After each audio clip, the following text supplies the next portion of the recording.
Hi, Lasheen, this is Chrissy. I just want to verify that I'm going to be handling the PowerPoint from sharing my screen. Is that correct?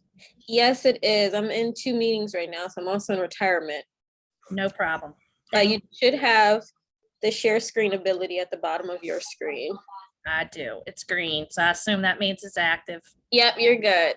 Thank you. No problem.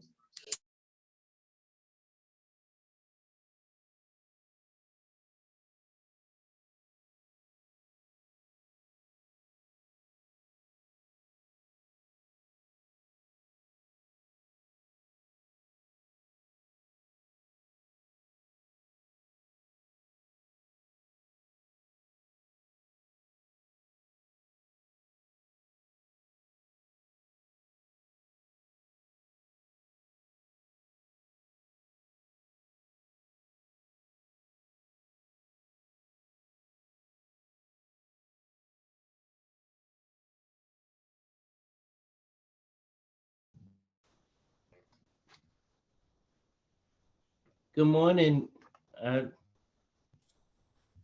Morning. Good morning. Sorry. Breakfast. Figured nobody wanted to watch me eat.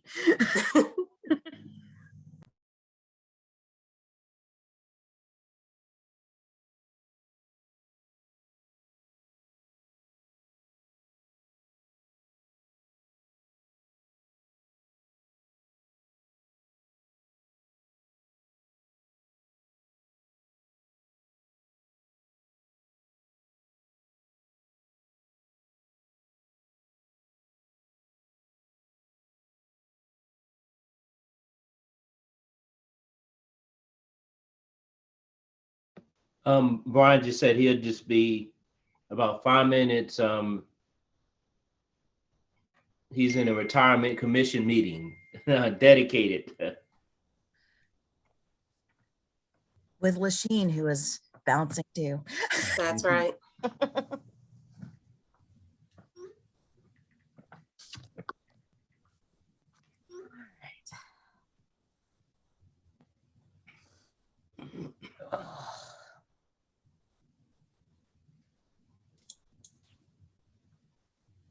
If you want to get started, I can just mark him present once he does arrive.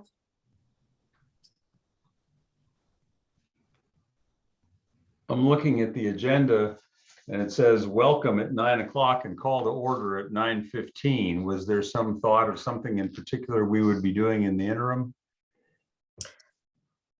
I did not notice that. I don't see Ms. Marshall on here, so I don't know if she had other thoughts about that.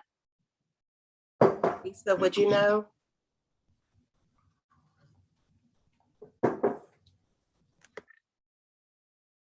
That if you finish up the budget discussion early, we can accommodate, we can either begin your discussion of your meeting rules and procedures, or you can take a lengthy break. We have invited Robert Bob to participate in the session that is supposed to start at 12:30, and unfortunately, he's not available before 12:30. Okay. Well, we've got all counselors. We've got Sam on, we got Ashley on. I guess we're ready to go. Yep. All right. Well, even though it says 9:15 call to order, at 9:03, I will call us to order. For a work session, Ms. Thomas, do we officially take a roll or do we just acknowledge, hey, we're all here? I'll go ahead and do it just because we're here. Let's see, Counselor McGill, I am here. Counselor Payne, Here. Counselor Pinkston, Here. Mayor Snook, Here. Vice Mayor Wade. Here. Thank you. So we are now called to order. We have a proposed agenda, which I hope everybody got, that shows us talking about money in the morning and work items in the afternoon. Any other changes, any changes proposed to the agenda, or should we approve this one as is? Hearing no interest in changes, can I have a motion to approve the agenda? I move to approve. Second, Do we need a roll call on this one? Not really. All in There's no favor? objection. All in favor, raise your hand or say aye or something. Aye. Okay, we have an agenda. All right, so the next item is money, money, money. And Chrissy and Kevin Roddy are to be leading us off. Fire away. Good morning, council. Chrissy Hamill with the Budget Office. Kevin Roddy is here with me today. For those of you that don't know, Kevin works for PFM and is the city's financial advisor. So we have a PowerPoint we're going to present to you this morning, and this will be a new technology feat for me. So I'm going to share my screen and keep my fingers crossed that everything works. So here we go. We have great faith, Chrissy. Thank you. Okay, can everybody see that? Yes, ma'am. Great. Off to a good start. So as part of our presentation this morning, we're going to talk to you about a couple things. We're going to talk about just a general overview of the budget process itself. Talk with council through some budget guidelines. This is something that we tee up with each budget cycle, have you weigh in on those and make sure that we're headed in the right direction as we develop the 23 budget. We're going to talk to you about long-term financial policies and an overview of our debt. We'll talk about the council's operating budget. And then we'll talk briefly about some expenditure drivers for the 23 budget that are influencing the development of that budget. And at any time, this is very low key, so please feel free to interrupt with questions at any point, and we'll be happy to address those as we go. I should note that about 20 minutes ago, you sent us a copy of all of this through our email. So if any of you have not checked your email in the last 20 minutes, you can find that and pull it up. Yep, and I also posted this on the budget website under the work sessions tab. If it's not there yet, once it's approved, it should pop up very shortly for anybody in the public that wants to view this as well. Okay, so we'll talk about the budget process. The budget process is basically an ever never-ending cycle. We work on this all year long, sometimes more than others. And so right now we're sort of in the throes of that. But this slide here is intended to sort of give you an overview of what the process looks like. So it begins with staff, planning, forecast, submissions, strategic planning. All of those pieces are working throughout the year and help inform us as we work towards developing a budget. We've talked to you before about several teams of staff that work together all during the year. We have a revenue team, which I would stand up to any. It includes our finance director, our treasurer, our commissioner of revenue, our director of economic development. We work on those projections all year long. And I think, those were one of the strengths that helped us through COVID. That was a daily, sometimes changing target, but we were able to stay on top of that and address that. And so those are all very important pieces that help us form a budget each year. We take that information, staff and the city manager, departments submit their budgets as a proposal. We spend time meeting with department heads and departments so they can review those budgets with the city manager. That becomes the basis for our review and development of the budget each year. We take all that information and that becomes part of what the city manager's proposed budget that is presented to council. All of those factors sort of feed in to a proposed budget that is delivered to council in early March. During that time, council then takes that budget. You will review, you will amend, we'll have work sessions, the public will have input. And then we'll take that information and council will formally adopt an operating budget for the year. And as soon as that's done, we have a few short weeks of rest and then we start all over again. So to kind of put a timeline to that process, August and September is really when we sort of kick off the CIP and we kick off the development process for the budget. October, November, that's when departments are creating their submissions. And then in November and December, we are reviewing those submissions. Departments are meeting with the city manager and the budget team to review those submissions. We are formulating projections at that time. In November, December timeframe, we're also preparing a CIP budget, which we go to the Planning Commission with, and you all have a joint meeting to discuss the proposed CIP.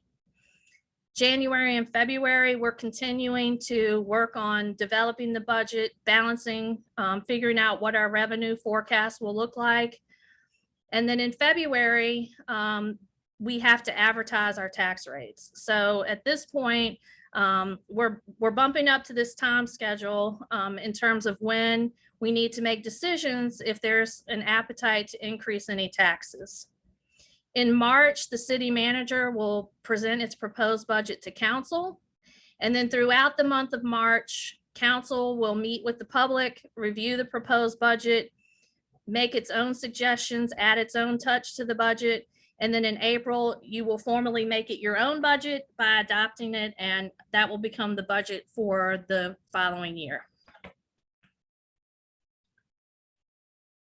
So a couple of things, our city code actually dictates a few things about the budget process. So, you know, it defines the role of the city manager, which it basically says that the city manager is responsible for delivering and advising you of the budget and the financial situation on or before March 15th of each year. And that this budget will contain estimates of our needs and resources and present to you a budget that is basically what the city manager views in his or her best judgment as the best path forward in terms of spending money for the next year. So just sort of a graphic here, again, to reiterate the process, we take the departmental submissions, the budget guidelines that we'll talk about, council priorities that have been set forth. We use projections and forecasts. All of that goes into the creation of the proposed document. And that's all done between city manager and staff. And then is presented to council. And again, our city code. Excuse me, Chrissy, the quick question. Sure. And you may get to this later. I haven't seen the whole slide that you sent. Can you just spend a few minutes to talk about what those departmental submissions look like? I mean, does the city manager kind of, say, pie in the sky, what would you like? Or, is it a little bit more like, this year is going to be a tough year. So, what does that look like? Yeah, thanks. Great question. So it's a little bit of all of that. We have an online system that we use internally for our budget submission process. It's called OpenGov. Departments go in, they have several years of actuals. They have a listing of their last year's budget, which we term as sort of the base budget. And they I'm sorry, start. what did you say? The base? Base, B-A-S-E, I'm sorry. Okay. And they go through and review all of those budgets and determine if there are, minor things like contractual increases or things like that are in their normal operating budget that are just normal contractual increases, or things that have already happened in the prior year. They make adjustments for that. Anything new that is on top of what's already sort of in their base budget, they submit as a new request. And that all sort of gets compiled. And once they submit that, then they meet with the city manager budget team to discuss those issues, any increases, any new requests. All of that gets discussed, and then through the process of balancing the budget, the city manager and the budget team will make a recommendation for what gets included and what does not.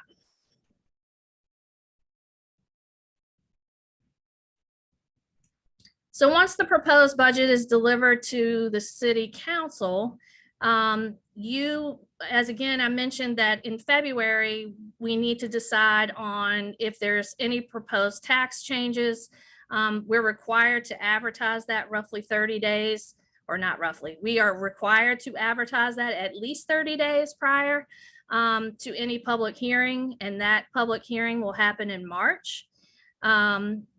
And then you are required to adopt a budget prior to April 15th of each year.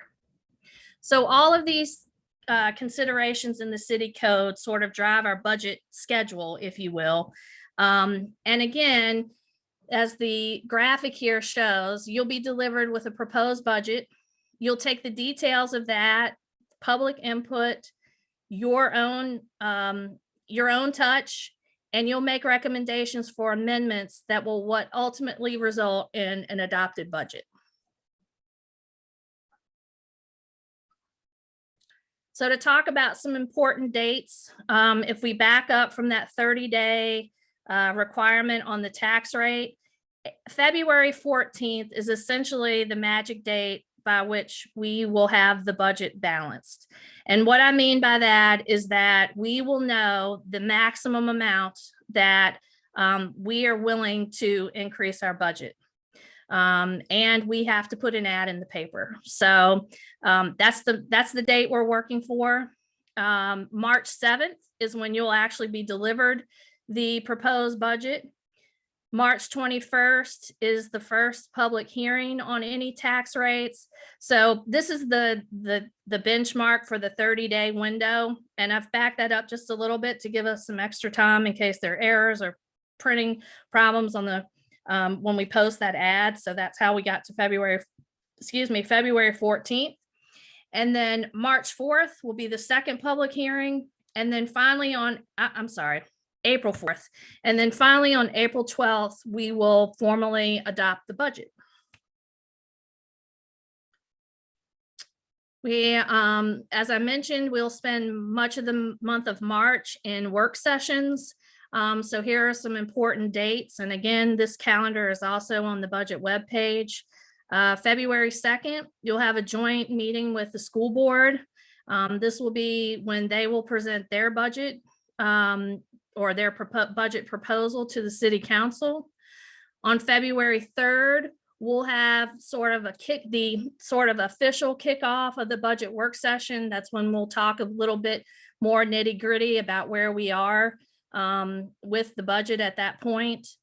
March 10th will be the first budget in the series of 4 budget work sessions, and we'll also have a community budget forum.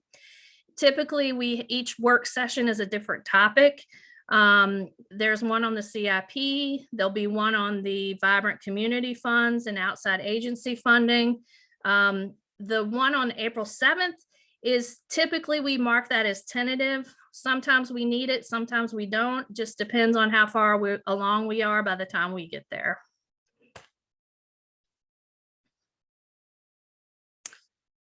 So any questions on the process, dates, any of that? I just want to clarify one thing, Chrissy. Mhm. So we're going to have to figure out if we're raising real estate taxes before we'll know if we get the sales tax. If you have any intent of including it in the 23 budget, that would be correct. One thing I would just remind you, based on the conversations that we've talked about related to any real estate tax increase, all of the additional costs, and that was specifically has been talked about in relation to the school reconfiguration project.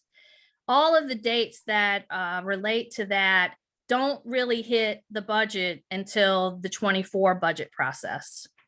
So that would not, there's not necessarily a need to increase the tax rate for 23 if you're increasing it for the school reconfiguration project. So therefore, you would have time to wait until you find out about the sales tax. Okay. But we've also been talking about needing to increase the tax rate for other reasons as well, correct? That would be up to a discussion for council, yes. I just wanted to clarify a few of those as far as like where they fit into timelines. Yep. Chrissy, my question deals with the Vibrant Community Fund. We've got a work session set for March 17th that would be directed towards the Vibrant Community Fund. In years past, we have had more than just, an hour, an hour and a half, 2 hours to talk about the VCF procedures and allocations and everything else. And often, and if I'm remembering correctly, we would have the Vibrant Community Fund presentation at one point. We would get a typically about 100-page document that we need to have mastered by about 3 days later, with all kinds of community input into that process before we ever see it.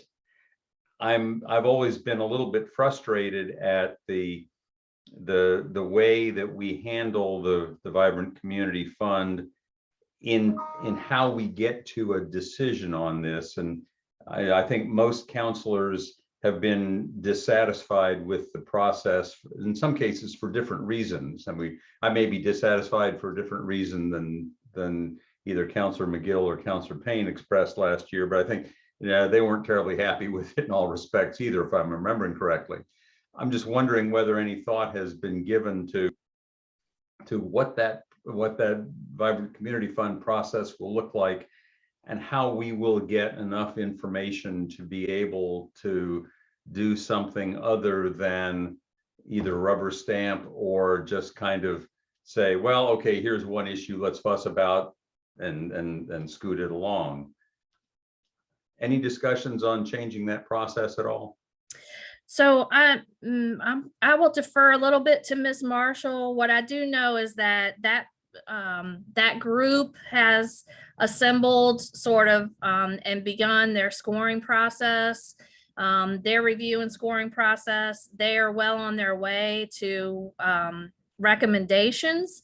I'm not aware, but that doesn't mean that there isn't something happening.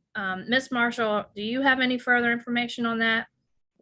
Yes, ma'am. To my understanding, there is no change to the actual procedure. Again, with Vibrant Communities, just for the sake of anyone who happens to be on the call, a group of community and staff members review the applications and provide ratings. Those ratings help the human services team to provide a suggested dollar amount of investment for that particular nonprofit and or particular program. And then they are presented to council as one big document. To my understanding, and while we're here, I will reach out to Mr. Hunter Smith to make sure that I am not misspeaking, Mayor. I do not believe there are any changes for this fiscal year in how the presentation is made. I can tell you that that team, currently being led wonderfully by Misty Graves as an interim, does see that there's always room for improvement in that process. So they would be more than delighted to hear any thoughts or processes that council may have on conundrums within the process that they can sort of move into making proper corrections of. One of the issues in particular was whether groups such as the drug court or the therapeutic community or the therapeutic docket, whether those kinds of programs even ought to be a part of the Vibrant Community Fund process, or whether we ought to simply say, those are contractual matters, we're not going to stiff them because we're part of that contract already. Mm-hmm. Is that still going to be part of the VCF process? If it is, I mean, I thought we had a majority sentiment last year to take it out of the VCF process, but we didn't have a formal vote on it. So I didn't know how that's proceeding. And that is something I'm actually, if you see me looking a little to the side, I'm actually trying to log into my applications. I helped and provided assistance so I could learn more about the process this year. But I focused in on housing and health work. So I did not, if there is a drug court one, yeah, I did not rate it. I So that's can- why at this point, I can't tell you if it's still in there. I can address those two specifically. They were Wonderful, treated, thank you. they did submit as part of the process, but those two programs in particular were reviewed as contractual. Okay. I mean, that's the only real issue that I can think of, the procedural issue that we were really talking about, that I wanted to make sure was going to get reflected. So Yeah, I think those Good. are covered. thank you. I think one of the other procedural issues that we were having issues with was just trying to understand the rating system. Because what we see is the end result, and then we get a lot of pushback as to, well, why didn't this program get fully funded? And we don't understand what is being rated, because we never see the whole application or anything. We just see the recommendation.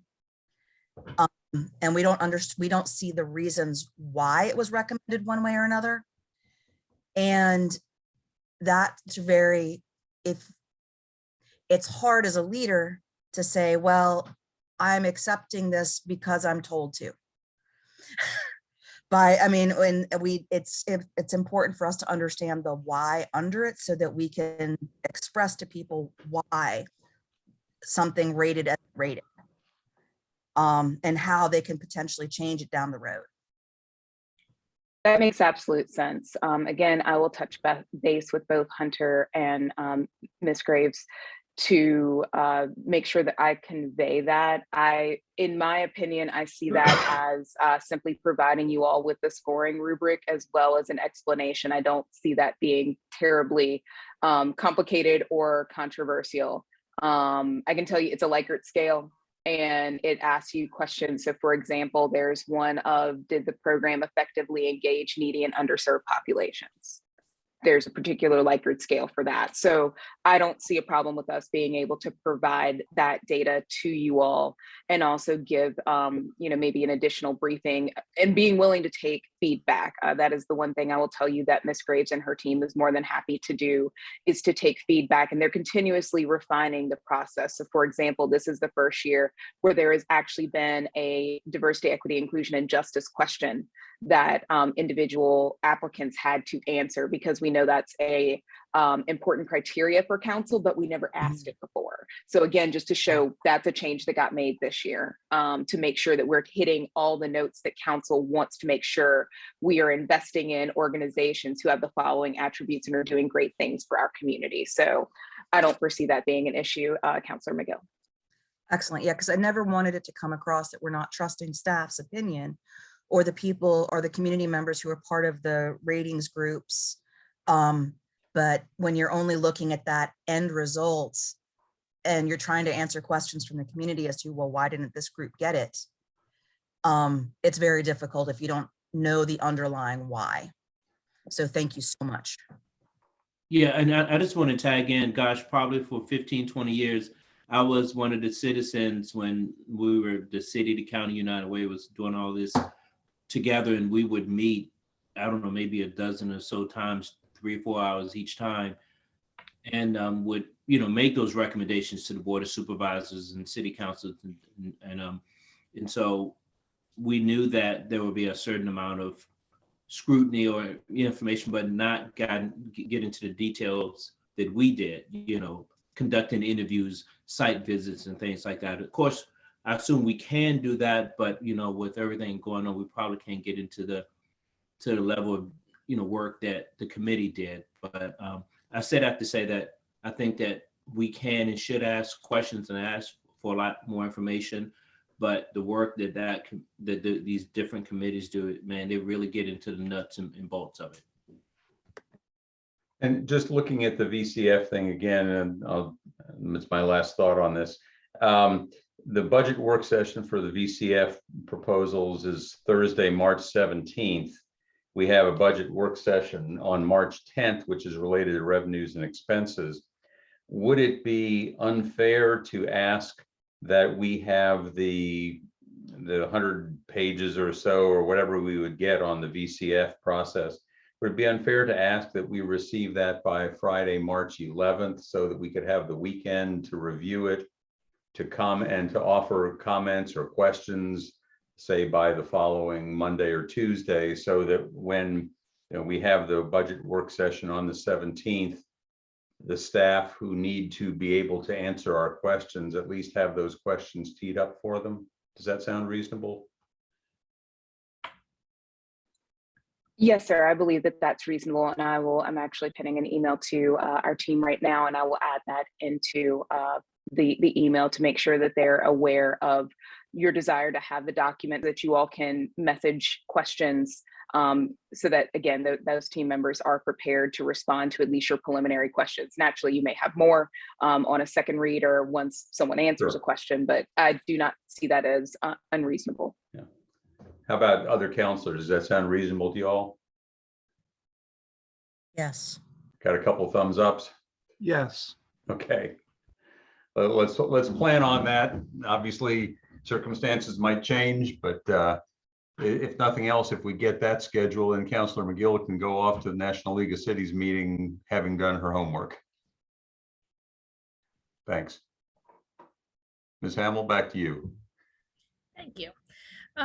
So we want to move on and talk about the budget guidelines a little bit. These are guidelines that we tee up every year. They largely have not changed, but we do sort of reach out to council at this point to make sure that we're headed in the right direction. So with that, we'll just kind of dig in. And again, please feel free to stop and let's discuss anyone along the way. So the first thing we do is annually we review all our major tax rates. We do that in consideration of where we stand in terms of our peers. We largely look at our top 5 or 6. That's real estate, personal property, sales, meals, and lodging. Those are also the sort of hot topics that we continue to talk with you about during COVID. Especially meals, lodging, and sales tax were dramatically impacted by COVID. I think you'll find with this budget that we are thankful that we're climbing back to pre-COVID levels on those. And so we'll talk about that a little bit later.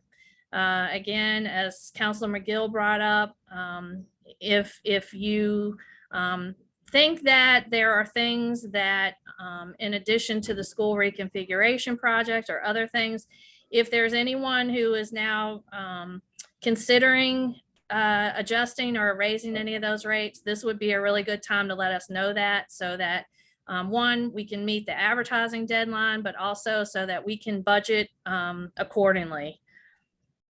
The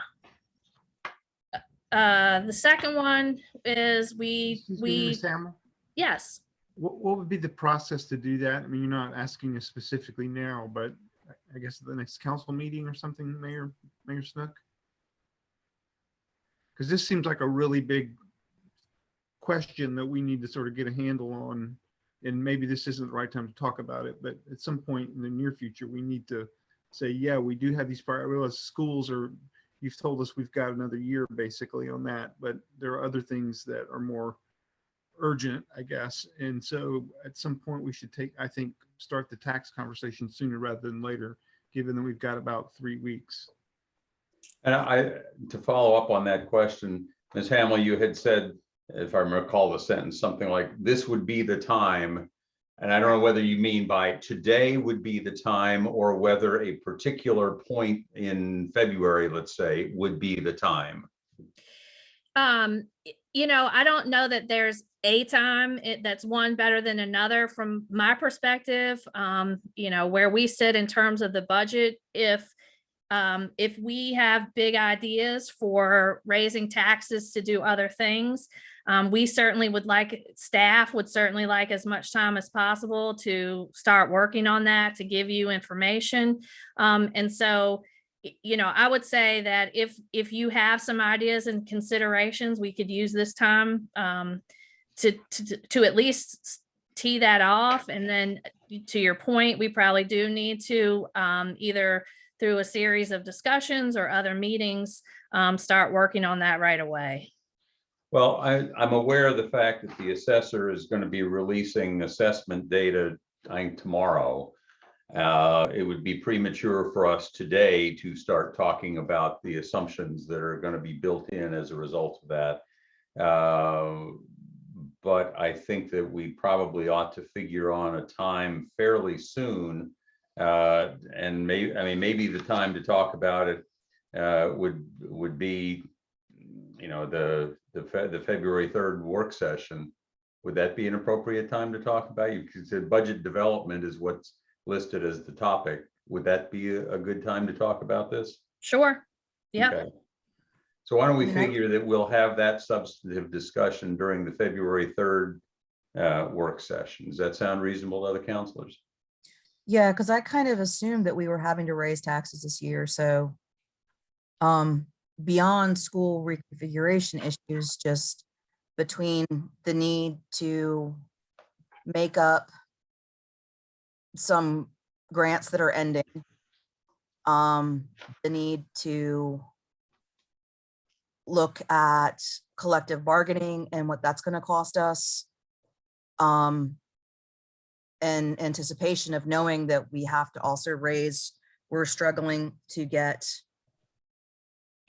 people to work for the rates that we are paying. We know we have to up our pay scales in order to retain and get new employees. So we have to have a decision made about what tax rate we want advertised by February 14th, so it can be raised, so it can be published on February 17th. Is that right, Ms. Hamill? That is correct. And the idea with that ad is that we can always go down, we can't go up. So it sets our max.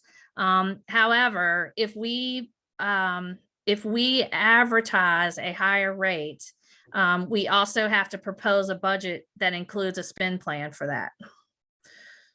So Okay. it's not a matter of saying, oh, well, let's just advertise, 5-cent increase. We have to have a plan for how we intend to spend that. So just an idea and balance the budget to that. So just keep that in mind. So if we did the budget work session February 3rd, if we had further things to be discussed, we would have a council meeting on February 7th where we could continue things and perhaps make a final decision on the 7th, so that would meet your February 14th deadline. That would Okay. work. All right. Thank you. Sure. Anybody else have procedural questions about that? Yeah, just one thing, and this may be more tactical than procedural, but so you're going to get the tax, we'll have the tax assessment data tomorrow. It would be helpful to me if there were some, the term they use in the military, war gaming, or scenarios or something, hypotheticals played out in terms of, given the current tax assessments, if we raise the rates by this many pennies, what this would look like in terms of revenue.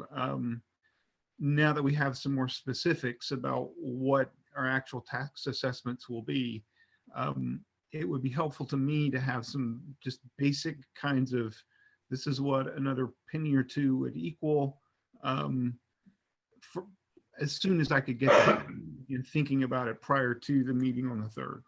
So you're stealing our thunder a little bit. We're actually going to give you some of that today. All right, sorry. No worries. I Great give the question. thunder back. Okay, so got a plan for talking about the tax rates. Secondly, keep in mind, whatever, we're going to develop operational budgets projected within our available revenues. So that said, as of right now, staff is under marching orders that we're balancing our budget to the current revenues we project with no tax increase.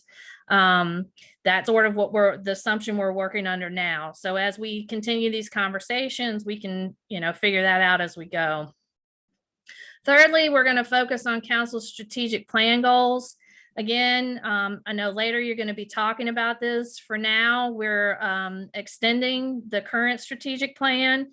And those 5 goals were to, that are listed here is basically an inclusive community of self-sufficient residents, a healthy and safe city, a beautiful and sustainable natural and built environment, a strong, creative, and diversified economy, and a well-managed and responsive organization.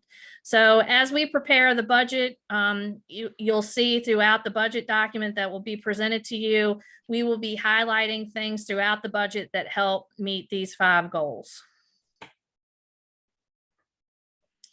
Fourth, sort of working in tandem with the goals, we will be incorporating performance measures that will help assist with decisions and to see how we're reaching those goals.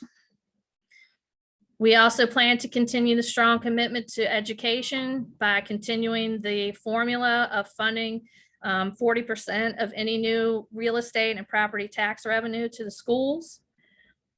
We will continue to invest strategically in employees by providing adequate pay, benefits and training, technology resources, support, and appreciation. Annually, we review the living wage ordinance to ensure that that's where you think it needs to be. We're currently at $15.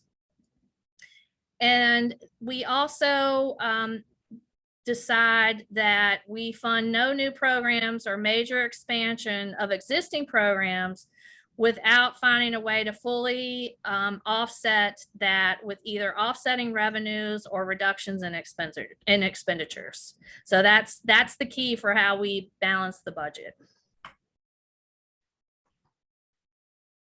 Moving on, we work in the budget to balance reinvestment in the city's existing infrastructure and facilities. We do that through dollars in the CIP and also throughout the general fund for general facilities repair initiatives. We adhere to our policy of transferring at least 3% of general fund expenditures or 3% of the total general fund budget to the CIP. That's the cash funded or pay-go portion that we've talked about. We budget a reserve for council strategic initiatives, and I have a slide where we're going to talk about that a little bit later. And then we also balance a fund balance target adjustment to help make sure that we maintain our 17% policy. So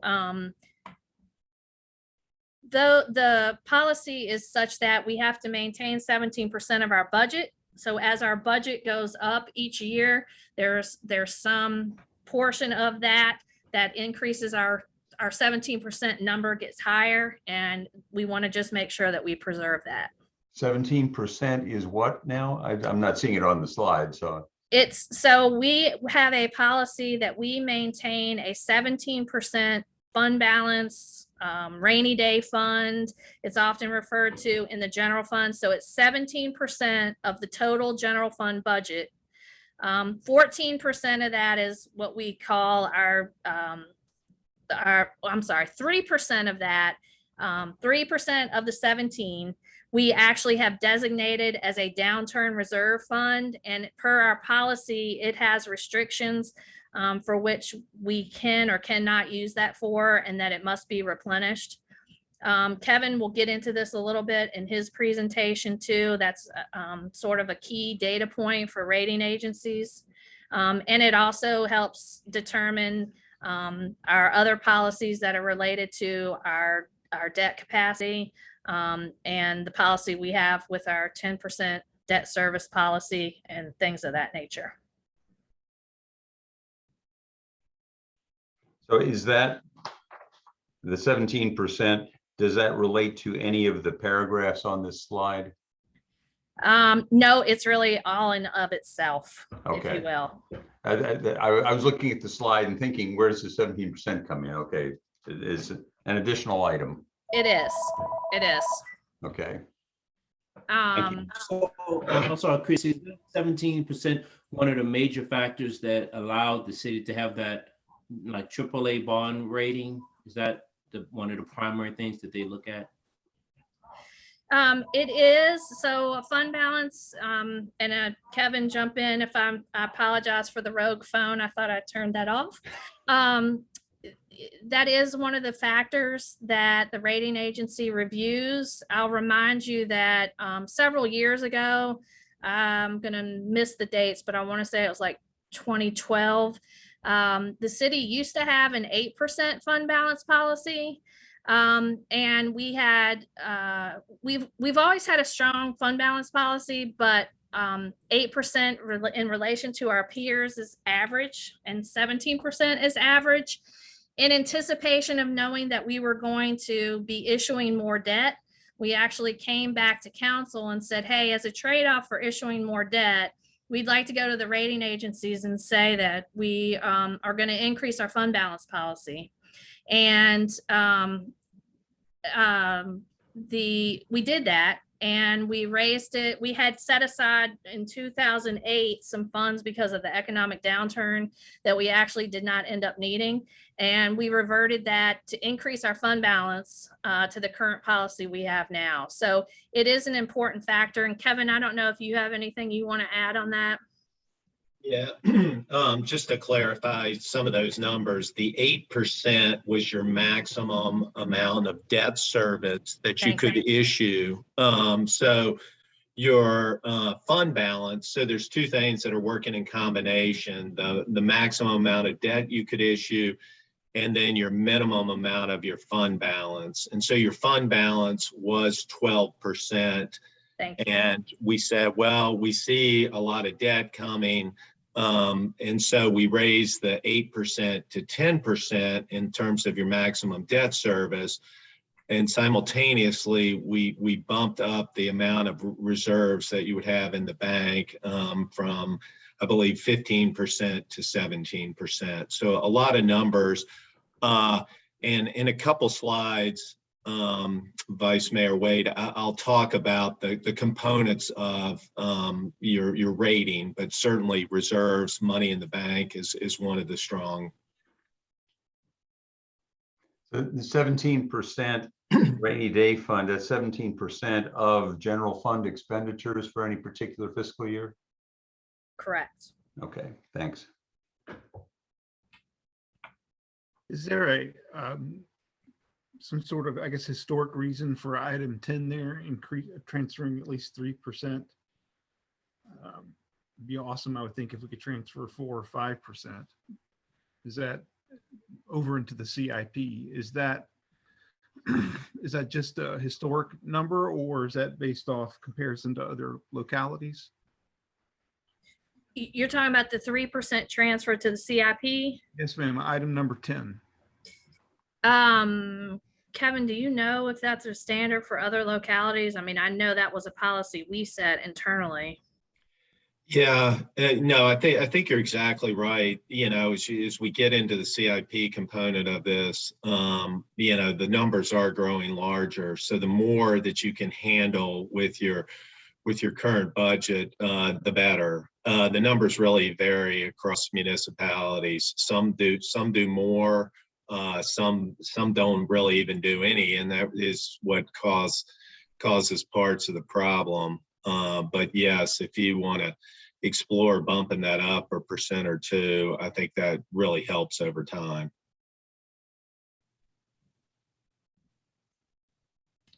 Thank you. While we're on this slide, the reserve for council strategic initiatives, my recollection was that we've had a council strategic initiatives fund that was a couple of years ago, like $1 million, and we've spent it down. I'm not aware of us having put more money into it. That's correct. So we have done different things with this account over time. There were years when we budgeted, you know, a couple hundred, I think at one point it was like $200,000 that was actually included in the budget.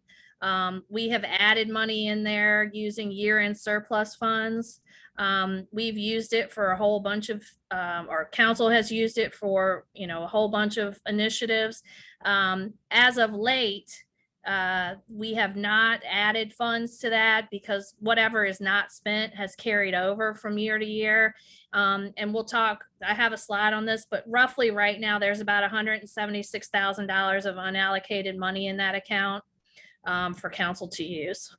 See, do we have any, this was actually, do we have any guidelines for the council strategic initiatives fund? Um, Written guidelines, a written policy about how this is utilized? I tell you what, let me just go ahead and flip to that since we're here. And because I did add some language here. So one of the important factors on this account is that it was intended to be for one-time funding. It was intended to give council some flexibility so that as we balance the budget and as things happen during the year, or new programs come along, or initiatives or events that you want to fund, it gives you an opportunity to be able to address some of that. So one-time money, I would say, is probably the most important piece of that. But in terms of the rest, it's really a decision for council, and it requires appropriation to be spent. But do we have that actually written down as a policy? The the strategic initiative fund can only be used for one-time funding? I do not think there is a formal policy on that. Okay. That's something we need to work on then. Last year, I asked some questions about this strategic investment fund and was told basically there is nothing written down about it, that it has occasionally been referred to as an equity fund. That is something that council, when it was originally created, the idea was that it would be spent on equity initiatives, but that it was not a binding resolution or anything other than just sort of talk from the dais. Yeah, so I think that's correct. And I would also say that the equity piece sort of came in, I believe, right around the time of the Blue Ribbon Commission and those kind of things. And there were actually dollars that were designated and budgeted to this strategic investment account to be used for equity initiatives.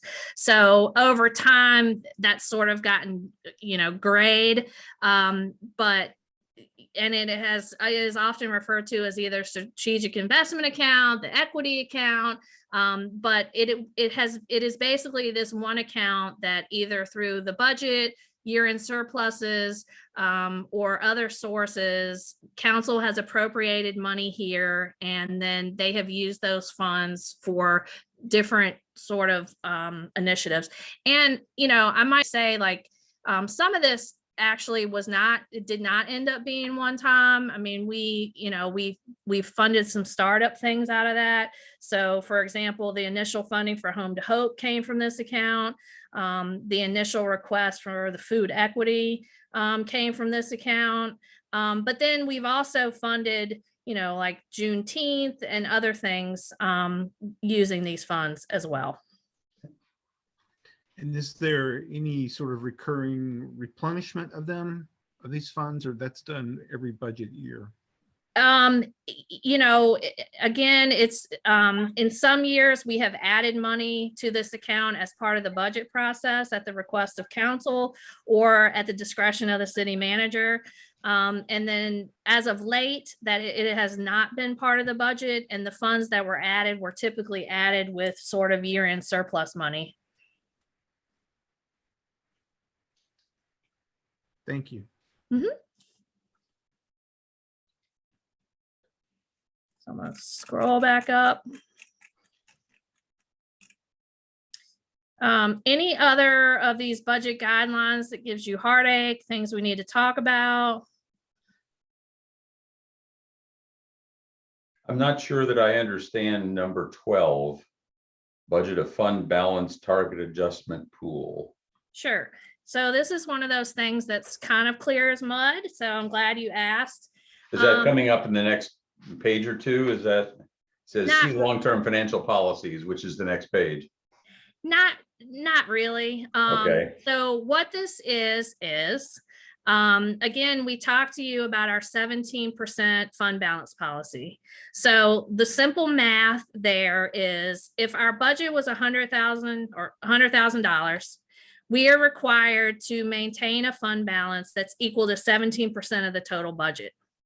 So each year, this year our budget might be 100,000, next year it might be 110, and the next year it might be 120. So as your budget increases each year, the expected target to get to that 17% also increases in dollars. The percent stays the same, but now it's a percent of a bigger number. And so because we don't know what that 17, like as we're planning the 23 budget, we don't know what the 24 budget is going to be. And we're still working on the 23. And so this is a balance that is budgeted to help make sure that we are going to meet the 17% target. So it's basically some planning to make sure that we're going to meet our target. It gives us a little cushion, to be honest. A rainy day fund for the rainy day fund? In some respects, yes. Especially this was important like in 20 when COVID hit mid-year or towards the last quarter of the year and revenues did not materialize. This gives us some fallback to make sure that we're meeting our policy. So it's essentially sort of risk mitigation, a risk mitigation tactic you've got. Exactly. Yeah. Yes.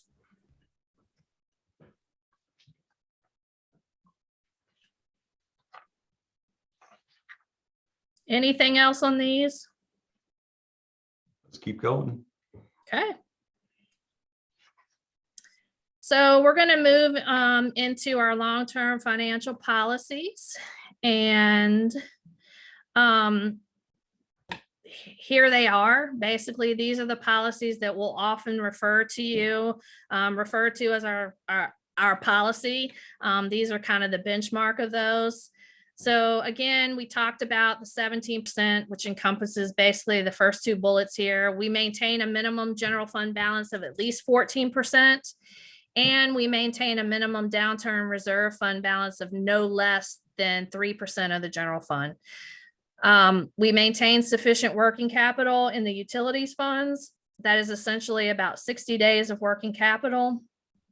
We stabilize all non-general funds by ensuring they have a positive fund balance.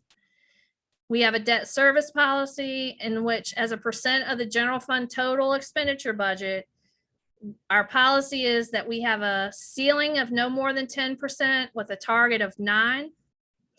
And we transfer the equivalent of 1 cent on the meals tax to the debt service fund to help fund the debt service. So one of the things that on the 17% fund balance that we maintain, and I just completely lost my train of thought. So I'm gonna pass it on to Kevin, and I'll come back to whatever my thought was. I apologize. Okay, wanted to provide you with an overview of the city's outstanding debt. We currently have 152 million of general obligation debt, but 93.9 million of that is supported by the general fund. You have 58.4 million that you also issue general obligation bonds for, but that's deemed self-supporting because that's relating to the utility system, and you have a dedicated stream of revenue that pays that debt service. And the rating agencies actually allow us, if you've got a historical stream of revenue, to not really count that as within our debt capacity limits. And so when we get back a few slides back, when we're talking about debt capacity, we're talking about that 93.9 million of general fund supported debt. The city typically issues bonds annually, and Chrissy does a polling of the various departments and looking at the CIP, and we're really looking to fund projects 12 to 24 months out. And the chart there shows you our historical borrowing The dark blue is city capital projects. The light blue is the utility projects that are self-supporting. And then the red bars are the refinancings. A typical bond issue has 10 years of call protection, but up until a few years ago, we were able to refinance bonds in advance of the call date in order to save the city money. And as you can see on this slide there, since 2012, we've done numerous refinancings and saved about 4.6 million in cash flow savings. So we're constantly monitoring the city's debt portfolio and looking for those opportunities to save the city money. As you can see on that chart too, over the last 10 years, we've averaged issuing about 9.6 million of general fund supported debt. A little larger issue in 21, mainly due to the fact, really the timing of COVID and everything. We didn't issue in 20, so we did basically a double issuance there in 21. This talk to you a second about the city's bond ratings. You know what a credit rating is an independent agency's view of the overall credit worthiness and ability to repay debt of the locality. They try to standardize it to make that the bonds you know, have liquidity. So an agency or a municipality rated in California versus a municipality rated in Virginia, if they have similar ratings, they should get generally about the same interest rates. And then the bond buyers can go in and buy them and you know, may not even know much about the municipality that they're buying, but they know the credit rating. And obviously, municipal debt, there's very few defaults, so they're typically very strong credit ratings as compared to corporate debt, but they do come in the different rating categories. Charlottesville has the two highest possible ratings from Moody's and S&P.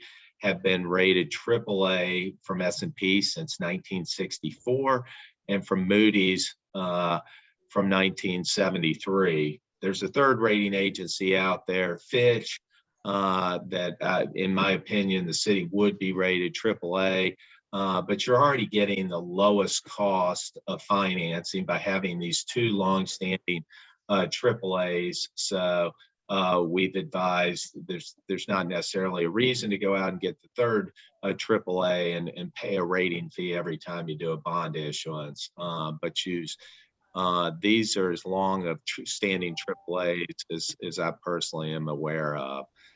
You know, Yeah. So, and you know, this is something that I have heard many years, that you know, this incredible feat, you know, being so long to have this.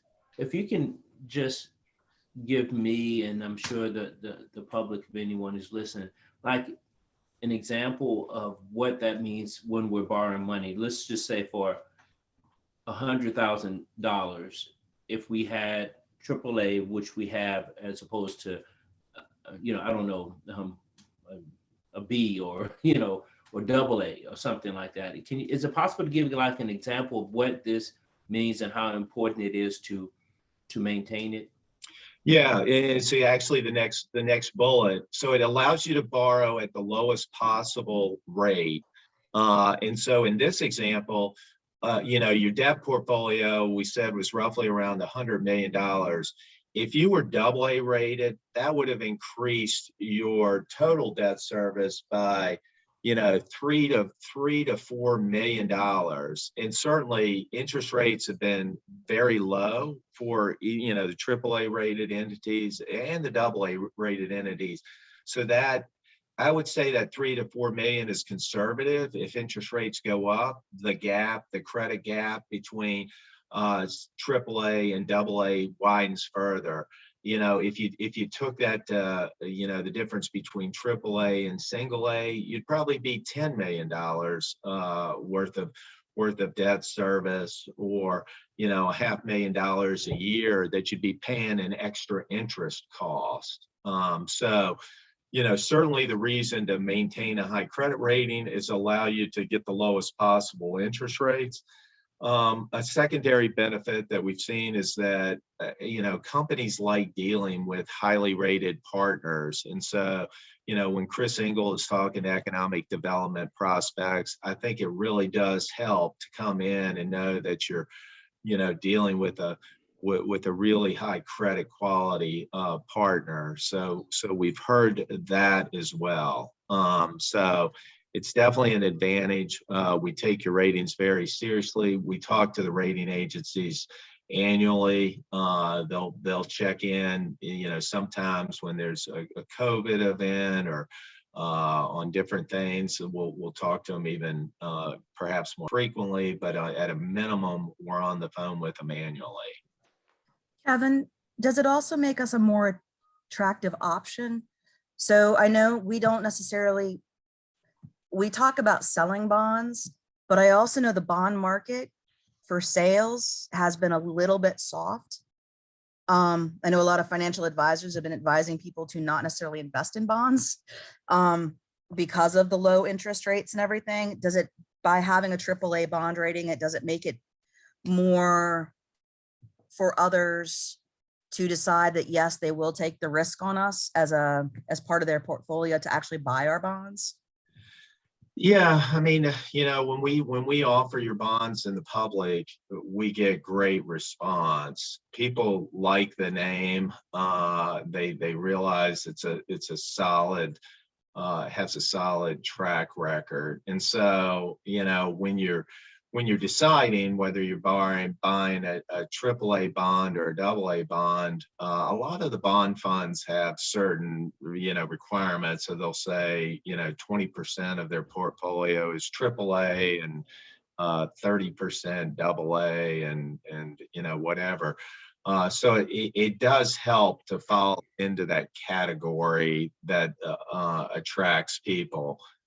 Others, some others may take a little bit riskier of an investment to get a yield, but we've certainly never had any difficulty selling the city's bonds. And when credit events happen, they call it a flight to quality, where all the A bonds or AA bonds that people were reaching a little bit, trying to get a little bit more yield, they'll come running back to the AAAs because they know that they're going to get their pay. They're going to get paid. Certainly, buying municipal bonds, is completely different than investing in the stock market. And so you're doing it because you want guaranteed return on your investment versus, really trying to make a significant return on your money. So it's just it's a stable part of your portfolio. Kevin, before we move on, I had one question on the prior page. When you were talking about self-supporting bonds, if we were to get the sales tax bump for school construction and then issue bonds pursuant to that, would those bonds be regarded as self-supporting? Yeah, yes, I believe they would. We'd have to talk to the rating agencies, but when you can, guarantee a dedicated stream of revenues that it can't go anywhere else, that it's not council's discretion, then we'll be looking at, and you would have some sort of coverage ratio because sales tax can be volatile. Who knows if there's a next generation of COVID or anything out there, but when you have a dedicated stream of revenues, it would be our goal to try to get those to be deemed self-supporting or a dedicated tax. Okay. Thanks.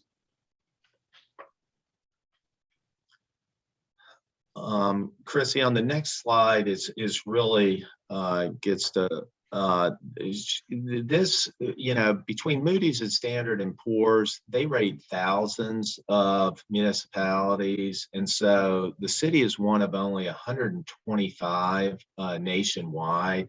And I think Moody's does about 4,000 municipal ratings. So, I mean, you are in the real elite company here. There's 10 Virginia cities that maintain that.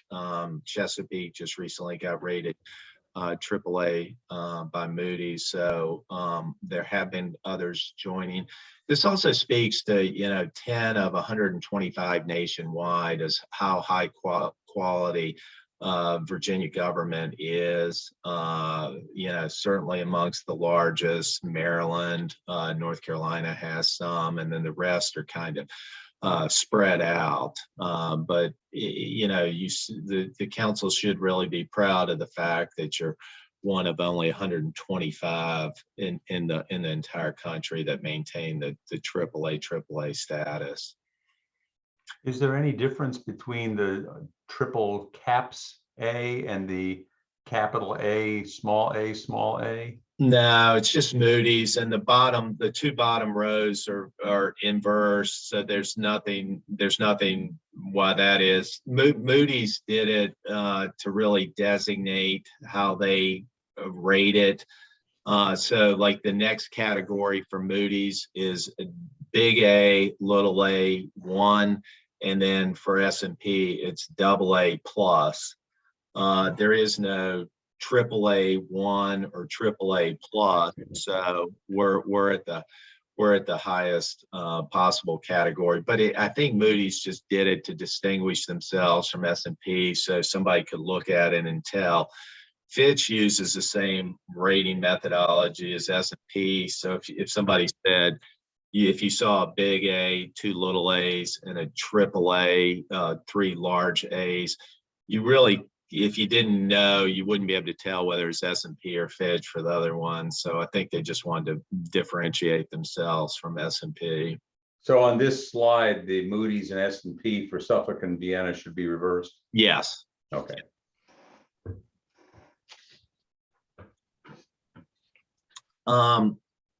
To Vice Mayor Wade's question on the rating agencies, they obviously rate the entire city and focus on everything about the city. But there's 4 grouping it 4 key categories here: economy, management, financial, and debt. So the economy is the one that of these 4 rating factors that we really can't control. It's about 30% of our grade. And so, I tell my clients to really make sure you focus on the other 3 that you can control. But the benefit of the economy and why Charlottesville's been so highly rated for a long time is, you've got great anchors in UVA and the hospital as well, just providing great stability in the area. You also got, very long-term stable employment base, solid property values that continue to grow, strong downtown area. And so every few years we bring the rating analysts down, and they're just very impressed with all that's going on in the city. But that's the economy is the one that, if things turn, every report I see, and when we do the rating agency presentations, they certainly talk about, Charlottesville being one of the best places to live and relocate your business and all these other things. So, COVID may actually, the city may be actually a beneficiary of COVID and businesses getting out of the major metropolitan areas. But that's one area that, we don't really control. Management, that's what we're talking about today. Your policies and procedures, your strategic planning, stuff like this is very important to, council being in line with staff, Obviously we've had some change in turnover at the city manager level, and we'll get questions on that. But the council being on the same page and doing planning exercises like this, and then your core staff having the history and budget and economic development and finance is very important to the management score there. Financial, the budget that we're talking about, making sure that your revenues at least meet or exceed your expenditures, and then your fund balances. And you see that to the right, the policy that we talked about a couple times, maintaining that 17% unassigned fund balance.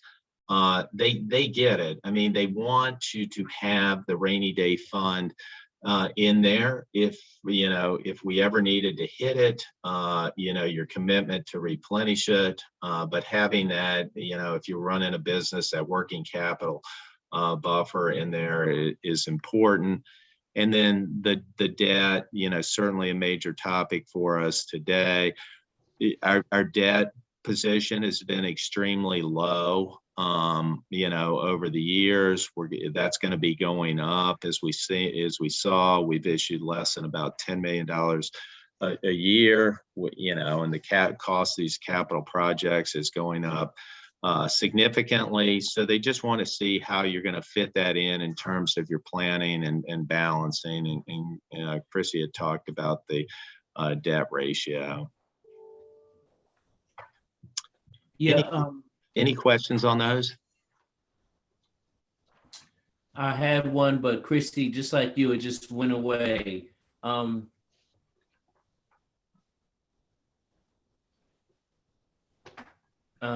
sorry, it's gone. It'll come back. I'm sorry. Okay, then let me know when it comes back, and I'll be glad to answer. Thank you for not leaving me in a class by myself. I appreciate that. Actually, what I was going to mention to you when we were talking about these policies and the 17%, one thing that happens every year is that Chris Cullinan, the finance director, comes to you and presents the audit and the year-end results to you. And we talk about a year-end surplus if we've done our job as well, right? But anything over and above the 17%, we transfer to the CIP as additional pay-go, in addition to the 3% we budget for. And so this has helped, and it has also been a good talking point during the rating agencies, that we continue to invest sort of the one-time money that we identify as a surplus into sort of one-time expenses in our capital project plan. Anybody else have any other questions on this piece? Are there other things that we've used the surplus for? I mean, so it sounds like the first component that has to be greater than 17%, and then over that, you're saying you typically put it in the CIP, but there have been other things we've spent it on as well, right? For instance, COLA increases. And that's correct. So that's really the exercise that Mr. Cullinan and his team work on is they determine what the surplus is. The 17% comes off right off the top because we have to maintain that. And then anything over and above that is what he comes to council with. And sometimes staff has recommendations. Things have come up during the year that we need to use some of those funds for. Sometimes council has things they want to use it for. So we talked about adding funds to the council strategic initiatives fund. We've used it for that. We've also used it for things like science labs at the schools, which were sort of one-time things. So all of those are, eligible and happen with that year-end process. thanks. So, I'm sorry, Brian. I remember my question with that 17%, and I understand that is like a kind of funds that we need to kind of as a reserve. I assume that is a considerable amount of money, and it is or can be put it away where it can get, interest, or, it can continue building wealth on top of it. Is that, can we do that, or are we doing that? Kevin, do you want to address that, or do you want me to, or? Yes, your treasurer would be investing any funds that you have on hand. You have limitations on what you can invest in just as a governmental entity. You couldn't put it in the stock market. He does have a list of investments that he can, but certainly trying to grow it. I mean, as you know, short-term rates have been extremely low for the past several years, but will be going up. And so you'll see that interest earnings line item be a little bit lower, but you're winning on the borrowing side, and you're losing on the reinvest side.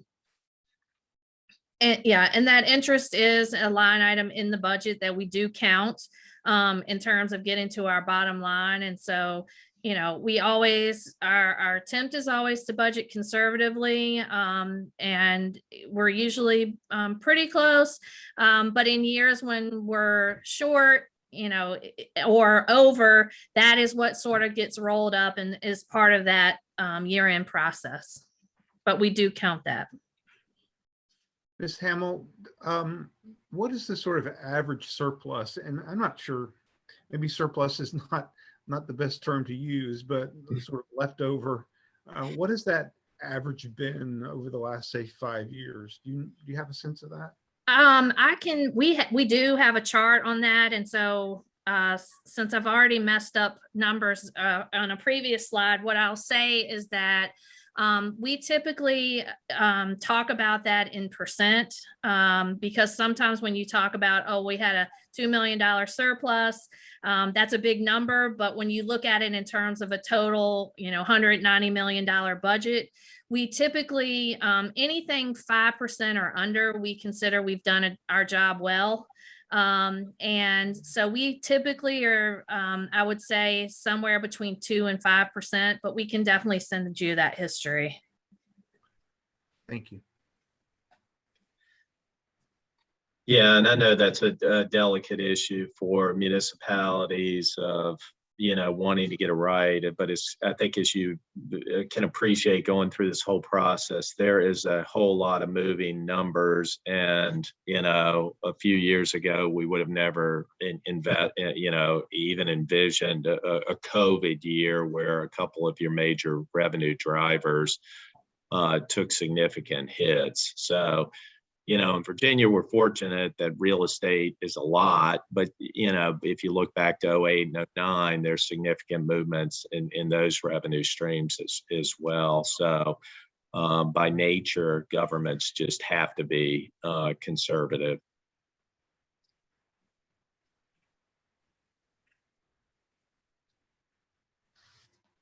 Okay. Any other questions before we move on? Okay, hearing none. We'll move into sort of an overview of the CIP. Again, we have presented a proposal or proposed draft of the CIP to the Planning Commission. Council has had participated in a joint meeting with the Planning Commission on that draft. We are still, the Planning Commission made some recommendations to the city managers, and we have been working on those. So we'll talk about this a little bit. Overview of the CIP. For presentation purposes, we're going to talk about a few different subsections of that, which is not necessarily individual projects, but we'll talk to you about this sort of authorized but not issued. So these are projects that through various CIPs, the council has designated those as projects that we would plan to sell bonds for those. Right now, we have an authorized but not issued list of roughly $66 million, and we'll talk about that. The second piece is the revised proposed CIP. So that's the 2023-2027. That's the 5-year plan. It includes a funding plan for both projects that we plan to sell bonds for and projects that we plan to use the PAYGO or the cash for that we've talked to you about. And, you know, it also includes the $75 million for the school reconfiguration project. So the current draft of that 5-year plan totals 157 million, of which roughly 124 million of that could be bonded. And then there's this unfunded project list. That includes capital projects that not just this year, but sort of have had a recurring request that have not made it to the CIP and have not been funded. We do send that out every year as part of the CIP process. We send that back out to departments and ask them to confirm that they're still viable projects that they wish to put forward. And that list right now currently totals about 127 million. So as we move to the CIP authorized but not issued list, again, this is just a running list of projects that if you were to go back through prior CIPs, this is a list of projects that were designated in that bondable portion. And these are projects that either haven't started, have started, and we've sold some of the bonds, but not all of the bonds, have just started and they haven't coincided with our bond sales schedule. And so they get picked up in the new one. So there's a little bit of a nuance here in terms of the dollars that you see here. It's not a safe bet to look at this list and say, okay, well, I have General District Court at 6.7 million. It's still out here. And so we're not going to do that. We're going to take that off the list. And now we got 6.7 million. We can bond for something else. In some cases, you certainly can. In other cases, it's just a matter of by the time we do the next bond sale, we've probably spent, a couple $1 million on that we'll be picking up and selling. So again, this is meant to be a guide. And basically what this list as a council member is advising you of is these are projects that either were just, so if we looked at the end of this list, for example, some of these are brand new from the 22 CIP, and we just haven't been able to get the project into a state where we're ready to sell the bonds. Because we typically don't sell the bonds until either one, we are incurring, the project has started and we're incurring expenses, or we know that project will be started and all of the money will be spent within 24 months. So there's a lot of sort of nuance and research to do here, but this should lead as a guide to say, hey, what have we committed to in the past in terms of our bond capacity? And as we talk about trade-offs and setting priorities, this is a good place to start. For example, if you just wanted to pick one, and we did, the 7th Street deck. In prior CIPs, we had, I don't remember the numbers exactly, but there's at least $1 million we said we were going to bond for that we haven't. Now, there was also in the 23 CIP additional money for that project, because sometimes we fund projects over multiple years. That you'll see in the next version, based on conversations from the Planning Commission, we've removed those dollars out of the new dollars out of the budget. So again, it's meant to be a guide. Sometimes I know in previous conversations, Mayor Snook has brought up the idea about lump sum accounts, and they're big dollars there, and why are they still there and not bonded? Sometimes it's because we're building up a savings. And so there might be one project that'll take most of that. Sometimes in this case, because of COVID, we had lots of pauses and delays on projects. And so they haven't gotten started. And I know on a previous list, which I've address this.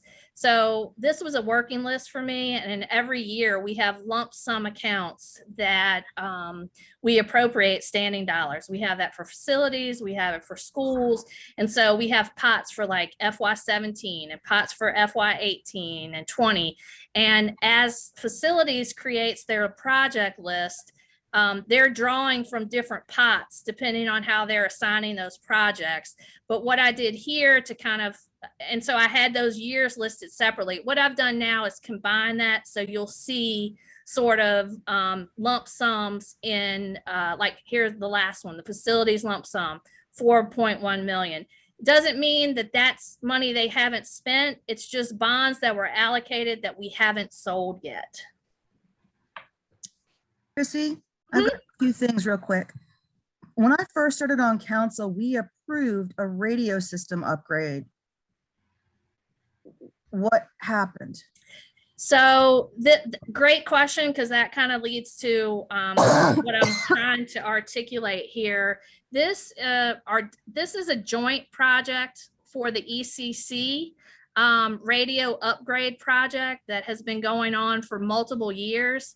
It had a series of delays early on, and they're well into that project now.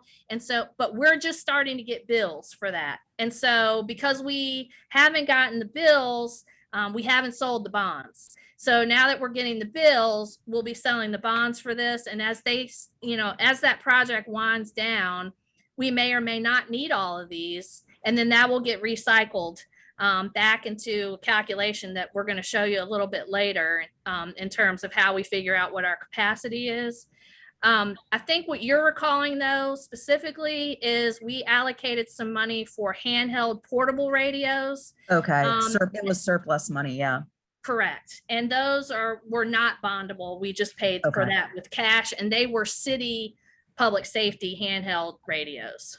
And my second point is I see some things on here already that we might be able to target with the Build Back Better plan and grants coming in particular. I know there's very specific grants coming out for city bridges that are not VDOTs, that are actually within the municipality that we can't get VDOT money for. And it looks like we have a couple of projects that might qualify for that. I just want to make sure people are very aware that a lot of these, we might be able to get some outside funding to assist with too. Yeah, great point. And, I think that is one of the things we'll talk about in the CIP work session, because again, we have lots of projects and lots of ideas and lots of things in the pike.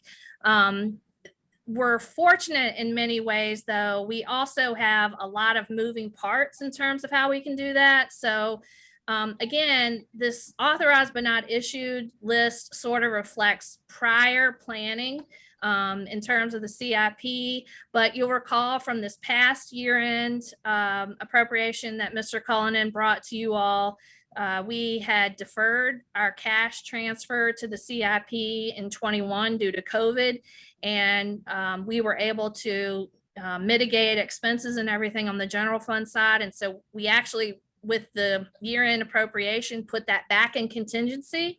So that is cash that is available for you to allocate. We also have the ARPA funds. There's a large percent of that has not been allocated by council yet of the first tranche, and then also we'll be getting a second tranche. So there's plans and conversations to happen with that. I think schools will have opportunities with some federal funding from ARP as well. And so there's a lot of moving parts and pieces to this. And we will be talking about all of that as we work through this process and beyond. This is just a general question, Ms. Hamill. Is there a group within the city, is that within the city manager's office perhaps, that is sort of coordinating all of these various grants from ARP and Build Back Better and sort of keeping an eye on the landscape and how that might backfill some of our projects? Since I've been on board, I've heard a lot of different conversations about specific grants, and clearly people are keeping up with this at some level, but I'm wondering if there's like an integrated sort of clearinghouse. There is, our finance director, Chris Cullinan, is the point person on, he was the point person on the CARES funding. He also was the point person, or is the point person on the ARPA funds. You know, part of the thing that we're finding out is that the dollars were allocated, but the rules by which we have to abide in order to spend those have been sort of slow to evolve and roll out. And so much of this guidance is either still in draft form or just being released. And he has the onerous task that he wades through a lot of this stuff, and that he then filters through the budget team and works with city management. And you know, we bring those, I think he's on the third or fourth appropriation that comes to council. So council actually blesses how those dollars are spent. You know, we bring a memo and a recommendation, and then council has the opportunity to weigh in on those before any of that happens. Is there a document that I could get a link to or something that sort of explains from maybe just the last year or 2 years, sort of what grants have come into the system and how we've used them? It'd just be helpful to me to. Sure. Yeah, I can reach out to Mr. Cullinan on that. And at a minimum, we can certainly trace back the council memo, agenda memos, which itemize what we've used those dollars on, and get them to you. So do I understand that everything that is on this ABNI list is something that council has at some point in some prior budget said yes to? Correct. That is correct. I will tell you from my own personal perspective, once we've said yes to it, I kind of forget about it. I assume that it's going to get done. And so while I understand that there are some projects, the Belmont Bridge being one that comes immediately to mind, that may have been approved a long time ago, we recently reapproved it with a different amount of money and so on. I guess, but then when we start talking about budget constraints and are there things from this list that could be deleted, that gets me nervous, because it suggests that just because council said yes to it at some point doesn't actually mean it's going to get done. It means that somebody, hopefully at the council level, someplace anyway, is riding herd on these things, pushing them along, as opposed to the sense that I get of riding herd and perhaps trying to figure out if maybe we don't have to do that after all. And I'm just, I guess where I run into trouble with this is trying to figure out what I'm supposed to do with this list. Am I supposed to say, gosh darn it, here's $66 million that you should have been spending. Why the heck haven't you spent it? Or am I supposed to be looking at it and saying, well, okay, I know we said $66 million, but geez, let's see if we can't cut some of that. How am I supposed to look at this? Fair point. And I think West Main Street is a perfect example of that. So if we had looked at this list last year, it was a higher number because we had $18.25 million on this list for West Main Street. Right. We know that there was design work and some preliminary steps, but for all intents and purposes, no work really happened there. And as we, started talking about the school project and how could we get to where we need to be, that was a perfect project that sort of bubbled to the top. That's like, hey, here's a big number we're sitting on. Where are we with this project? Let's reevaluate. So I think sitting in your seat, what I suggest with this list is that you look through here, and if there's something that, just as you said, like, why did we allocate, Belmont Bridge is an easy one. For example, $12 million. Well, we know construction just started. So you can look at that and say, yeah, I know that's not it. But what you could say is, hey, undergrounding utilities, 4.4 million. What is that for? And let staff come back to you and tell you, hey, here's 4.4 that's on the authorized but not issued list, and here's the status of that. Here's why we haven't sold bonds. And there may be things, Counselor McGill's comment about the 800 megahertz radio system. Why is that here? We know we just did that. Well, that's been on here for a long time, but there's been a lot of delays, and that's actually a joint project that we don't have anything to do with in terms of how that progresses. So I think this is just meant to be a tool for you to be aware of, hey, here's things you said you were going to sell bonds on. It's part of the equation in terms of what we can do in the past, because we can't, we're trying to define for you like what your capacity is. And in doing that, we have to sort of keep track of what has previously been committed, but not executed yet. I mean, at one level, the temptation is great for me, because I have what I've sometimes referred to as a bathtub brain. I put it in the plug, I fill it up with everything I need to know on a particular topic. Once the decision is made, I pull the plug, it all drains out, and then I can fill it up again and think about something else. So what that means is if one of the, like Belmont Bridge, that's something we already decided, I pulled the plug on it, it's gone. And so, or perhaps a better analogy would be, once we've cast the vote, I think the basketball game is over, but what you're telling me is there's still 5 minutes left on the clock. I would say, if you want to use that analogy, I would say there's maybe a couple seconds left on the clock, because, I think for the most part, all of these are viable projects that you plan on moving ahead with. And honestly, if you look through this list, there's really not a lot that you could say, I don't want to do. Or we're not going to do. So this is not meant to be sort of a wish list for you to kind of go through line by line and say, nope, nope, nope, nope, nope. Or I'm going to change my mind on this. I think it's right. And I think that's a fair assumption that, when a budget comes to you and you all approve it, it's kind of on staff to make that happen. This, again, is just to make you aware that, hey, this is what you said yes to before. And look through here, and if there's something that jumps out, then maybe you want to ask a question. But I don't think this is necessarily a source of funds as much as this is just more of an awareness of prior obligations. Well, to be fair, most of the things on here, no member of council ever voted for. That is absolutely correct. I mean, I would say that because the list is chronological, but I can tell you, like, some of these accounts, like the underground and utilities account, I know that I think I started keeping track of this list in 2006. And I can tell you that there are dollars that were allocated in budgets from 2006 forward at some point for underground and utilities. Now, it doesn't mean they're in this 4.4 million, because, as we sell bonds, I'm clicking it off, but this list is fairly chronological in terms of that, because the new projects get added to the end.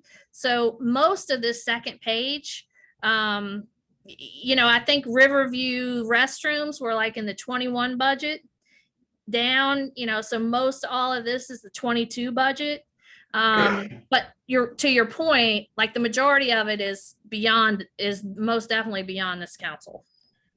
One thing that might be helpful, I use as an example, from I just recently went off the Water and Sewer Authority board, is that basically quarterly we get an update on everything that would be on their capital budget for the next 30 years. Even if it's just 30 years. Come on, Lloyd, we're just getting to 5. Because they obviously have capital needs. They need to project 30 years, but they've made the plans, and they tell us every quarter or so, here's the status of this, and this, so that it reminds us of what's coming. And once the list is created, it's easy to maintain on a quarterly basis. It probably was a hassle the first time it had to be done, but something like that might be helpful for going forward. But we don't need it by this March, but maybe as we as we work on new processes, that would be helpful, because this is, as you know, from my questions to you over the last couple of years, this is something that I've had a hard time wrapping my mind around. Absolutely. And we are working on that. My colleague, Brian Ray, if you haven't had an opportunity, I'll make you aware of the Budget Explorer link that's on our budget website that we were just able to recently add, that breaks down the general fund budget down to the line item and department level. We have great plans to do more things like that. And definitely one of those is the CIP. And we also are looking at more sort of open data kind of initiatives. And so we hear you. We've gotten questions from the public on that, and that is something we're working towards. Ms. Hamill, is it possible to, maybe this would be part of the open data project that you just mentioned, the portal, which is actually pretty slick and neat, what's already up there. But for this list in particular, is it worth staff going through and maybe having a separate column over here to the right of when this was put up, what your sort of best sense of whether this is still a viable request or not? I mean, the underground utilities that were mentioned, underground utilities is always a great idea. It's also very expensive. And so I'm just wondering if that item was on the list from, it sounds like maybe perhaps a decade or more ago, what's the progress that's happened? Just some sort of update on some of these. And maybe, I realize this isn't like a place for us to go rob some cash from, but at the same time, if there are elements here that were just, nothing has happened over the last 5 years, I think we owe it to the public to understand why and whether it's still viable. Yeah, in fact, part of the process that we go through when we get ready to sell bonds every year, we send out a spreadsheet which itemizes all the projects that are quote unquote on the books with their budgets, their expenses, and it goes out to departments and project managers, and we ask them to provide us with a status update of that project. And to also provide us with a spending plan, because at that point, we use that information to size the bonds so we know how many to sell every year. So we do that process, and we do maintain that.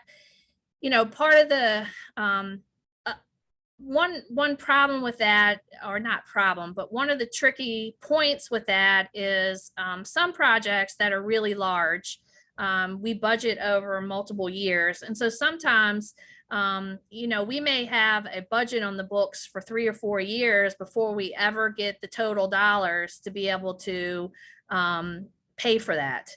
And so then in other cases, like VDOT projects, which tend to be very large dollar projects, are largely funded by state and federal dollars as pass through from VDOT, but it ends up with very large balances on the books because the funding sort of streams in over their 6-year plan. So there, again, you know, there's lots of moving parts, but we do follow up with staff, and staff does provide updates and status updates and spend rate projections on all the projects at least once a year, if not more. So we do have that we could share.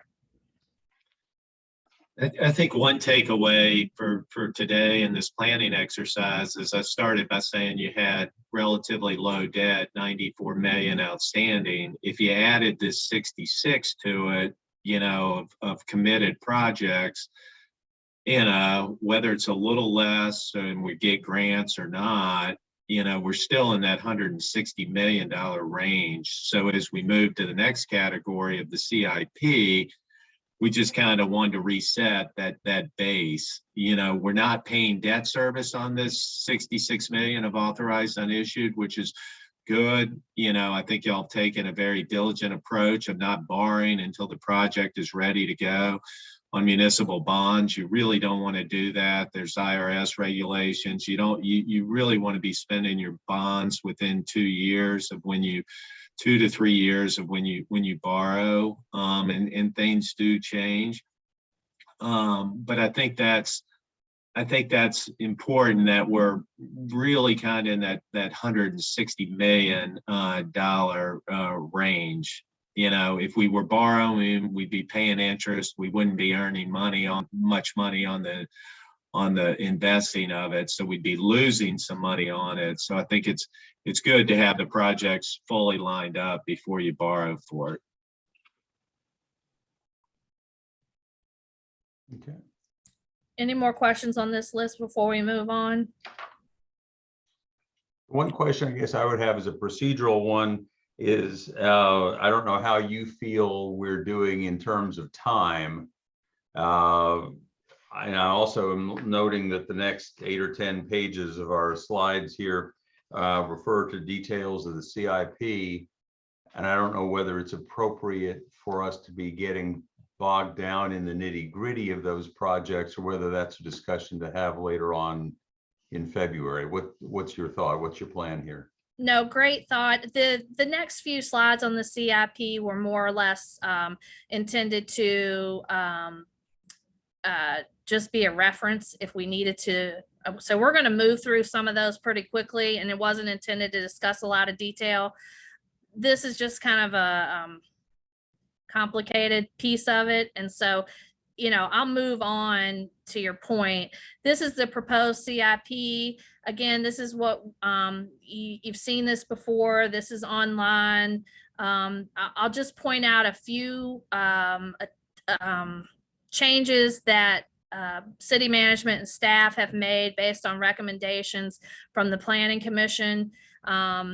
You know, to point out just a couple of things. The one big one is that under bondable projects, under transportation and access, the first draft that we showed to you included roughly about 1.3 million. I think it was not roughly, it was exactly $1.3 million for that was originally allocated for the parking garage, and we had left that much in the draft to address any agreement that we have with the county on the parking agreement for the courts. Based on further discussions and recommendations from the Planning Commission, we this draft takes that out. That agreement, is, to my knowledge, has not been finalized, and that's still being worked on.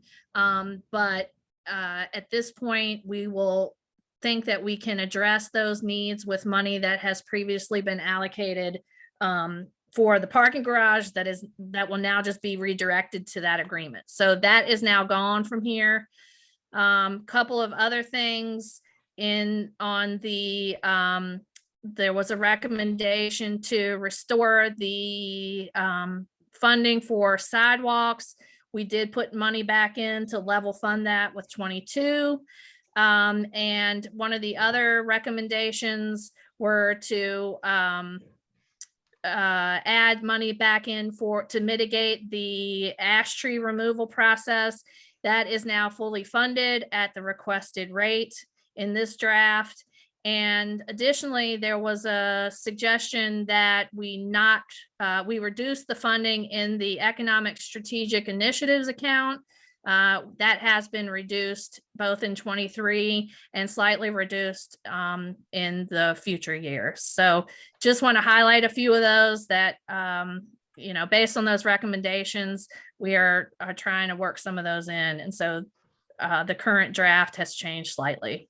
But to get down to a total, we have a 5-year plan that's, you know, $157 million with just under 120 or just over 124 that we would see as being eligible for bonds.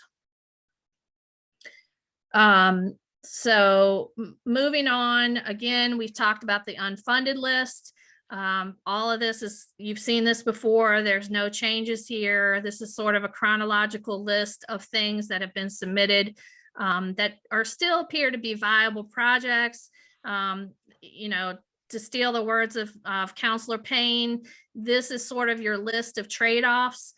These are the things that are not in a plan anywhere, but, you know, are things that based on decisions that you ultimately make in adopting a proposed CIP, are left unfunded and would not move forward. And to kind of sort of give you an overview of all of that. I'm sorry, Chrissy, just a quick Sure. follow-up to that. So would those projects be part of that 30-year plan that Lloyd mentioned a few minutes ago? Perhaps, yes. Okay. Hey, Yeah. okay. So to kind of wrap all this together, as you think about how this works, we've talked to you about council's major funding priorities. Are you putting your money where your mouth is? And I think we've shown you that chart that had the green highlights. And in terms of the CIP, we're funding, at levels that indicate that your three priorities are education, transportation and access, and affordable housing. So if we break those categories down a little bit, the middle column where we say revised proposed CIP, you'll see that education is number 1, affordable housing comes in number 2, and transportation comes in number 3. So those are things that in the current plan are funded. That makes up the $122 million of the bondable piece. Well, not all of it's bondable. I'm gonna take that back. That makes up 122 million of the total 157 that we have budgeted. Then we talked about the authorized but not issued. And so if we looked at those 3 categories, like what's on that list that is in the works, and you see that listed here. And then in terms of what is currently funded, that is the total of those 2, and then what is unfunded. And you'll see how that falls out in those top 3 categories. So as we talk about priorities, trade-offs, decisions going forward, this is kind of a very high level of a scenario of where your money's going, what's kind of being left out, and what's still in progress. Ms. Hamill, I know we're not going to drill into specifics, but at this point, this is including the $75 million notional cost for the schools. That is correct. So the 75 is in that $85 million number in the middle column, noted as revised proposed CIP. Okay, thank you. Mm-hmm. Any questions here? So I'm going to turn this over to Kevin. All right, a lot of numbers on this page, and want to make sure that everybody understands this, because this is really a key page in our planning process. The light blue second column, bond issuance amount, just shows estimated figures. We just saw a lot of capital costs, but we're just making estimated guesses of when we're going to be actually bonding for these amounts, and then when we have to start paying debt service on this. So, the numbers we were just looking at, and part of this is solving to keep us at or right around that 10%. The far right-hand capacity, far right-hand column is that debt capacity ratio that we talked about, of our goal being in the 9% range, but not to exceed 10%. And so this kind of says, solves for that debt capacity. How much can we borrow to keep right around that 10%?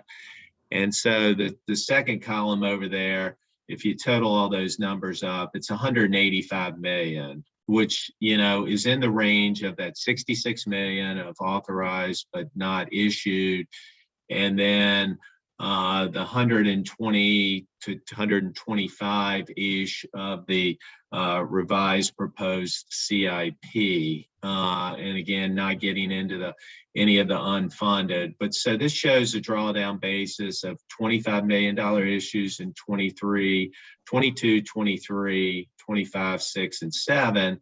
And then the larger borrowing, presumably for schools, of $60 million range in 24.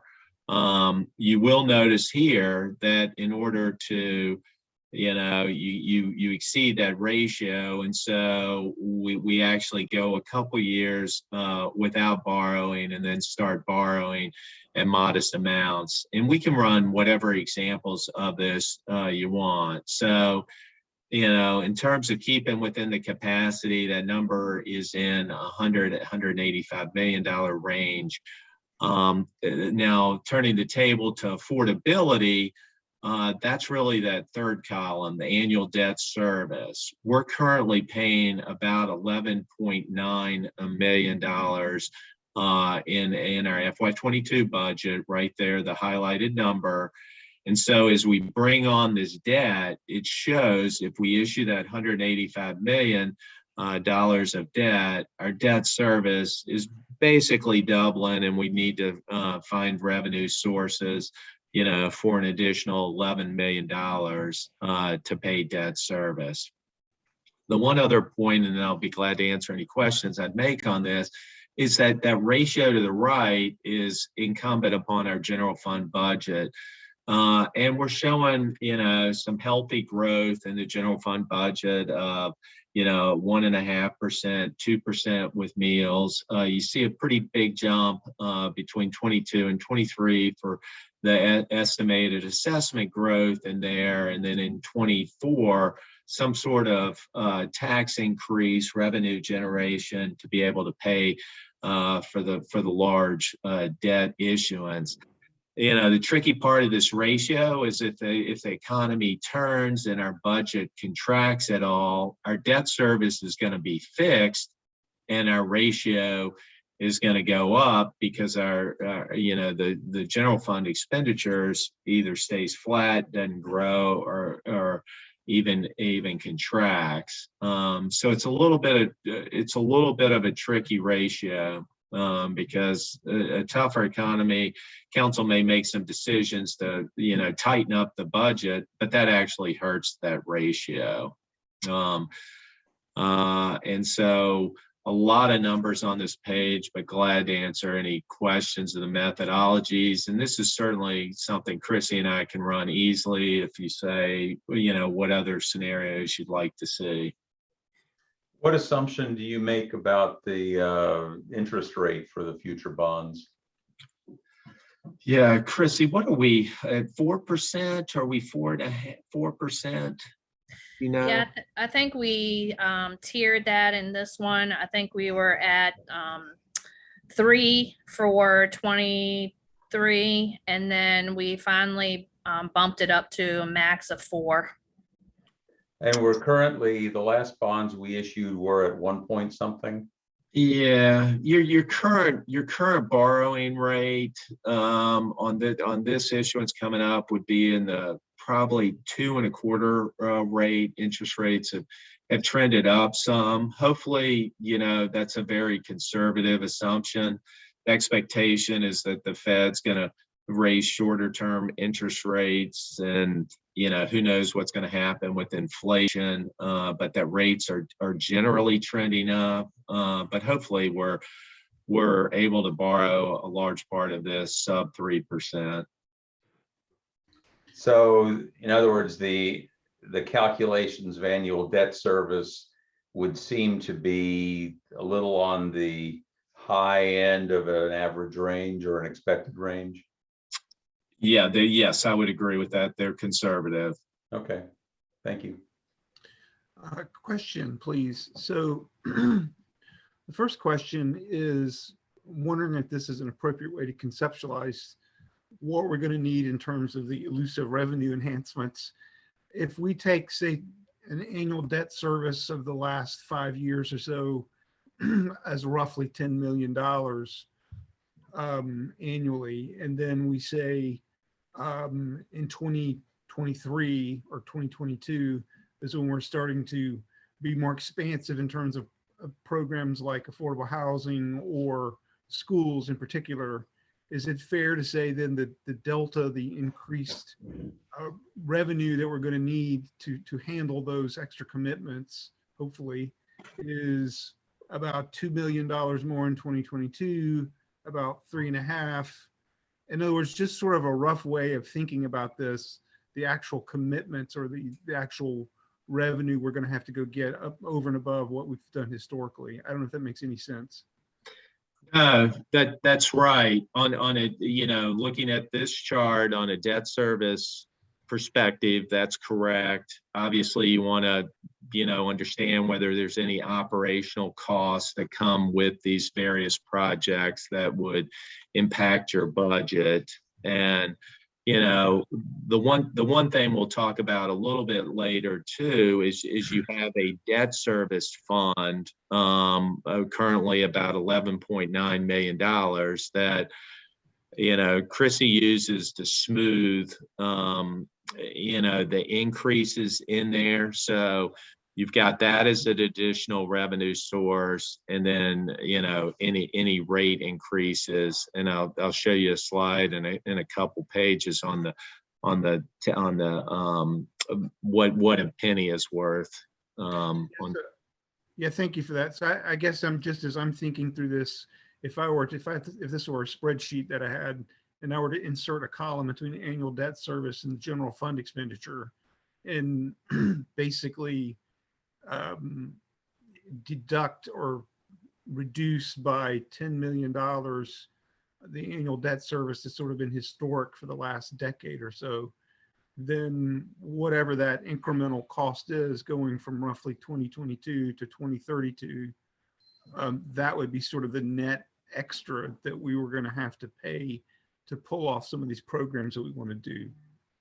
I don't know if that makes any sense at all, but you see my point, Mr. Ryan?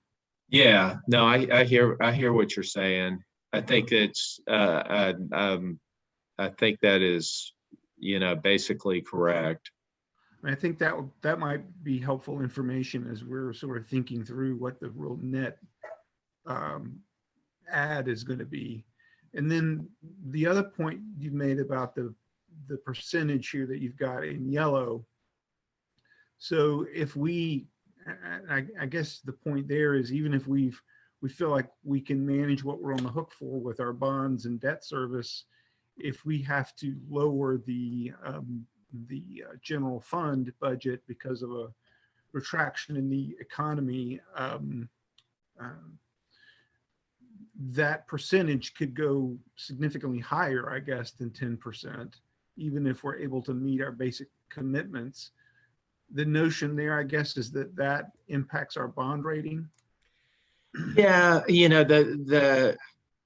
part of this is it impacts your ability to pay for other things in the budget. I mean, the 10%, when you think of like 22, it's at 6%. So you're paying 6% to debt service, you're paying 94% to other things.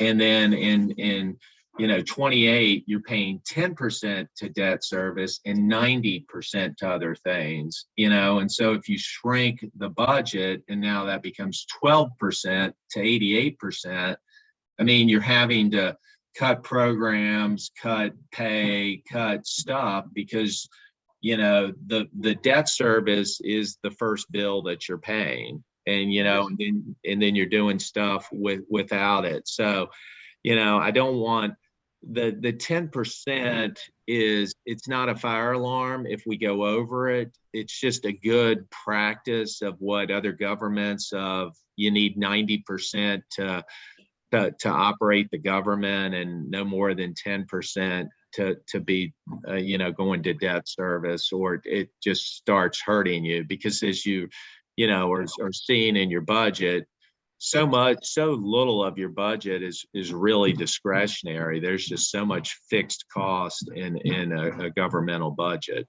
Got it. And I guess because that fits within our financial policy, the credit agencies would begin to raise questions about is that a reasonable thing to be afraid of? Yeah, they're just asking questions. I think the everything on your project list is viable projects and they're tough decisions. So I mean, this isn't an easy process of you've got to provide these key governmental services, or they should be asking questions about that. I think the ultimate message here is that, you know, our debt is relatively low today. We've got a lot of authorized but unissued debt on you know, valid projects. So we've got really limited capacity going forward, and we just want to make sure how we're spending that capacity, and knowing that, you know, in future years, you know, we may be constrained. You know, with in this example, a couple years of not borrowing, where at a minimum, the cities typically borrow $10 million a year for just general, you know, even almost maintenance needs. You know, so like, you know, one thing on the schools, not to pick on them, but, you know, on the unfunded list is the Charlottesville High School roof. And so, you know, that's not on this list, that's not in these numbers. And if you said, hey, the next time you have money potentially for a Charlottesville High School roof is 2031, I'm not sure how that works. Yeah, just a couple caveats here too. I just want to highlight, Kevin pointed this out, but I just want to make sure. So you know, in your beginning of your question, you talked about adding a column and sort of doing the math. That is kind of the other half of this table that we'll show to you in the CIP work session. That is exactly what we do. But I want to stress, I don't want the takeaway here to be that this is where we are right now. There are some assumptions that we're making here that make this work. And so one of those is, you know, we've built in sort of an anticipated tax increase. If you look at the numbers through here, you'll see that the general fund is growing, and this is building in what would it take to keep us at the 10%. So, and also in addition, if you were to see the other side of this table, you would see that to get from 11 to 23, we're not only increasing our tax rate to pay for the debt service, but we're also drawing down the $11 million of debt service fund balance that Kevin talked about. So, you know, this table is, like Kevin said, a lot of numbers. And if you were to look at this table, what we showed you last year, some of this has changed, and where we hit this has changed because there's a lot of variables in play here. But I don't want the takeaway to be, oh, well, we can do this, we're only at 10%. I just want you to understand that, you know, this general fund expenditure is incorporating a sizable tax increase and drawing down your debt service fund balance. And you're going to tell us what that tax increase might be at some point? Yeah, I mean, I don't think we're ready yet because one, we've got to finalize the assessment information, but we'll move on to the slides, and Kevin is going to talk to you about tax bullet points you were asking about earlier too. This chart just really was put in there to just show the impact of this future debt. I mean, and, you know, the blue bars, historical borrowings relatively low. You know, the red bars much higher, you know, and one could argue that you know, those are capital costs, that if those numbers would have been higher in the past, then you wouldn't have this spike and bubble in the future. But this is where we are on this. And I would also just add here, if you look at this graph, and to your earlier question, you know, when we're borrowing $10 million a year and we're going along and we're able to, you know, we're paying off debt, we're getting new debt, but we're still staying, you know, comfortably below our target. And then we get here, and just in one bond issue, we push up to our max. We don't really have a lot of room when the general fund contracts or something else comes up. We're not able to manage our CIP, which we've been able to do before, because we've got one sort of large bond issue that's there.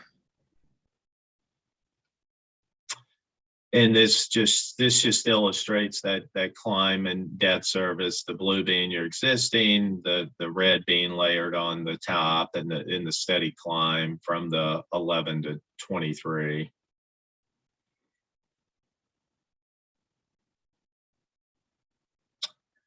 And then this just uses, so this is what I was talking about in terms of how do we pay for this? We've got the current debt service fund, which is great. I mean, that's a nice resource and allows you to spread it out a little bit. You utilize some of those funds as you build up, increase revenues or decrease expenditures, and just using real estate as the tax rate as an example.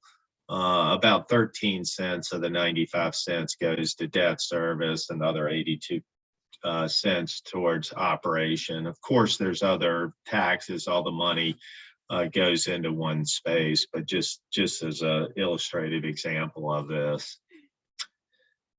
And then the next slide shows you the value that you were asking for. 1 cent on the real estate, we're estimating is about 927,000. And so we've got other revenue types on there. Meals tax, 1 penny on that's 2.5. Or 1% on that is 2.5 million. I think Chrissy has looked at this in the past, and your meals tax and your lodging tax are kind of competitive with where others are. Certainly sensitive revenues, and you'd really want to do an analysis on that before increasing that. I know meals tax is especially a sensitive issue, but that's one of your larger revenue generators. Personal property tax, instead of 1 penny, I did 10 pennies there because 1 penny is 23,000. So, 10 pennies gets you 233,000. Lodging, 1% is 812. Cigarette tax, we understand from the treasurer, couldn't be changed without General Assembly approval, I believe, but that's not a ton of money in there. But the top item, the real estate tax, gives you a pretty good indication of what a penny is worth there.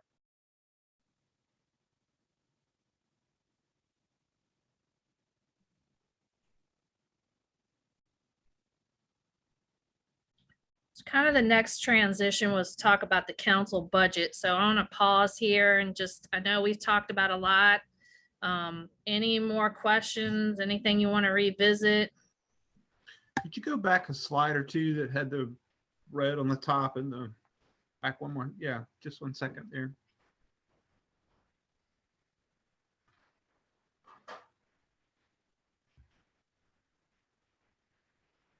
So the blue is what, if we had sort of stayed on the current track, where we would end up in terms of debt service? That's your current, but that's what you currently have issued. The debt service on what we have on the 94 million outstanding.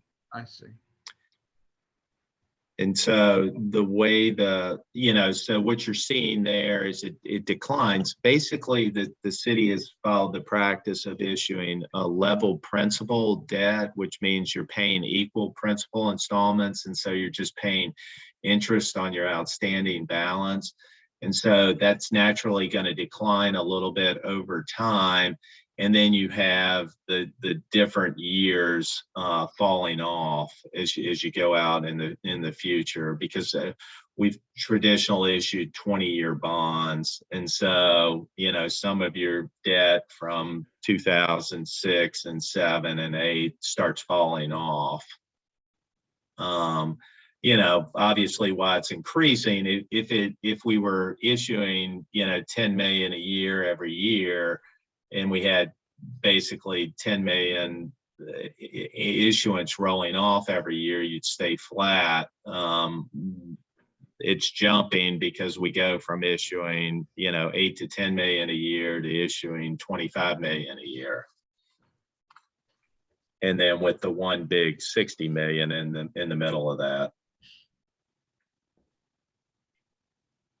To just real quickly to summarize, is in terms of how I think about it, accurate, that interpretation of this is that with our currently proposed CIP budget, with a 10-cent or so real estate tax increase and depleting the debt service fund, that and having cut West Main Street in the parking garage, our current proposed CIP would mean anything in the unfunded list currently, such as PHA's affordable housing projects, for that matter, Charlottesville High School roof, et cetera, wouldn't even begin to be possible for us to consider funding until 2031. I would say basically, yes, that's a good summary. That's I would agree. Very, very good summary. that's pretty striking and important for, I hope, the community to be aware of. I'll just leave it at that.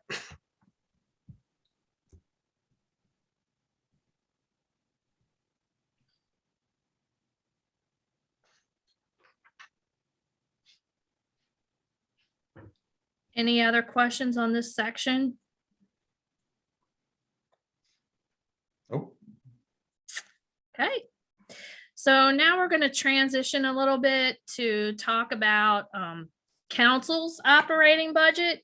So your piece of the pie, this would be just like a department. This is your budget. And so I included in your packet, this is a printout from our financial system. This particular screenshot was as of the 21st. I don't remember exactly what date I used in the one that was provided to you in your packet, but this is a snapshot of your operating budget for the 22 year. So included in the original budget for the council, you have a budget of $318,000, $318,901. You can see here, there's an itemization of the things that have been spent to date. You're roughly about 70% utilized. And so here's where you all can make recommendations, move things around. I know Keena has consulted with you here on the submission for 23. This is how you can track your spending. We can provide this to you at any point. I don't know what questions you have. Keena, I don't know if you had anything you wanted to add here. Nothing to add, but I'm here to answer questions.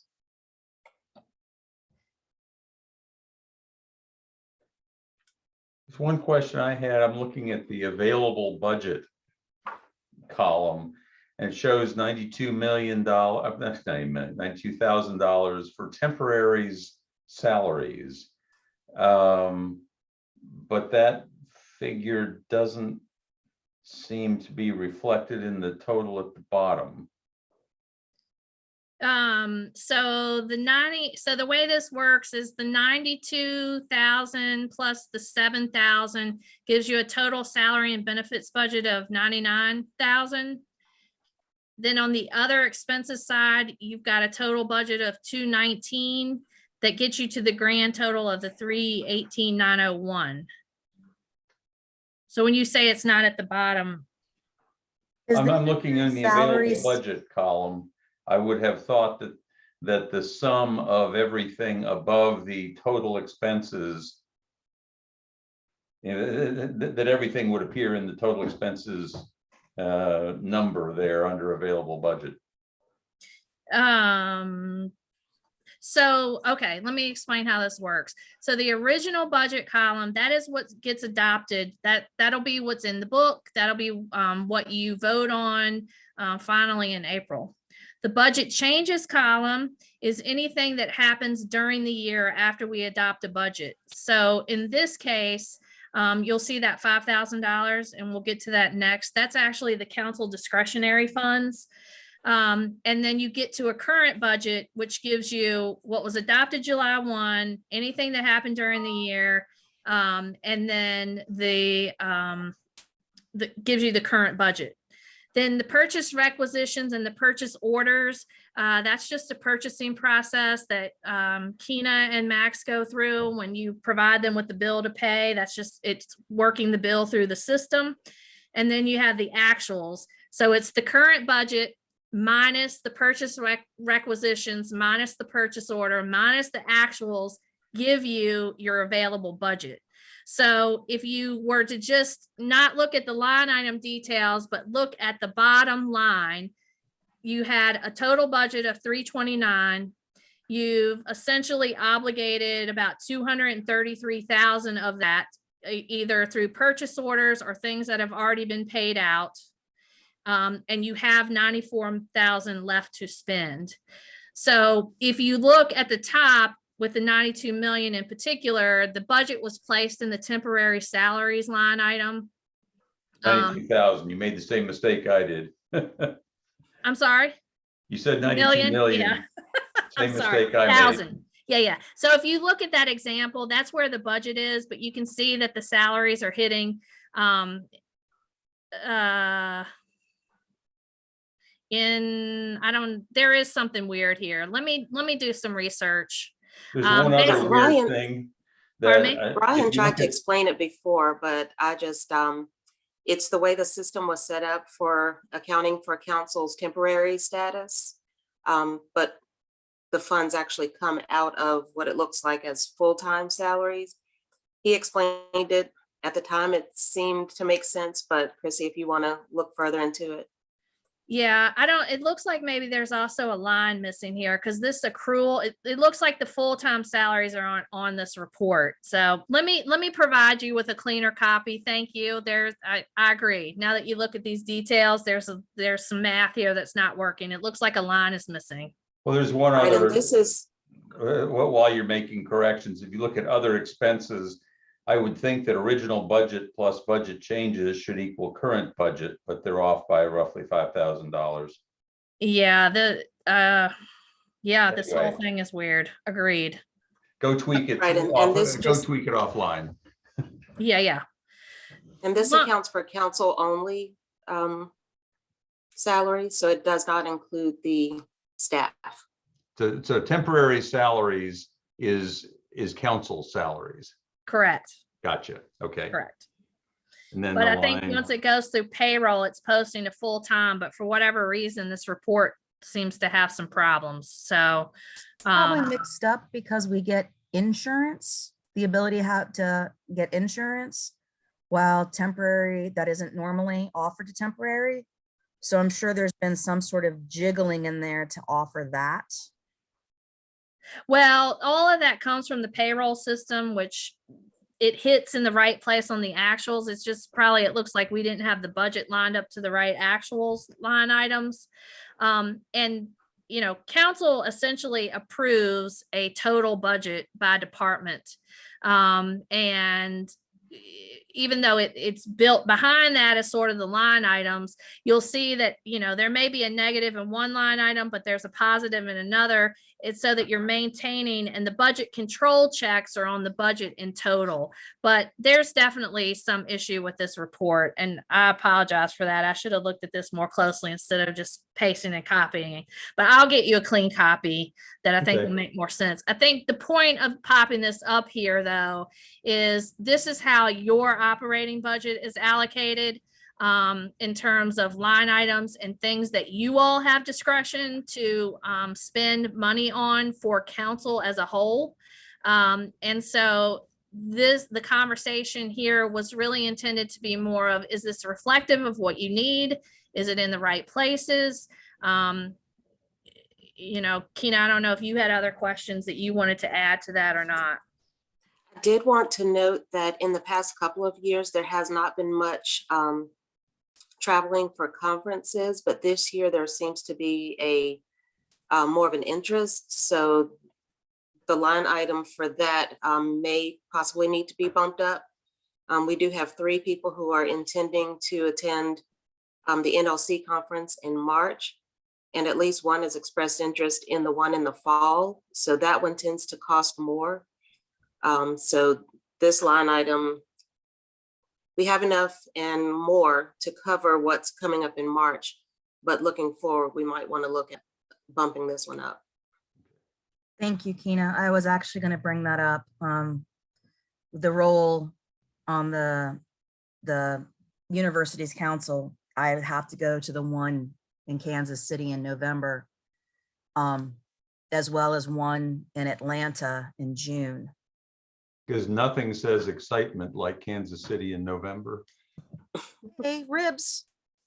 And this line item actually used to be, let's see, let me be more specific.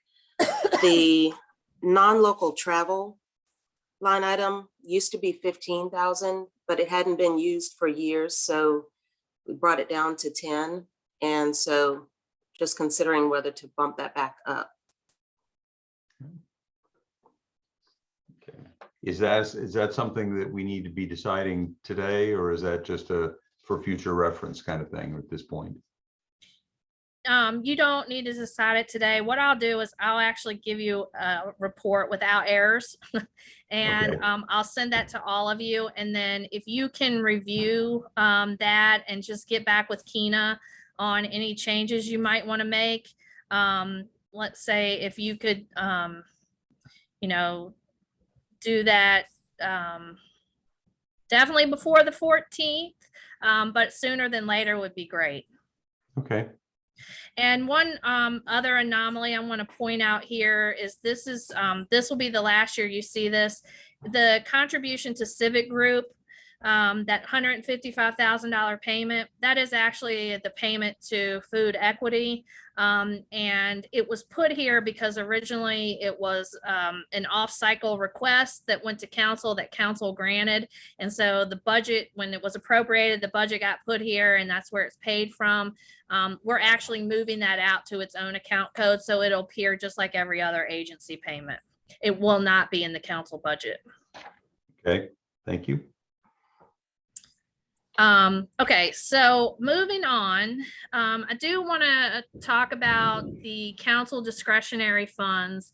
This was something new that was put in the 22 budget, and it was added to the annual budget appropriation. It is by requirement defined by counselor. Every counselor has a pot of money. So couple of things here. At a minimum, we need to take some action to to date, no dollars have been spent out of any of these accounts, I believe. Is that correct, Kina? There was one expense for meals. Mayor Walker, I can't remember the exact reason she used it, but it was right toward the end that there was one expense, but it was less than $100. I think there was some group that she had convened that she wanted to pay a lunch for, something like that. Right. And I know that when it was circulated to us, none of us had any objections. It was like 77. No, was it? I don't remember what it was. It shows up on here someplace. The 8909. Excuse me. Yeah, so the way we funded this in 8186. 22 was we actually, the council strategic account that we talked about earlier, we allocated $5,000 out of that. And then from that, each counselor was allocated $1,000. So at a minimum, we need to bring to council a memo that would reprogram Mayor Walker's account and also Counselor Hill's account to the two new counselors.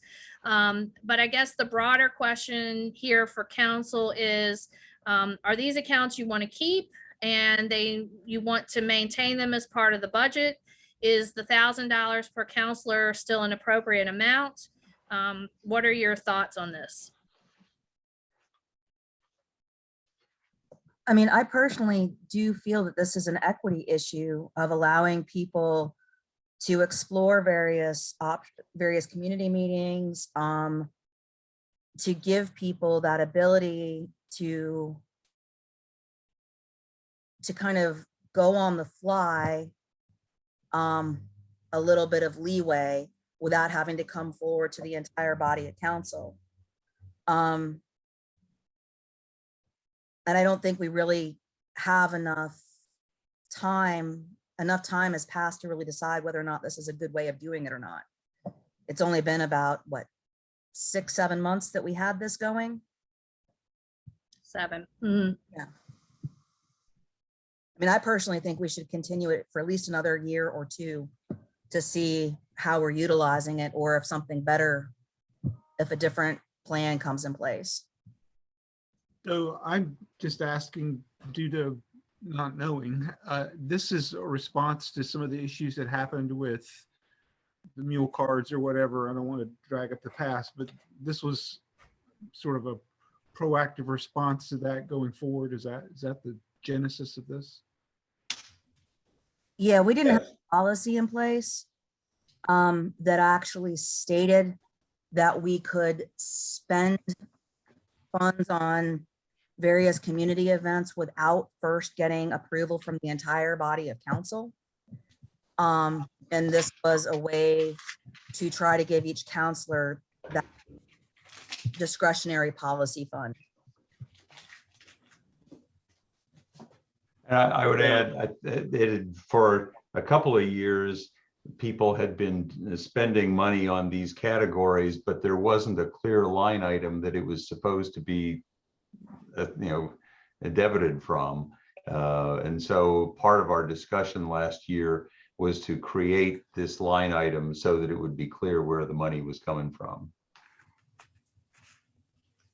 Yeah, I think that, we should, keep it as well, but, and maybe the information was in the packet that Keena gave me. I just would just like, just clear direction on what it can and can't be used for. I think some of that comes up in the discussion that we'll have after lunch. Okay. I'm generally in favor of keeping it. I think that it gives everyone on council sort of at least an equal starting point relative to constituent outreach or whatever is appropriate to be spent from this. So I think we should keep it. So that's at least 3 votes right there. So, I'll tell you, I was opposed to having funds at all, but having decided that we ought to have funds, I think we ought to also then give it a chance to see how it's going to work, because clearly paying money for food and meetings and so on in a time of COVID is not a fair test. I think we ought to at least have a fair test before we change. And so just from a practical standpoint on how these would work, would you envision that this would be the amount and then it would reset every July 1?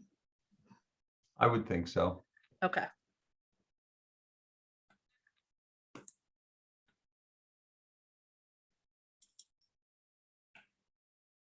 Any more discussion here?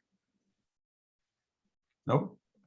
We might need to put someplace in the policy, Chrissy, that on election years, this might have to we'd have to look at resetting it for new counselors coming in. And that in the policy, what we write in is it resets to 1,000, taking the previous counselors or 500 or something that to give them 6 months, taking the previous counselor that they are replacing's pot, the two. I hopefully you get what I'm saying on that. No, I understand what you're saying. I think the only catch point there is we would need to figure out where that was going to come from. So for example, if you in your last year, if you spent your entire $1,000 before January 1, and we want to reset that for the new counselor, where would the $500 or $1,000, whatever you decide is the amount, where would that come from? Would that be something that you would allocate from the council operating budget? Would that be something you would look to the strategic initiatives account to fund? because we'd have to have a funding source for it. So yes, we can look at that. We just need to think that through a little bit. I mean, personally, it seems to come, I mean, the idea of it coming from the strategic initiative account for the reset amount. But the yearly amount should come from the operating budget. Okay. I mean, that Well, I would also, because it's- I would also add that a new counselor is most likely not going to spend those funds in the first 6 months. So having it reset in July still would seem reasonable.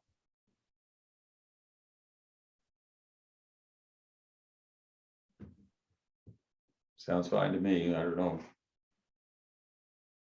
Yeah, I don't think we have to decide now. I mean, I've made some notes and we'll put together some suggestions and then, you know, based on your conversation later today, if anything changes, and certainly you can make changes as we go. It's not a ton of money. So, you know, I think we can work with that, what you've given us already. Okay. All right, we talked about strategic investment account. Is there anything else here we need to revisit or moving on? I don't recall, did we talk about whether this gets re-upped, so to speak, every year? Or that would just happen, we would have to specifically say, yeah, we want to add another $25,000 or something to it. Yeah, I would say we've done a whole combination of things. There is currently not any new money for the strategic investment account included in our base because over the last few years, we have, you know, added dollars from year-end surpluses and those kinds of things. So if that is something that council thinks that they would like added to the budget, it would be helpful to know that now so we can build that in. Do you have a sense of how much we've spent sort of annually from this account? I have a history that I can send you. I would say, I don't know that an average is really useful because of the things we've used it for. You know, it's ebbed and flowed. Sometimes we have gotten big things, but I can certainly send you a history for you to review. Yeah, what was the initial investment? I mean, the initial sort of starting. I think it was 250. I think when it was originally put in, it was started with 250 added to the budget. As I recall, that was like 2000 or 2002 or something. It was a long time ago that it first got started. And then it got a significant infusion about 3 or 4 years ago that kind of revived the fund. It did. And I know right about the time of the Blue Ribbon Commission, like we put $1 million in there from year end. And so I could pull it up now, but because I'm sharing a screen, I can't get to it. Sure. But we've got those details. I can send it to you. And Did you see Ms. Robertson's point in the chat? yeah, she asked whether council should consider an official written policy stating the purpose and uses of the SIA. I would say definitely yes, because I've been concerned over the last few years that it didn't seem to be regulated at all, and people would just sort of get an idea of, hey, I've got something I'd like to spend some money on, what the heck. Sometimes it was much more principled than that, but it would be very useful to have a written policy that we would all agree on and hopefully follow. Don't have to decide that today. And just to be one point of clarification, when we're talking about SIA here, it's the council strategic investment account and not the CIP SIA account, right? Strategic investment area referring to Garrett Street and so on. Yeah. I was Gotcha. confused for a second myself. Okay, so we're winding down. We've got a lunch recess that we're supposed to come back from at 12:30. Can we get this last little bit wrapped up by 12 o'clock? Yes, sir. Thank you. Real quick, probably even sooner than that. Let's rock and roll. Yep. So the last thing I want to just bring up to you is just a few things that we already know going into this budget. So these are things that I've coined expenditure drivers. These are sort of major increases that we know we've either already committed to or by formula will happen. So number one is employee compensation and benefits. You granted a mid-year pay increase for employees, which we are all very thankful for. That does add to the base of the budget, and that will be accounted for, but that will show up as an increase over 22. It continues to be an employee market. We hear every day, so-and-so is doing this, and employers are being more creative and doing more things. And we continue to keep an eye on our peers in terms of what they're doing. And so we'll be talking about that as part of the budget process. Additionally, Ms. Marshall has talked to you all about the comp study that's underway. And so that will continue to be a driver for the budget, both in 23 and going forward. The school's operating budget request, we know that will be an increase. You'll be meeting with them on February 2nd for their presentation. We are anticipating assessment increases. And so that formula will increase. We also know that from the budget last year on their operating side, they used approximately $4.5 million of one-time money to balance their operating budget. So that became their base, and they've been working really hard to manage that and sort of reduce the use of those funds. And so Dr. Gurley and team will be talking to you about that, but that will most likely result in an increase in the budget. We also made cuts to the budget related to COVID. We postponed replacing equipment. We postponed dollars that go to facilities repair. So as those revenues are starting to climb back up to pre-COVID levels, we also are looking to restore our budget for some of the reductions that we made there. We've also talked about changes to the CHAP program and the tax relief program. Commissioner Divers has spoken with you all about some of his ideas there. And so that will create some increases in the budget. And then just department requests in general. We're looking through those, and there are contractual increases that have happened and other things that will lead to sort of what I'm terming the known increases in budget before we actually are able to get to the new requests. So very much like the conversation we're having about the CIP, it's a very similar conversation on the general fund side. This is not unusual. This is where we land every year when we're in this budget process. It's where every government lands with their budget process. There's always more wanted and more needed than resources available. And so again, to continue that trade-off conversation, we'll be working through that to present to you a proposed budget. And when we meet next on the 3rd, we'll talk about what those revenues look like. We'll have much more specifics, and we'll be able to tie some numbers to some of these things as well. So that's just kind of where we are. And I appreciate your time today. I appreciate all your questions, really good questions. Happy to, I know we have some takeaways and some things that we owe you, but happy to answer any further questions or any comments. Yeah, I have a question. Just wondering, so I think in the terminology is a business type entity. So I guess that'd be like the golf course or the utilities, or I'm trying to think of other ones that might be considered business type entities within the city. How does their budgeting work? I mean, I haven't looked through all the relevant documents. I haven't, I've not looked in closely to the online portal in terms of what you can see. But the sort of high level budget that's in this thing here, Mhm. I have looked through that, and in terms of like the utilities department, I have it's a black box, I guess, in terms of what I can tell. How does council sort of interact with a business type entity like the utilities department or the golf course for that matter?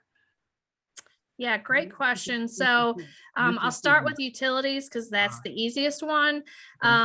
That process, so first of all of those funds go through the same budget process as we've described here. They're making their submissions, they're being reviewed. The difference is, we spend all of our time talking about balancing the general fund. They also have to balance their funds. So anything that they contemplate to spend, they have to have offsetting revenues to cover. So many times for the utilities, that covers user fees, and that's funded by the rates. You also have funds like social services and DSS and all of those. They're covered either through user fees, but largely federal and state dollars. And so and then finally, there's a component to that most of the time there's a transfer from the general fund that helps fund those. So in that general fund, in the general fund budget book, you'll see transfer to social services. And it's a big number, but behind that is also a full complement of a social services budget, and the general fund contribution is just one piece of that. So they do balance that. It is in the budget book, and but not at a level of detail that we talk about with the general fund. Utilities, however, they are part of this process, and you formally adopt a budget. But the largest expense for utilities is the piece that we get from Rivanna. And so that does not happen until after we've adopted our budget. And so because of that, our finance director, Chris Cullinan, and the utilities director, Ms. Lauren Hildebrand, they actually go through an entire rate setting process. And they present that study to you and a recommendation, and you actually formally adopt that. And it's a very detailed look at all of the budgets for gas, water, wastewater, and stormwater. And you'll do that in May, early June, through a separate process. And so you'll be getting a lot of information on that at that time. The others, that I mentioned, like the golf course, the one that you mentioned, that's happens as part of the Parks and Rec budget. And we'll be providing you information, and it'll be in the budget book related to that. Thank you.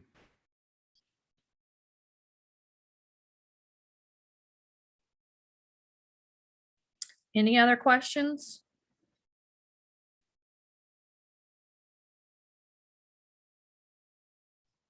I got nothing else.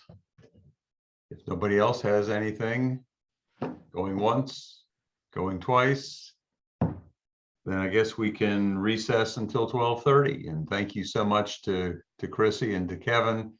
You all are, I gather, are not needed for the afternoon. You can go do something much more interesting. We really appreciate your guidance. Thank you. Thanks for your time. Thank you all. All right. We will come back to this link at 12:30 then. Is that right? Okay, see you all at 12:30. All right. Have a good afternoon.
Mr. Mayor?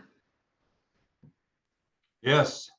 Yeah, I was looking for my delivery of mellow mushroom, something like that, lunch, and as part of this retreat, never showed up. Oh, well, Maybe next time. I guess enforced dieting. I don't know. Let's see. We have all counselors. We've got both of our deputy city managers. We've got city attorney. Got Ms. Hamill, who I thought wasn't going to be with us after lunch, but if she wants to stick around, she's always welcome.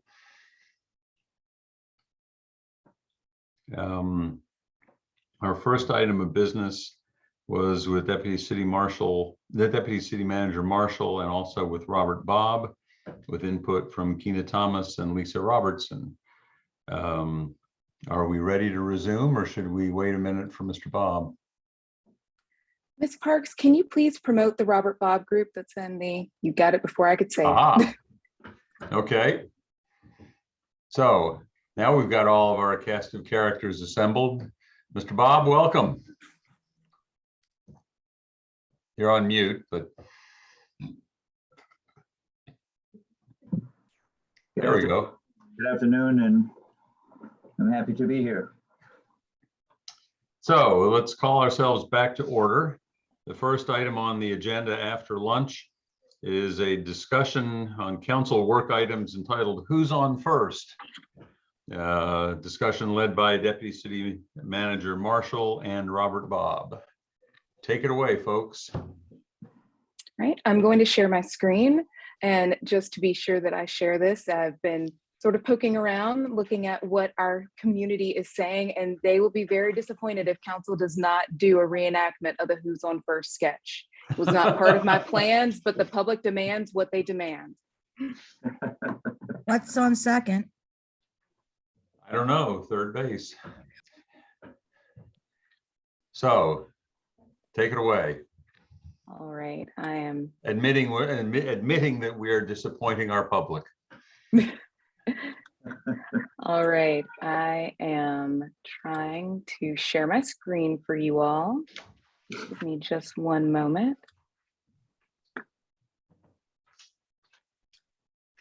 All right.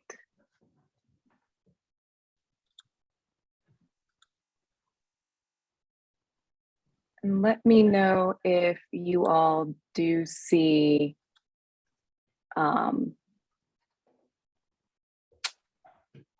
the PowerPoint. You may not right this second. My computer has decided that it does not want to play nicely with technology today. And actually,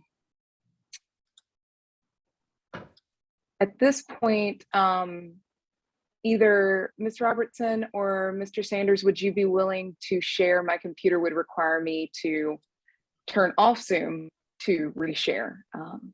And I don't know why it's doing this today, but that's how it's feeling today.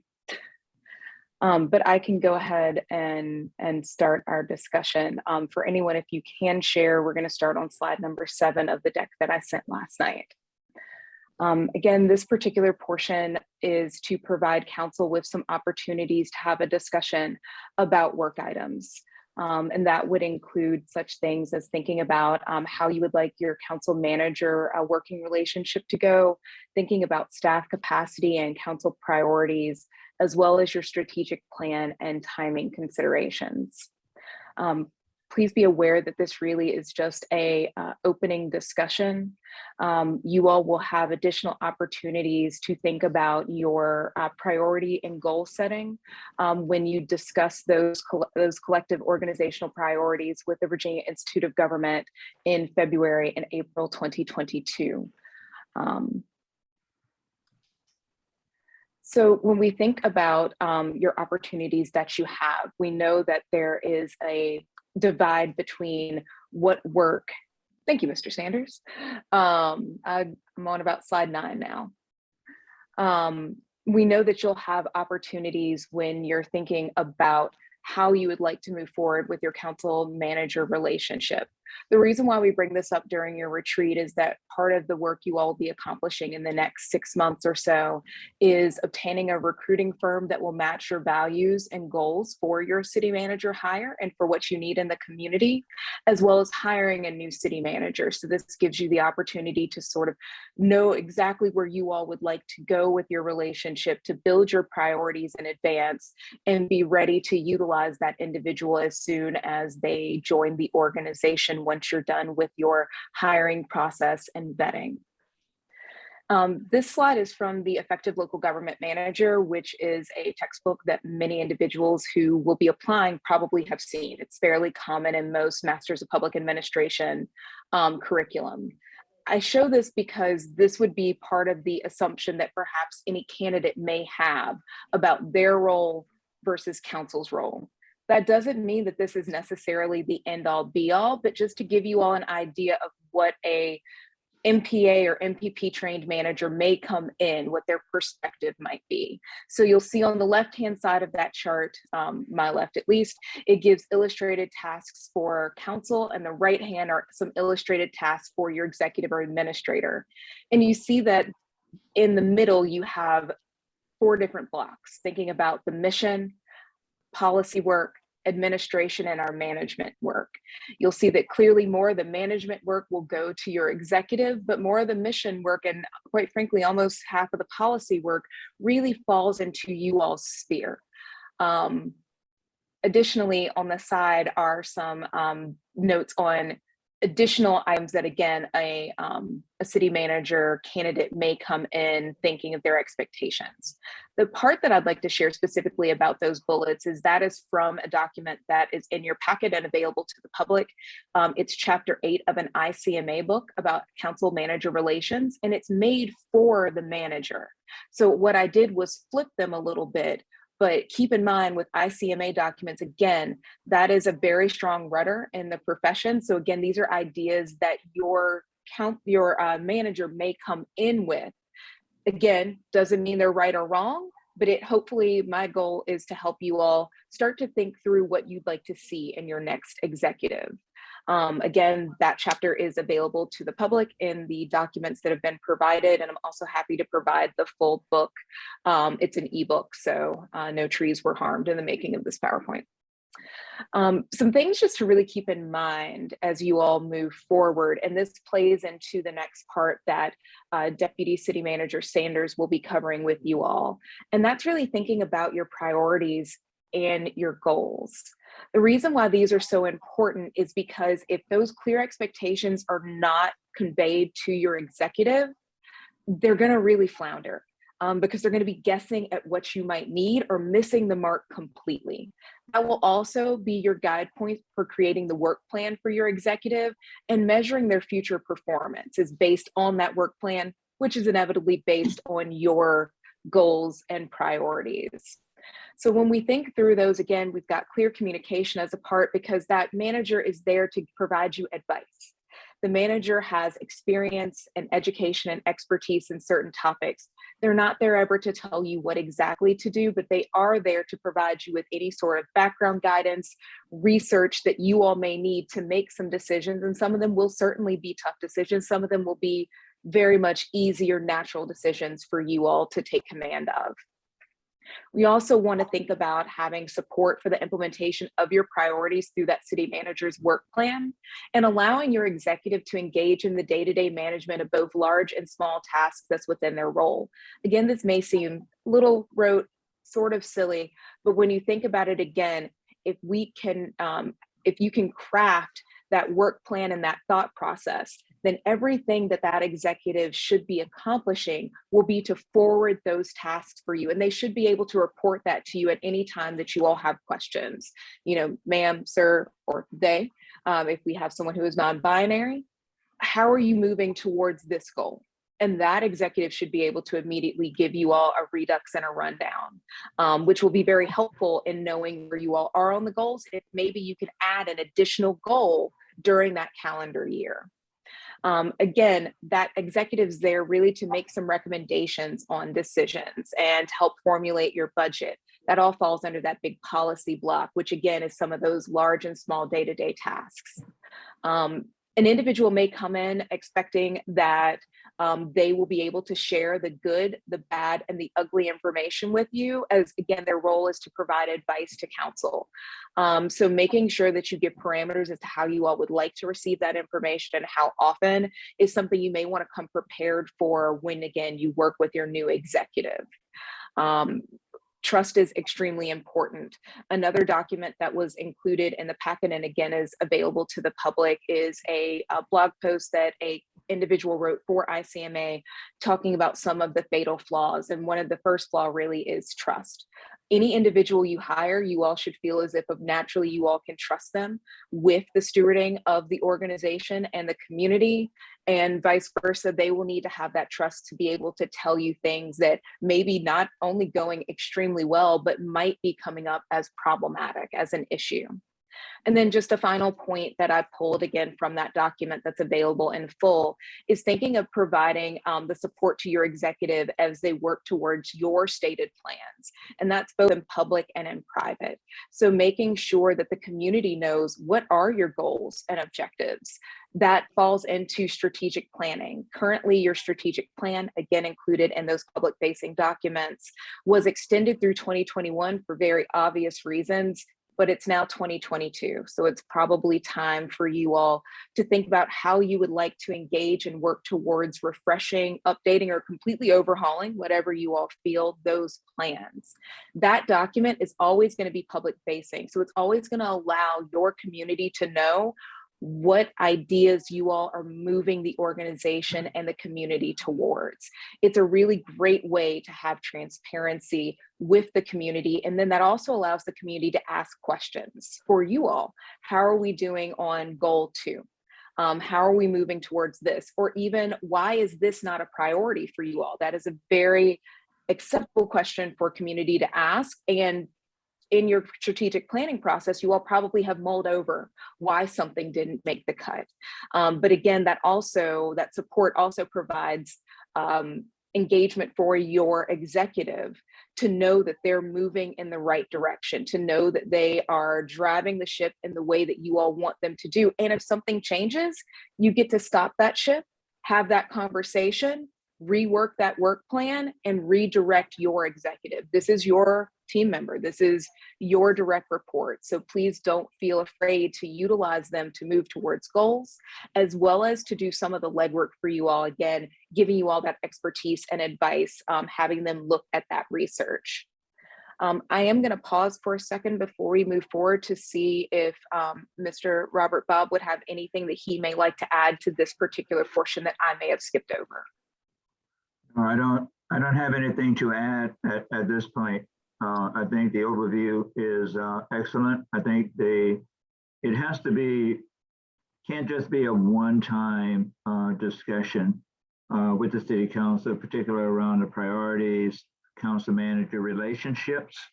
That's an ongoing discussion. You see the manager in action at every city council meeting, but I think at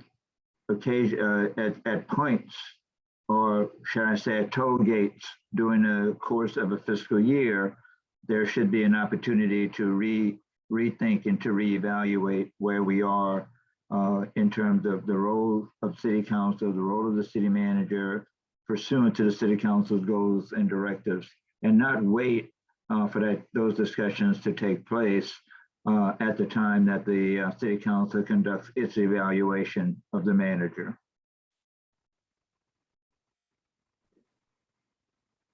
And I'll share that is very helpful advice. From leading organizations myself, the more feedback that my board gave me, the better I was able to fulfill our missions, goals, and objectives, as well as the quicker I was able to pivot when needed, when something else came forward that became a priority. So I've never met a manager that doesn't appreciate more communication and conversation than less. So please never worry about having those conversations with the individual, but do remember that that individual does answer to all 5 of you. So it's also very helpful when those directives or pivot changes come from the body, because it can be very confusing if it comes from one individual. Not that that one individual couldn't be speaking for everyone, but make sure your manager knows that, or they may be a little paralyzed. Moving forward, we're going to have a little bit of a discussion about what your staff, being myself, deputy city managers, and your city attorney, Ms. Robertson, have looked at and determined are some city manager hot topics that, again, you all will want to consider in your work, but also consider when you all are looking for your next executive. So Mr. Sanders, would you like to advance and go ahead? Good afternoon, everyone.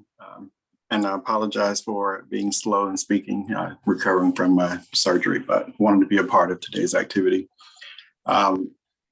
So as you've heard from Mr. Bob and you've heard from Ashley, and I'm chiming in just along in agreement that part of what we need to do right now is to prepare for our incoming interim city manager who arrives on Monday, and to help him with being able to step in with a lot.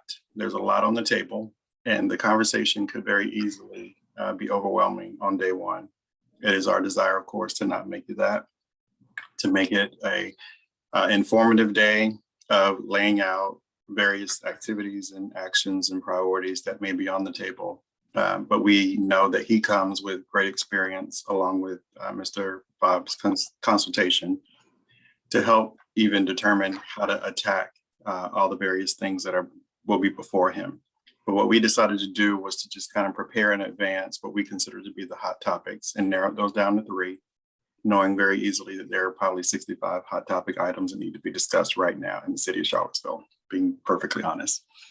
But when looking at those top 3, first, of course, being the FY23 budget. You just spent half of your morning discussing the budget. This is priority number 1 because of where we are in the schedule, making sure that we can get the budget completed on time so that it can be presented to council on the timeline is probably mission critical number 1. But along that way, we are looking for the opportunity to engage Mr. Rogers in being able to help us look at the process. And this would be an opportunity for him to bring his experience to the table and share with us any additional moments that might still be able to be injected into the process to help better inform you all, as well as to allow us to better participate in this process, being our first time as well as the 2 deputies that are participating. And then, of course, the big item is factoring in school reconfiguration. How do we evaluate that and make that final determination for its placement in the budget as that process comes to a conclusion? So we see that as important. It's very critical. And we would want to make sure that we can feed him as much information as we possibly can about this process and provide that engagement with staff so that he gains some comfort and familiarity with what our budget looks like today, understanding our process as well, and then looking to share whatever feedback he may have from his own experiences that will help us bring that to a natural conclusion in the spring.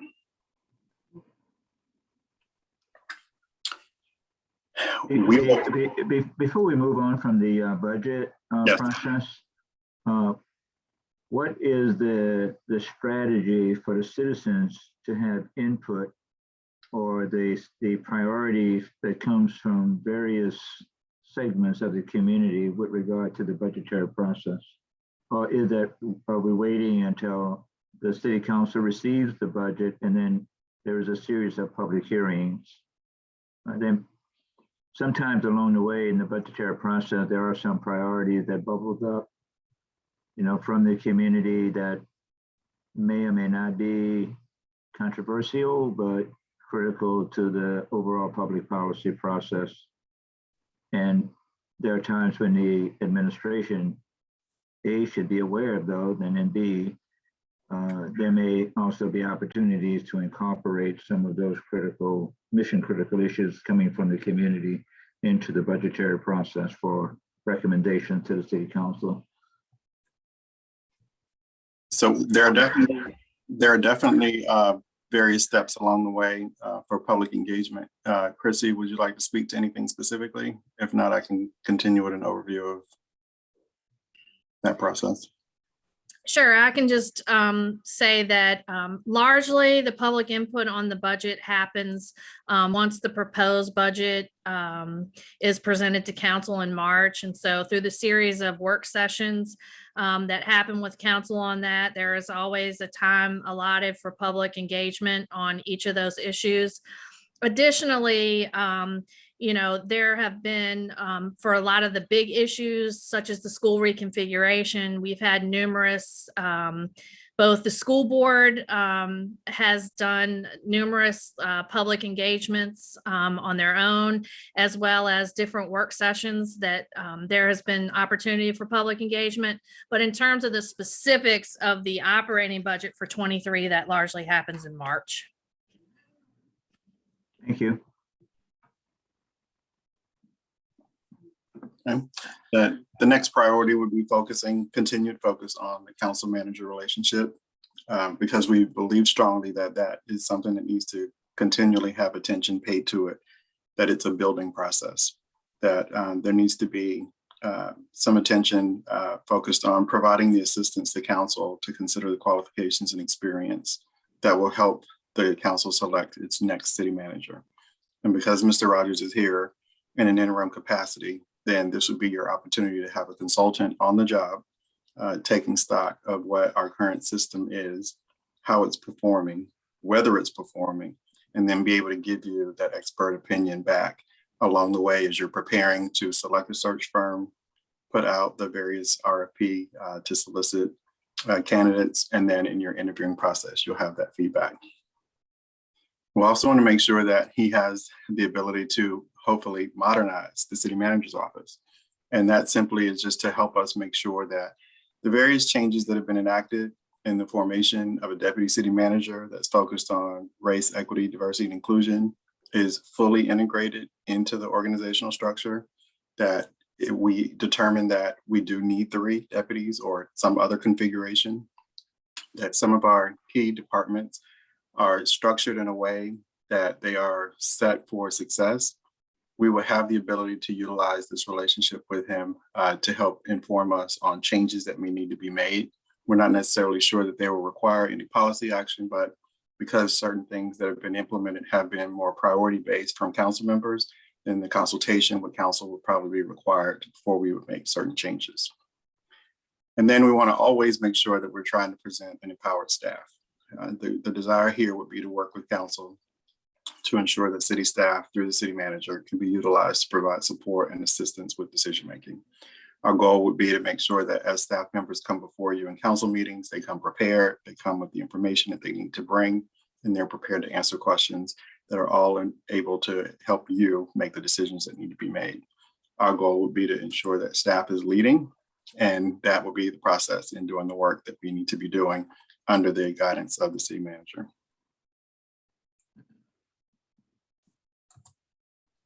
Nothing is 100%, but we want to make sure that those recommendations or staff support reports, etc., of those things that are apolitical, that we stay within the professional recommendations in providing that those recommendations and our assessment of different issues to the city council.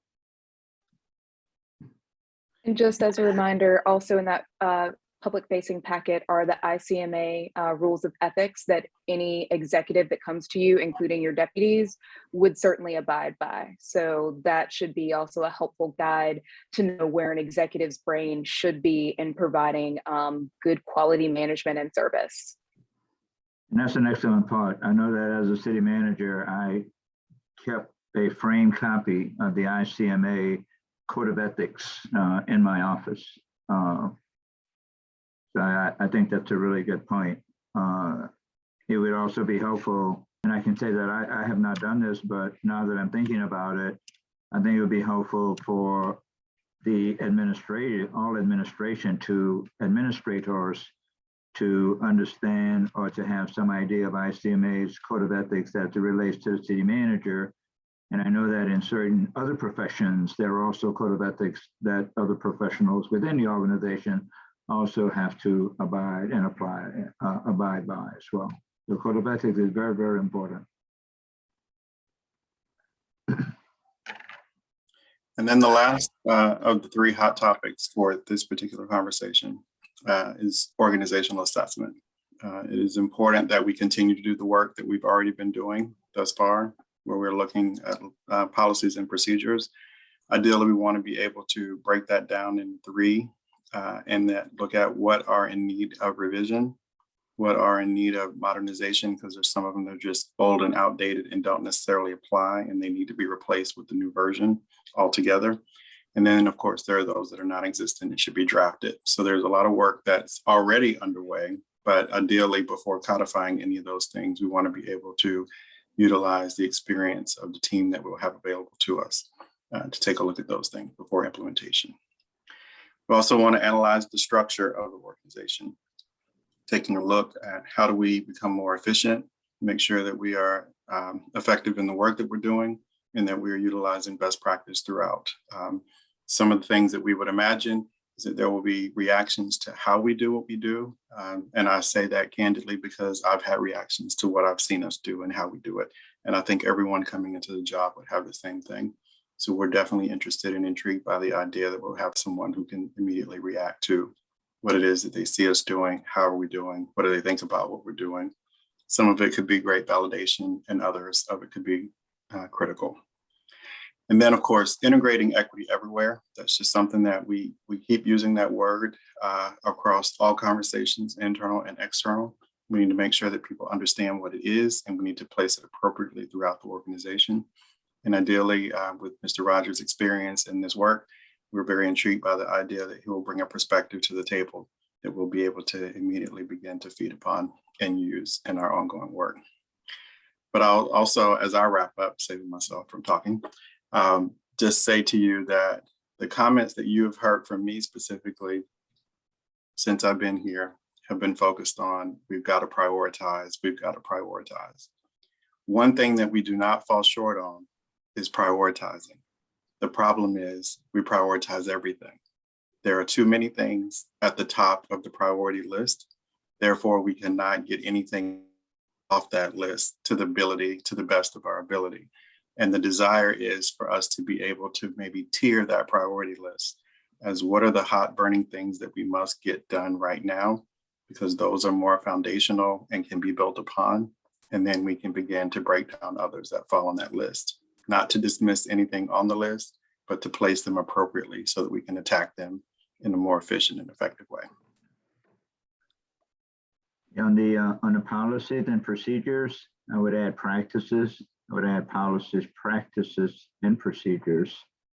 It's a subtle way, but sometimes we know the policies and sometimes the practices influences the overall procedures.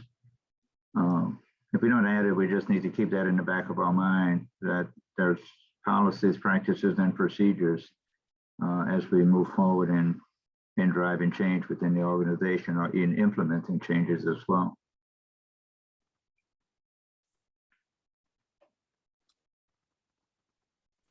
And I know that Deputy City Manager Sanders is also saving part of his voice, so I'm happy to also answer any questions or dive into anything that council may wish. But I do wholeheartedly agree with my colleague. We have lots of priorities. We don't necessarily have a bookshelf is the way that I frame it to the Home to Hope team is, working with individuals who are ready to receive their assistance. And for those who are not, we don't forget about them. We put them on our bookshelves. We call them periodically, we check on them, but we work with the individuals who need our help and assistance right now and who are ready to receive it. And we meet everyone else where they are. I know I work more on the people side of our organization, and you will hear the people side of the organization consistently say we are trauma-informed and person-centered. That means we meet people where they are and who needs what, when. I think we also can do that overall in our organization, looking at those policies, practices, and procedures within our structure, and also our dedication to equity. having a shared definition of equity, I would tell you, is the number one thing that we are lacking in our organization. Equity can mean a variety of things that sometimes is on the money and sometimes is a little off. It's a little closer to equality than equity. So whenever we use that word, we just need to be very careful that we are actually discussing equity and not trying to imply equality by using the more acceptable term, which unfortunately in my role, it is part of me to notice this. I see that happen quite often. And they are very different. If anyone needs the little graphic of the people with the rocks and showing it, I'm happy to give it to you. They are everywhere though. But what we want to focus in on is equity, which is meeting people where they are, giving individuals what they need, and that may not be equal, and that's okay. And so I really appreciate Deputy Sanders adding that in and having that focus as well. But are there any questions, comments, or concerns that I can be part of his voice to as well? The only other thing that I'd like to add, I'd like to note for City Council that among the materials provided to you today is it's a 5 or 6 page document, 7-page document. It's called High Level Focus Document. And part of what I think we have to do to as a city government to move forward is not just listen to all of these things, because I don't think any of the materials that are being presented to you or any surprise or anything new to you, but we have to figure out how to start integrating all of these things into action plans. So if you, let's maybe use as an example, the City Council has expressed a desire to move forward with collective bargaining. And that seems easy enough. Let's get an ordinance for collective bargaining. But if you go back to the chart that Ashley was referring to, that shows sort of the wavy line between policy making and implementation and administration, you'll see that there are all sorts of tasks or actions that are necessary to be accomplished in order to achieve collective bargaining. It requires leadership internally. It requires City Council to evaluate and make certain legislative decisions. It requires a consultant possibly to inform City Council's actions, but also to assist the city manager in administering a program.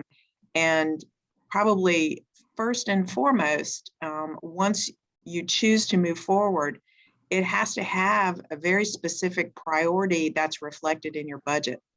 As with a lot of things, what we seem to not have been doing as a local government, probably more recently, is everyone sitting down together and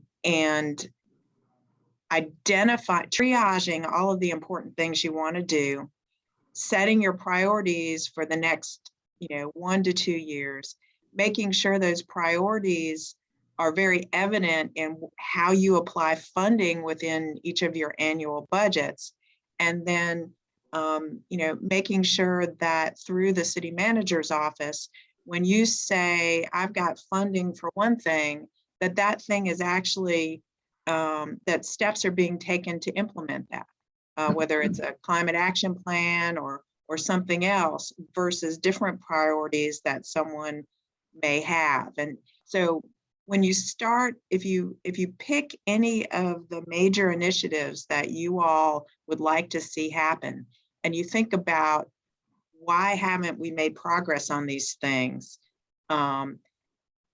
it's our hope that you'll review these materials and the chart that Ashley provided, as well as sort of these principles of how do we have a relationship where we as a council identify the policies and the programs we want to move forward, we prioritize them, and we offer money for them. Once we do that,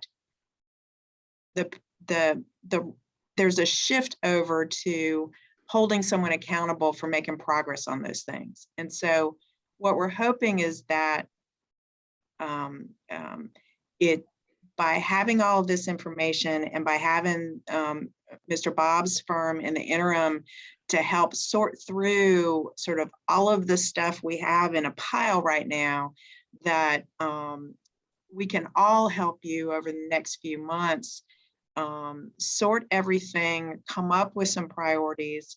Hopefully some of those will be reflected in the budget that you come up with. The budget can be a very difficult thing because it's a 1-year basic expenditure plan, but it has to be informed by a longer range plan because a lot of the things you want to do, even those that are not capital projects, are going to take you multiple years to accomplish. So you always have to have your business plan or your strategic plan, whatever you want to call it, but both the person you hire and that person's qualifications will be key to getting things done. The staff that you have and their capabilities will be key to getting things done. And then how you apply money to the whole situation will determine how well and how quickly things get done. So we really hope that all of this information is helpful to you. We really hope that having Mr. Bob's group as an expert consultant over the next few months will help you do some of this sorting.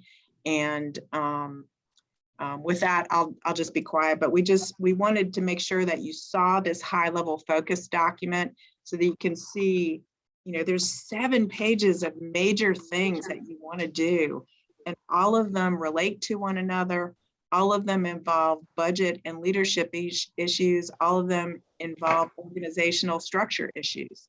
And so somehow we've got to start helping you do the jobs you were elected to do and figure out how to put something into action in a way that you can be proud of. So Lisa and Ashley and Sam, hey, I get it. We need to prioritize. You got. Thanks.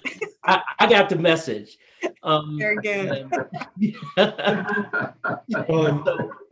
So my question is, like, when we're hiring like a superintendent, there has to be those candidates, they have to have a certain,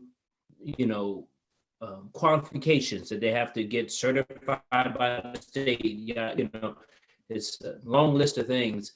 Is there anything similar for city managers? Like, must they have a master's in public administration, or must they pass some type of, I don't know if there's anything equivalent to being a city manager. Yes, sir, there are. Mr. Bob will take it, but just know, yes. Yes, yes, they have, I would think a minimum requirement would be either a master's in public administration, an MBA. Some city managers have, law degrees as well. But I think the experience of having been a city manager, in particular in an urban community, in addition to those quals, would be, part of the recruitment process that we would work with you on. Also, there's ICMA does have a certification program for city managers as well. And there's a number of city managers that goes through the ICMA certification process. So I understand that, but, and it sounds like that's an option with this, like, and again, I'm still kind of going back. It hasn't been a month yet since I've been on the school board. It's like a superintendent, they have to have these, qualifications. They have to be certified by there's certain guidelines that the State Board of Education say you have to meet. And what I like to know is that anything similar to being a city manager, or you as a city body, you want to have someone with this background and things. So I hope I'm making myself clear. Absolutely, you are. I can say that, having been on both sides, on the education side as well, there is no such thing for the city manager at all. I think the superintendent process is a little bit more, from a certification standpoint, a little bit more rigorous. But I think the experience of having served as a city manager in urban communities, or in communities very similar to your community, I know in some places the when hiring a city manager, one of the city councils have looked at, have you been a city manager in a particular state? Sometimes city councilors are hesitant to hire someone from, let's say, Wyoming. I don't want to pick on the state of Wyoming to be a city manager, let's say in Richmond, for example. But it all depends on the trail that he or she have taken along the way professionally to be, to rise or to be competitive in that process. But I would say at a minimum of an MPA, MBA, some postgraduate degree, along with the experience. And there are certain managers in smaller cities, city councilors are hesitant to hire a city manager that comes from a larger urban city. There are times when, some are hesitant to hire a city manager whose experience has only been in a suburban community to come into a more urban community. So there are a number of nuances when you go through that process. So, Mr. Bobby, if one were to ask you or Ashley or Sam, is a city manager position a political position? How would you respond? I would say, excuse my Creole counselors, hell no. No, we don't want a city manager. We want a city manager to stay, understand the political dynamics of the environment, excuse me, in which they operate and will be managing, stay out of the politics. Do not have a conversation with one city councilor with regard to one thing and then another city councilor with regard to others. I mean, it's a hard thing to, not have a city manager who then comes in and have alliances to the councilor from this area versus being a manager for all members of the city council. And so, it's one of those conversations when we go through that process, have to have a hard discussion with whoever it is that you're going to employ to be your next city manager. Stay out of politics. Understand the political environment in which he or she works in, but they're there to be apolitical. Vice Mayor Wade, your city manager is Switzerland. They're there, they listen, but their job is to advise and to manage. As far as credentials, just to give you an example, both your deputy city managers has masters in public administration and I have a law degree. Again, that's very common in the field. In Virginia, some localities do look favorably on individuals that have obtained, for example, the local government certificate from Virginia Tech Center for Public Administration and Policy, or other such certificates or credentials. But nothing is required. But there are some, I'm going to call them add-ons, that many individuals who are interested in city management or city government will obtain. I know, for example, that Ms. Hamill works very closely with GFOA. So any work with GFOA, when you're looking at a budget individual, is highly favored, but none of it is required. She does that because it's part of how she keeps up her credentials. But there are some certificates that you could look for. I would tell you that in a city that runs as ours, Mr. Bob, correct me if I'm wrong, it would be unusual to hire someone that doesn't have an MBA, MPA, or MPP. It'd be a little weird. Not that you can't, but it would be unusual to do that. As far as the field the person comes from, again, that's kind of up to the organization. From my experience in various localities in the Commonwealth, typically the city manager has been a professional manager. Perhaps they come from budgeting, perhaps they come from community development or housing work. But most often individuals who are in local government or city government have sort of planned their life that way and have a lot of experience. Some may come from nonprofit work, which again is still working with the community and gives them a different perspective. But we're all kind of, for lack of a better word, samey, but that is not a bad thing, in my opinion, for your manager. That means that, again, with those ICMA rules of ethics, all of us are aware of them. We've implemented them into our lives. With those of us with MPAs, even though I worked in a nonprofit area, I still carried those ethics as to how I did my work at that particular time. And same when I worked for state government, I carried those ethics because they were drilled into me and I appreciate them. So I know that's not giving you as concrete of an answer as what we would look for in a superintendent, but just some hallmarkers that a lot of people may check if they're looking at a resume. Yeah, the other thing too, you might want to look at, sometimes during the process, the municipality will look at what are the critical issues facing our city? And then they would guide their decision to employ someone who have very specific experience in having dealt with those particular issues. Many years ago, to become a city manager, you have to have an engineering degree because many of the cities were going through certain, issues regarding water and sewers and public works types of issues. But our role have in the profession, our role have changed pretty dramatically over the years. I'm convinced that you're going to get a strong pool of candidates when you go through this process. I'd be totally surprised if that doesn't happen. And I would add that you can't do the job without being aware that politics are all around you. We understand it is not our job and responsibility to play politics. We are here to do the job, to implement policy, and to be responsible stewards of the people's money.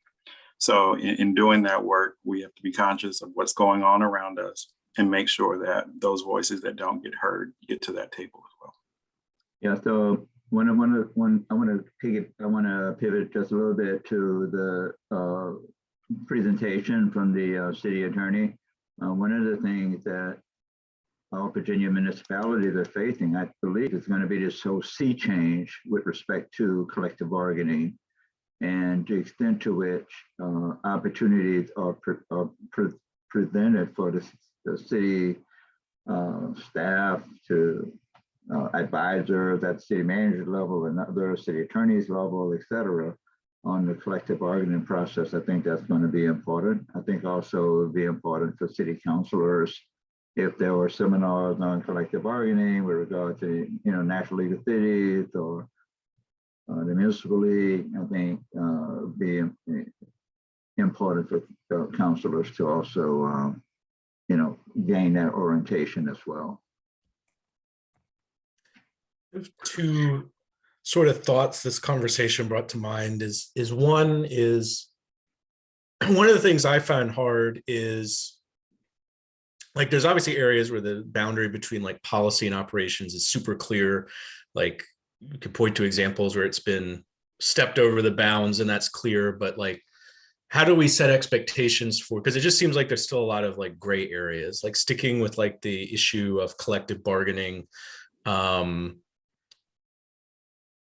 the ordinance, but then as you were discussing, there's a question of what are the operational investments and decisions we need to do to make that actually happen in practice, and then like how we prioritize that in our budget process. And that may not be the best example, but even there's some sort of gray areas and overlap for our work, and just how do we set expectations and good communication about how we navigate the gray areas, because those are the things I find the most difficult. Or a really good example is, every year are like CAF allocations or allocations related to affordable housing. Like, it's operations, but it's also a lot of policy.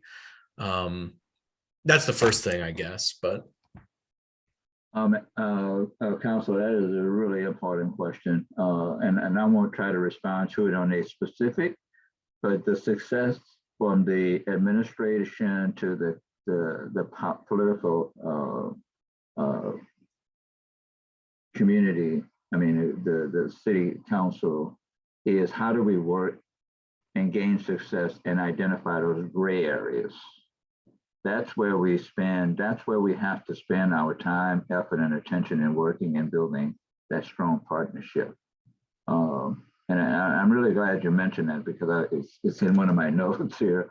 I don't have any specifics, but where there are gray areas, where it's not clearly defined between policy and administration, that's where we have to spend our time and build our partnership and relationship around those, working inside those areas that are gray, and then try to come out with some sunlight.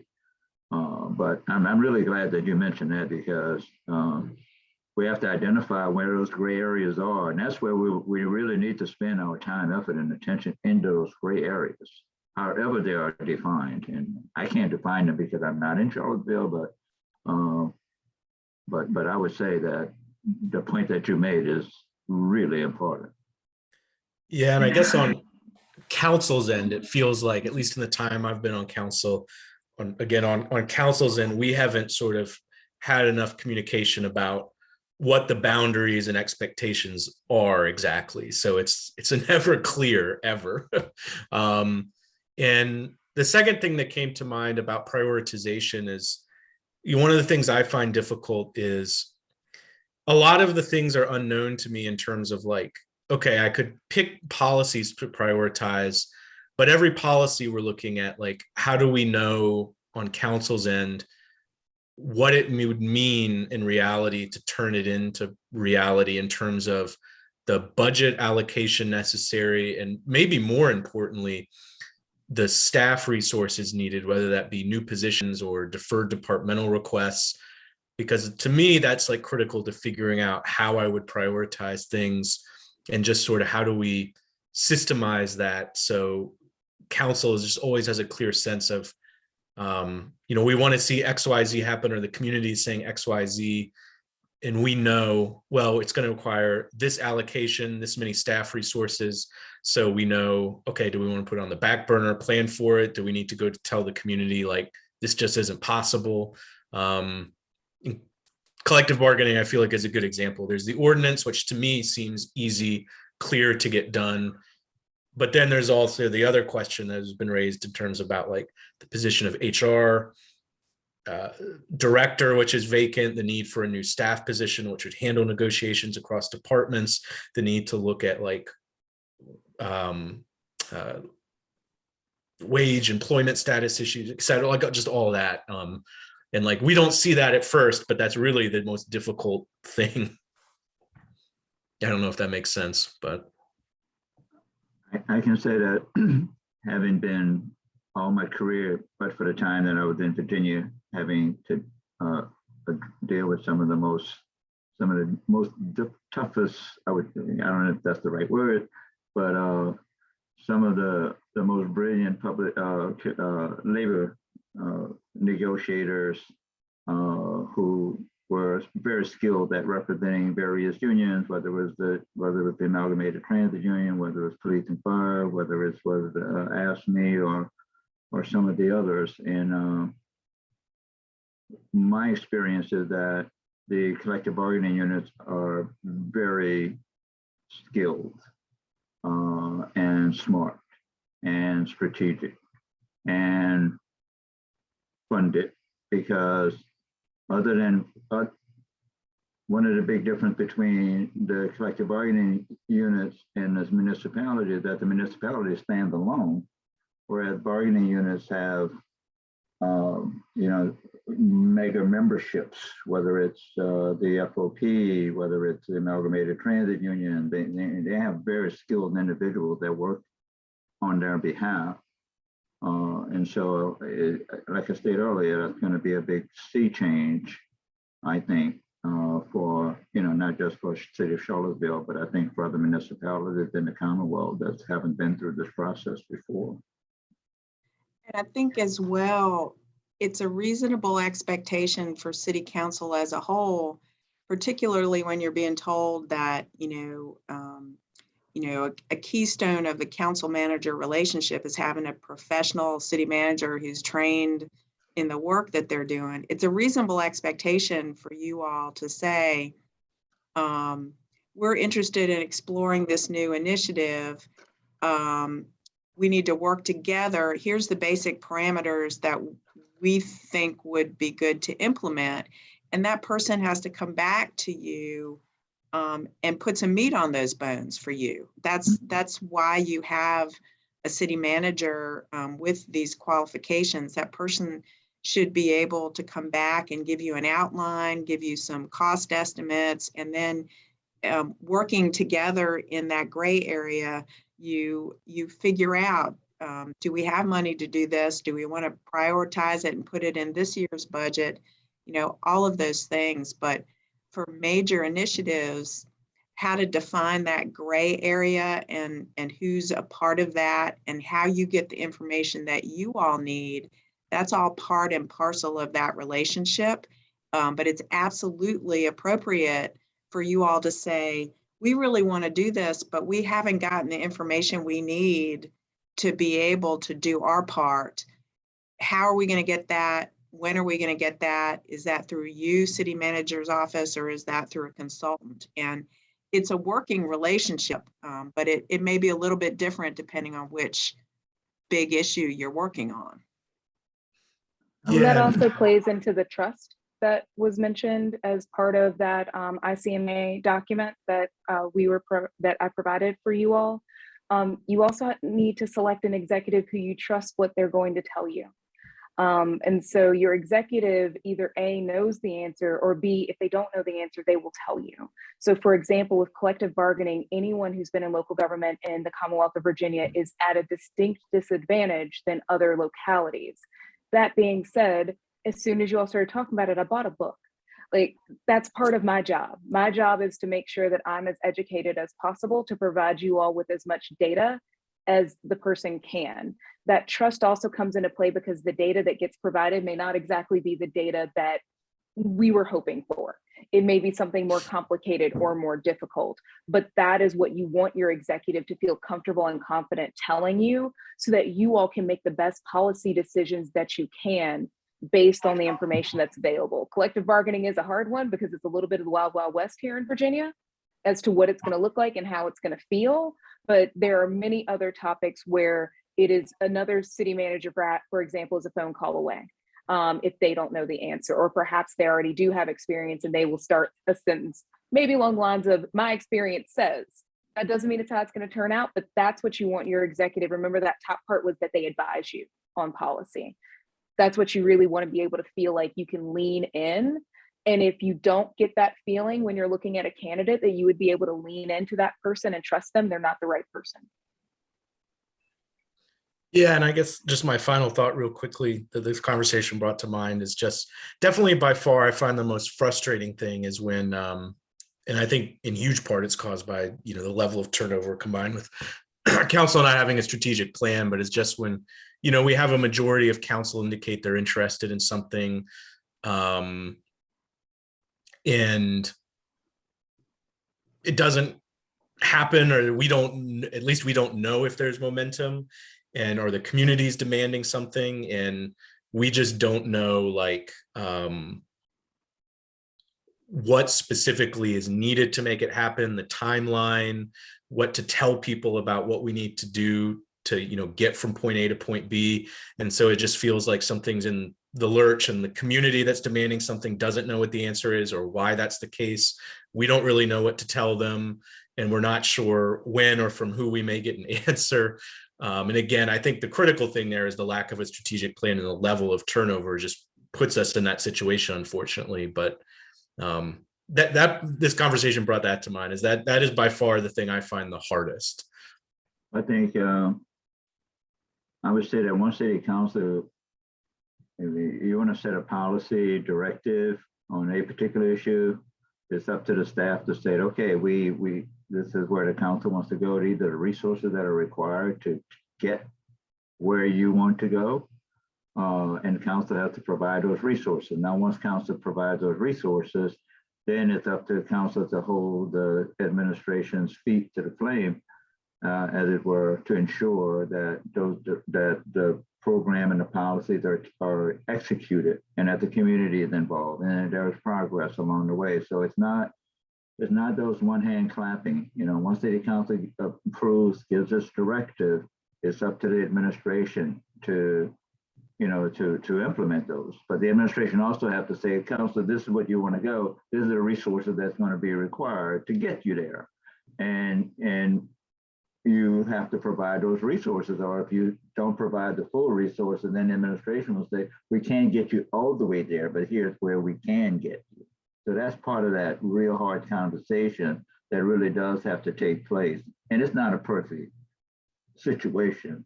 There'll be bumps and bruises along the way, but that's That's where we, back to that gray area, but also back to the accountability area as well.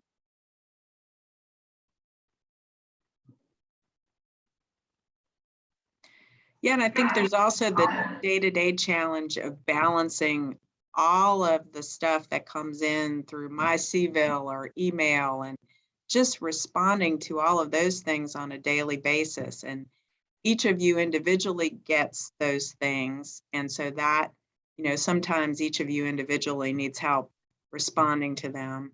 The city manager's office gets those things as well. And so, having the right blend of prioritized action plans with a competent staff that can take some of that pressure off the city manager. So there's a combination at any given time, people focused on your major initiatives, but also focused on being responsive to,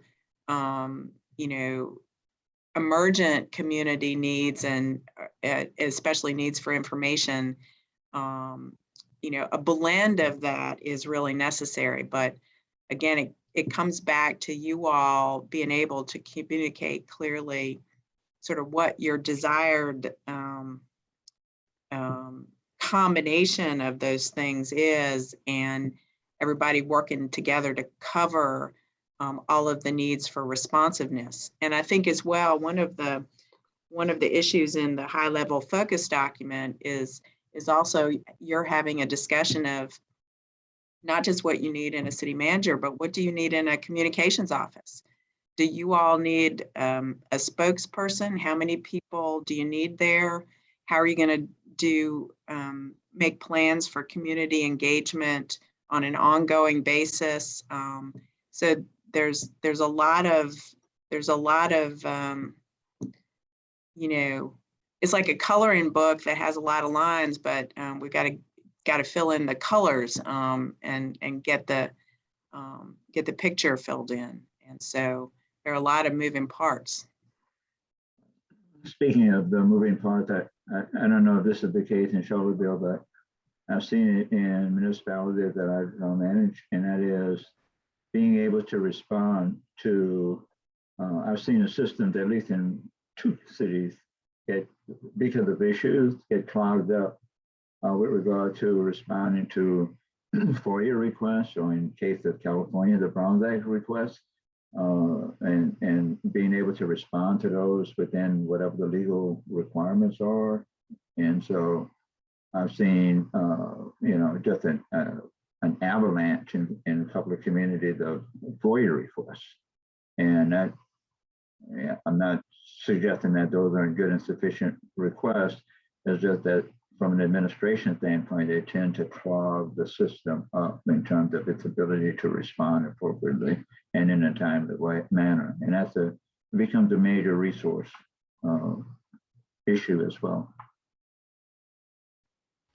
I'd like to say that at this point, just a couple of the 221 meetings that we've had with the deputy city managers that I participated in have been very helpful and informative. And I think I look forward to those going forward as kind of a way to bridge between meetings and sort of keep track of initiatives or things that I'm hearing about, concerns like the Fifth Street the situation there. And it seems like it's a good kind of mechanism to just kind of keep continuity between weeks, and I'm grateful for that. And I also said that the high level document that you all put together, I haven't had a chance to go through it in detail, but it seems to be a good summary, a crystallization of the things that the city wants us to focus on. And so I appreciate y'all taking a stab at that.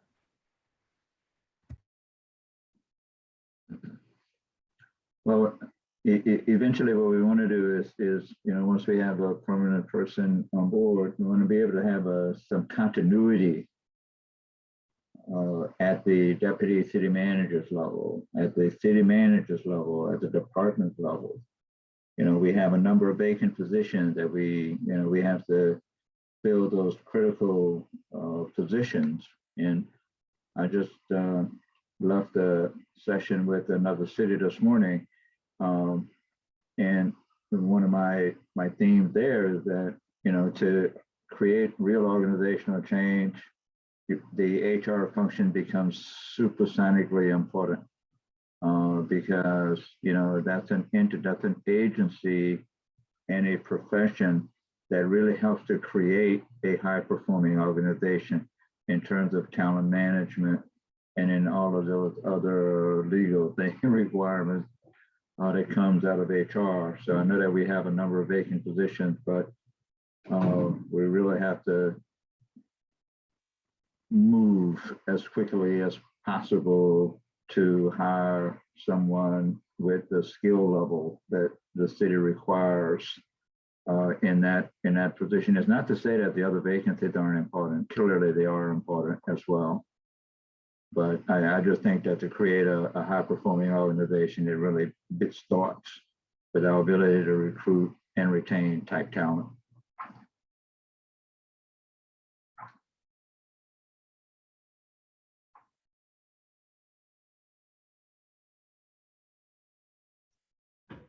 Anybody else have any questions?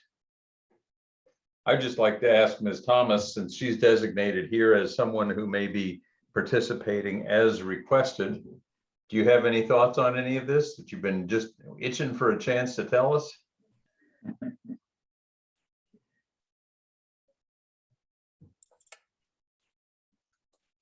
I just agree with everything that has been said. A thought did pop up that when you do start thinking about new initiatives, just also consider that you may need to give something up in order to make something else happen. Just consider what's already on the table.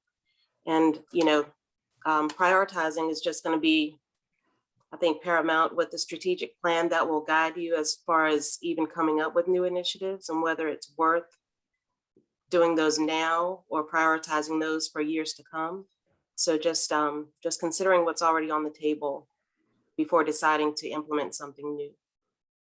And to sort of respond a little bit there, I would hope that you and the deputy city managers and whoever all else be the right people here would remind us from time to time if we are putting an unreasonable burden on you.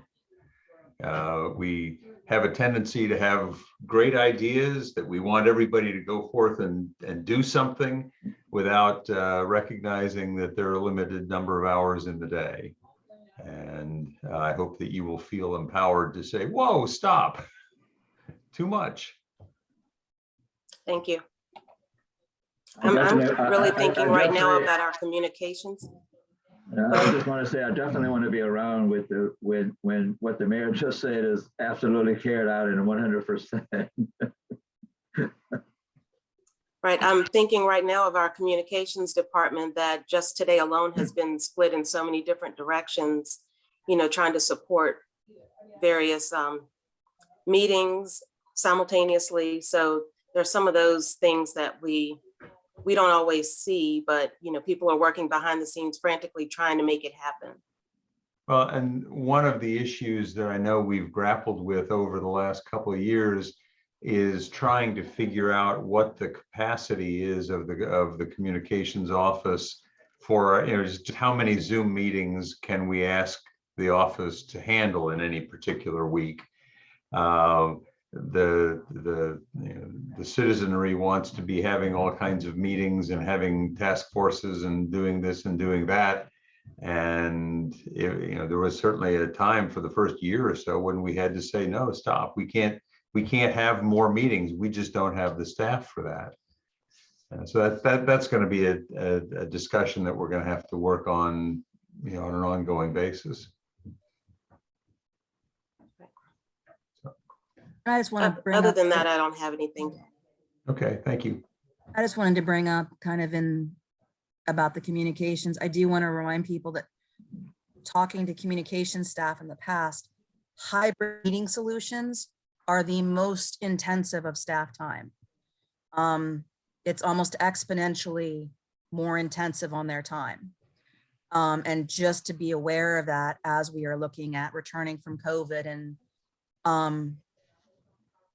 that we're down about 50% of our department in communications right now.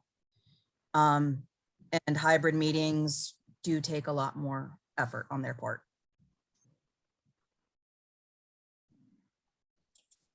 Well, I would add that it's not only in personnel down 50%, it's the workload, because those positions that are missing were higher level positions. So that increased the workload for the others. I'm just curious, do we have has the communications position or positions been advertised, or are those in process, or are we waiting for Yes, a new sir. city manager, or what?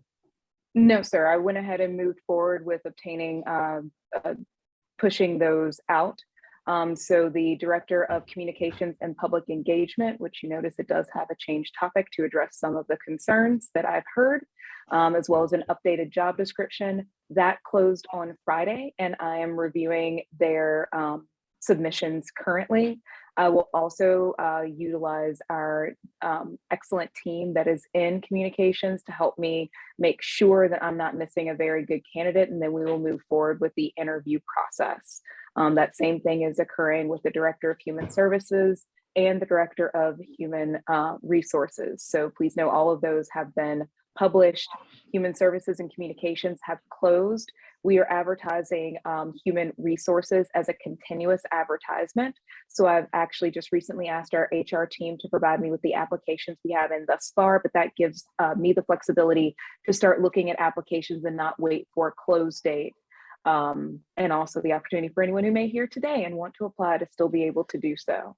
So all of those are going through, and I believe if the Director of IT has not been dropped yet, it will be dropped shortly.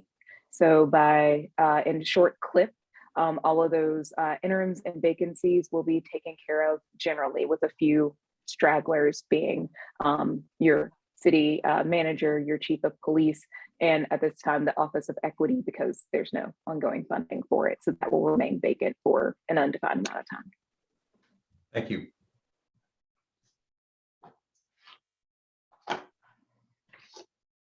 So does that,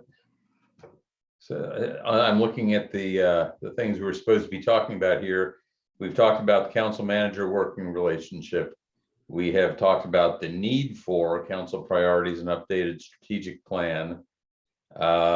We've talked kind of here about city staff capacity, though I didn't specifically ask for comments about that. If anybody wants to talk more about that, let's talk. Timeline considerations. Ms. Marshall just gave us some timeline as far as who's getting hired and what that process looks like. But we haven't talked about what a timeline might look like for council work items. And I'm wondering, those of you who drafted the agenda, what did you have in mind for this topic of discussion? I think when we were thinking of timelines, it was inclusive of both topics that you mentioned, thinking about the timeline of creating your priorities, because oftentimes they do have impacts or unintended impacts within our budget. Consideration that if those decisions are made after a budget is drafted and approved, that may mean that particular priority needs to sit on our proverbial bookshelf for a minute because there just wasn't an allocation for it. And also thinking about those timeline considerations as you all prioritize. So for example, if you all realize that wanting, I'm going to use something silly purposefully, to paint the city hall purple will take more resources than you're willing to give because you also want to have free ice cream day every month. That's a timeline consideration for you all as to how you think about your goals, objectives, and priorities. And I purposefully gave something silly and nonsensical, not to pick on any other priority. But that is part of the considerations. And then with boards and commissions, I think you all actually just inadvertently through Mrs. Thomas has hit on that. How many boards and commissions can individuals support? How many do you need? How many can actually be staffed to their fullest? And also I would add in, because I'm always honest with you all, is that something that actually the expertise and experience of your staff can help guide with then future input from our community? Do you need another task force for it, or are you not potentially utilizing the expertise you have already on retainer? within City Hall to be able to answer some of those questions and at least shape them so that when we have an opportunity to have a town hall with the community, you have all the information that you need about the background and about potentially how to implement going forward to then hear their response to what they may need, or quite frankly, maybe what they don't like. Well, would it be useful or helpful to you all if we went through the policy initiatives listed in the high-level focus document? Is that something you had in mind that we would do today? Is that more for our edification so that we can talk about it intelligently some point down the road? We were open. We wanted to make sure that you all had it in your packet for your edification, to make sure that as you all are thinking through your work, the policies and processes that you all may wish to implement, along with how you all plan to prioritize any goals or objectives, that you all were aware of some of the identified policy initiatives that your staff knew of, and also some of the complexities that are involved with pushing those forward. Some of which may just take time, all of which take money almost, and some of which just haven't quite hit where we need in the timeline to move forward on them.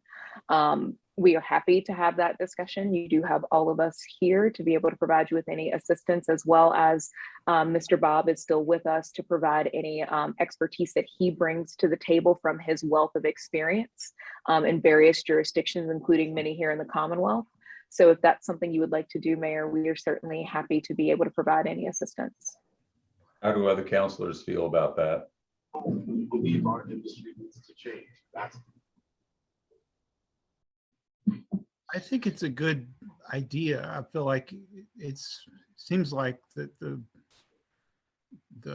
folks who've been present over the last 6 months or a year, whatever, this is sort of their read on what we really need to, it's sort of their take of what we've been telling them that we want to do in a kind of crystallized format. And so in that way, it seems like a good thing to do. I wonder, do we do this in lieu of having, spending a lot of time working on a strategic plan? Is this sort of a short-term thing that we do, or how does the strategic plan work into this? It's been my experience with strategic plans is you spend a lot of time putting one together and then never follow it. It just becomes bullet points on your, and I'm not really interested in that personally, but. Well, there are a lot of different ways. I've been involved in a number of strategic planning processes. You can have them in widely varying degrees of complexity and depth. I would note that the basic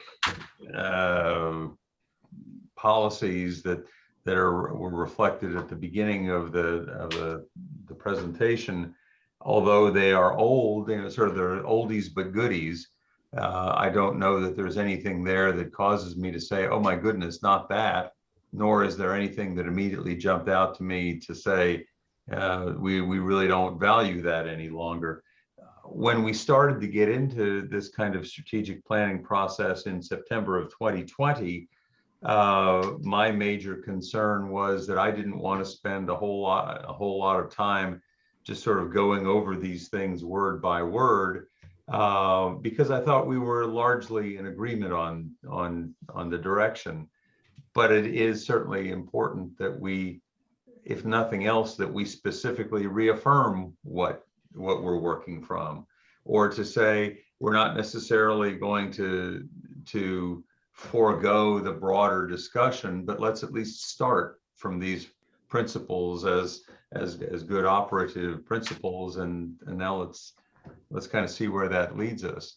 So I mean, that's a long way around to say we can play it any of a number of different ways. I would rather, like you, Brian, probably not want to get into a lot of the detailed, almost like wordsmithing kinds of things. But I do think it would be important and useful to, number one, basically just sort of go around and see whether we agree that the basic principles that are in the what are the basic value statements. I'm trying to find where the provision is. It's up at the very beginning of the packet. That we're still good with those. Let's see, the goals, you know, like an inclusive community of self-sufficient residents, a healthy and safe city, a beautiful and sustainable natural and built environment, a strong, creative and diversified economy. And goal 5 is a well-managed and responsive organization. I think those are all excellent starting points, and the high-level focus document that was produced, we could link up each one of these items on the high-level focus document to one or another of those goals. If we were looking to do something that wasn't already one of those goals, I think that would give us a reason for pause. But I don't think that any of that is out of bounds of what we're already got in terms of goals. Does anybody disagree with that? No. No, I think it's kind of meaningless, but not objectionable. Well, yeah, I mean, it's basically saying we want to do good things. I think our strategic plan right now is just too broad. I mean, I think it incorporates the values, but the problem is it's not guiding enough to staff because it's just about everything can fit in it. You can find a way to justify lots of things in there, or to say, no, we shouldn't do it because of this.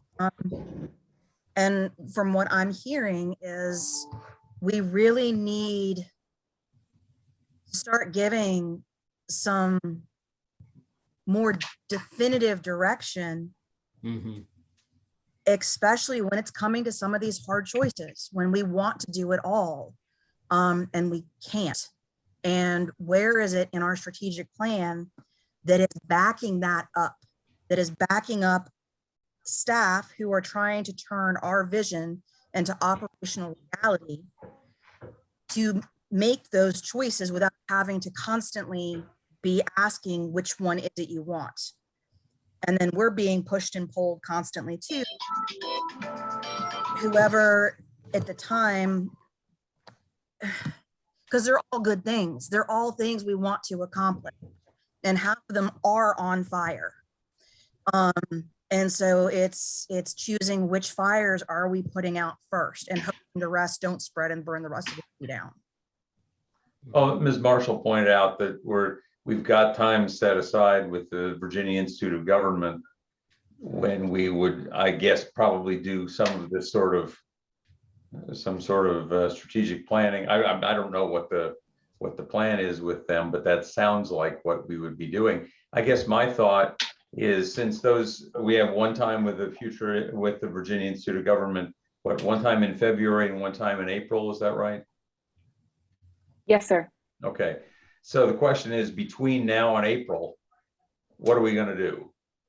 And my thought, I mean, frankly, looking at the high-level focus document, there are about 5 things that jumped out at me as things that we as council could begin to do. There are an awful lot of things that are essentially internal management issues that we on council may have to sort of give our final say-so on something, but probably aren't likely to get involved in the nitty-gritty of figuring out the plan. I'm just thinking the details, for example, of human resource management.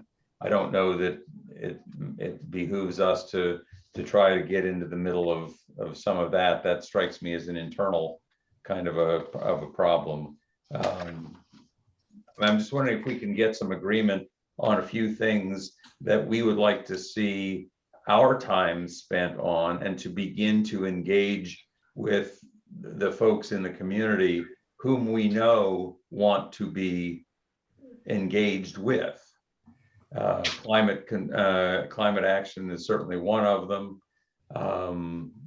There are others as well. The housing, zoning kinds of issues, transit kinds of issues.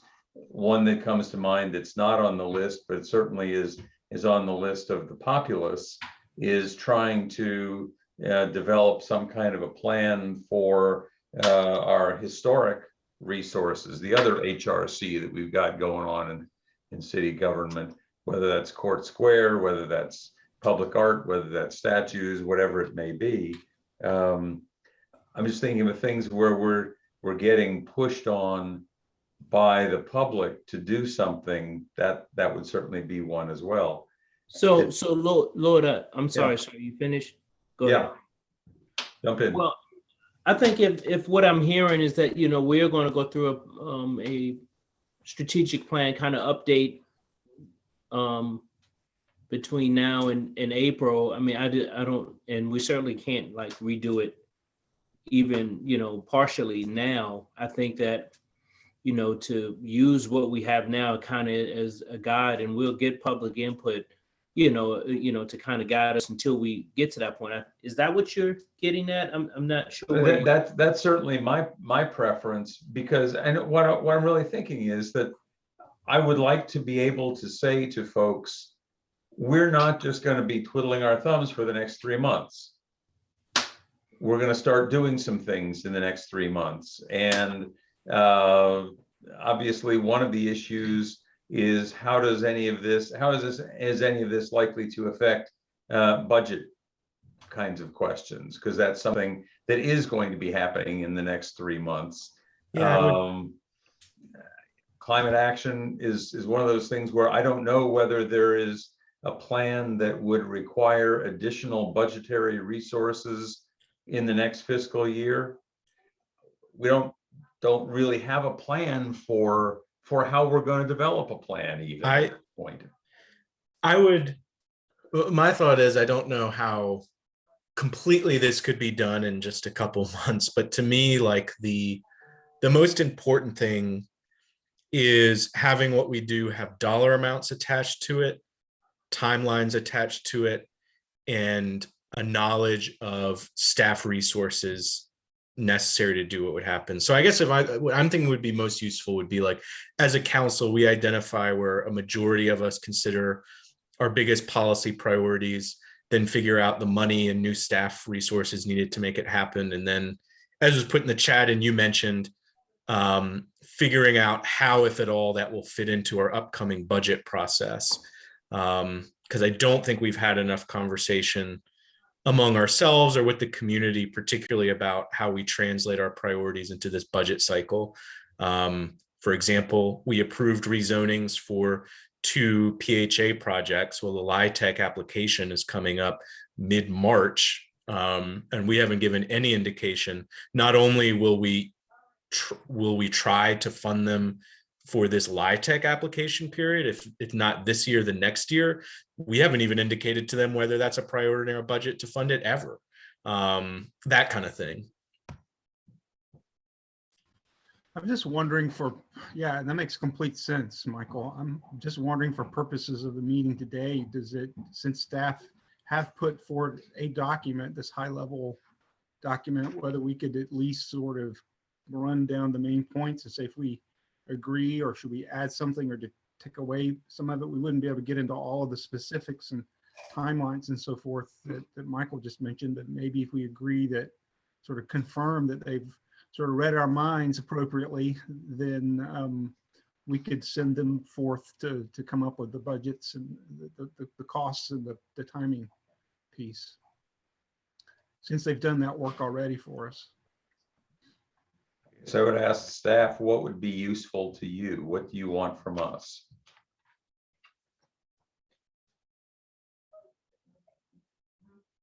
I'll take any answer from anyone who wants to try to answer it. So I'll jump in at a high level, even though my activity is usually related to your activity, which is drafting ordinances and that sort of thing. But as a practical matter, because of where we are in the budget process, it seems to me that the most urgent thing is to figure out which policy initiatives you all strongly want to make some progress on, even if it's preliminary progress, beginning in the next fiscal year, so that staff can here shortly get you that information we were talking about earlier, get you some basic preliminary information about costs, consulting fees, whatever it might be necessary to make some progress on these things. Whether it's for collective bargaining or a climate action plan, whatever it is, but tell us which of these things is your absolute top priority so that we can put together some information for you and incorporate that into your discussions for the fiscal year 23 budget. Because you don't have long to talk about dollars in that budget. But if you don't have that conversation quickly, there are a lot of things which require a substantial monetary commitment that won't be in the budget that's going to take you through June 30th of 2023. So the urgent important things are, even if it's just an initial piece, even if it's just, we want you to engage a consultant to help us make initial decisions about a blueprint for collective bargaining. That gives everybody some information about how much money to put in the budget as a placeholder to pay for those services. So if you all could look at this list, and again, it's long, but some of the things interact. So collective bargaining appears across a number of the categories, but some of these things, you know, that's all I can say. If you don't make some decisions coming up soon about what needs to be in the fiscal year 23 budget that's not reflected there currently, you're going to lose the opportunity to have that conversation. Well, recognizing that we don't know what's in the fiscal 23 budget, that's a hard thing to deal with. I mean, there are a few things that I think we probably can come up with an agreement on.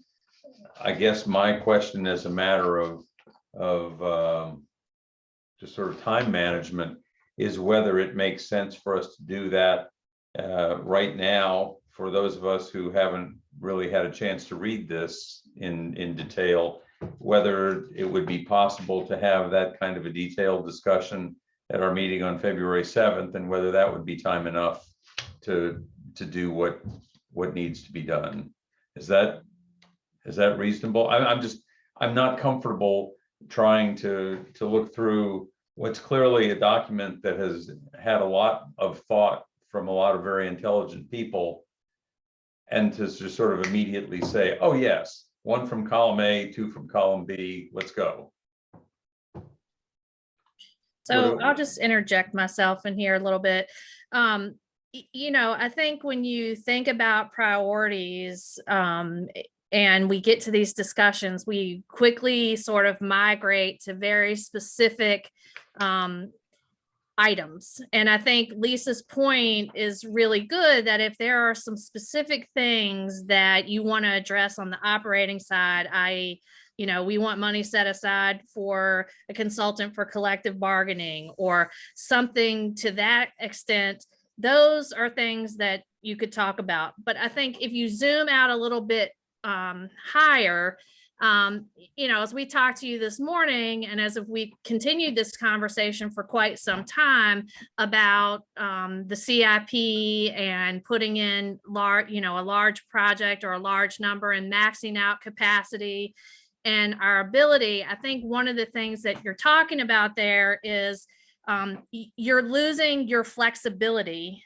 to address things like this that will likely come about every year. So to Councillor Payne's question about, you know, the LIATech money, having that set aside or other things, you know, whether it be those specific things, I would encourage you that now would be the time to sort of think a little bit about the bigger picture in terms of how willing are you, how much flexibility do you want to leave yourself for this budget as well as future budgets as you make sort of these bigger decisions about where you want to put things.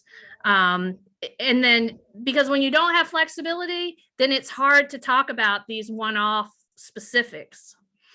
Yeah, and I don't know if maybe this still isn't zoomed out enough, but to me, like that's definitely the most pressing question is, where are we at a council in terms of our priorities for this immediate budget cycle, in terms of, is a majority of it, please let me know if I'm getting off on too much of a tangent and this is a discussion for another time, but is council as a majority even support a 10-cent real estate tax? Does council as a majority support creating a budget that, assuming there's a majority that wants a 10-cent real estate tax, is comfortable putting off significant CIP projects for like a decade? Are we comfortable with not having flexibility to actually make any deferred departmental requests?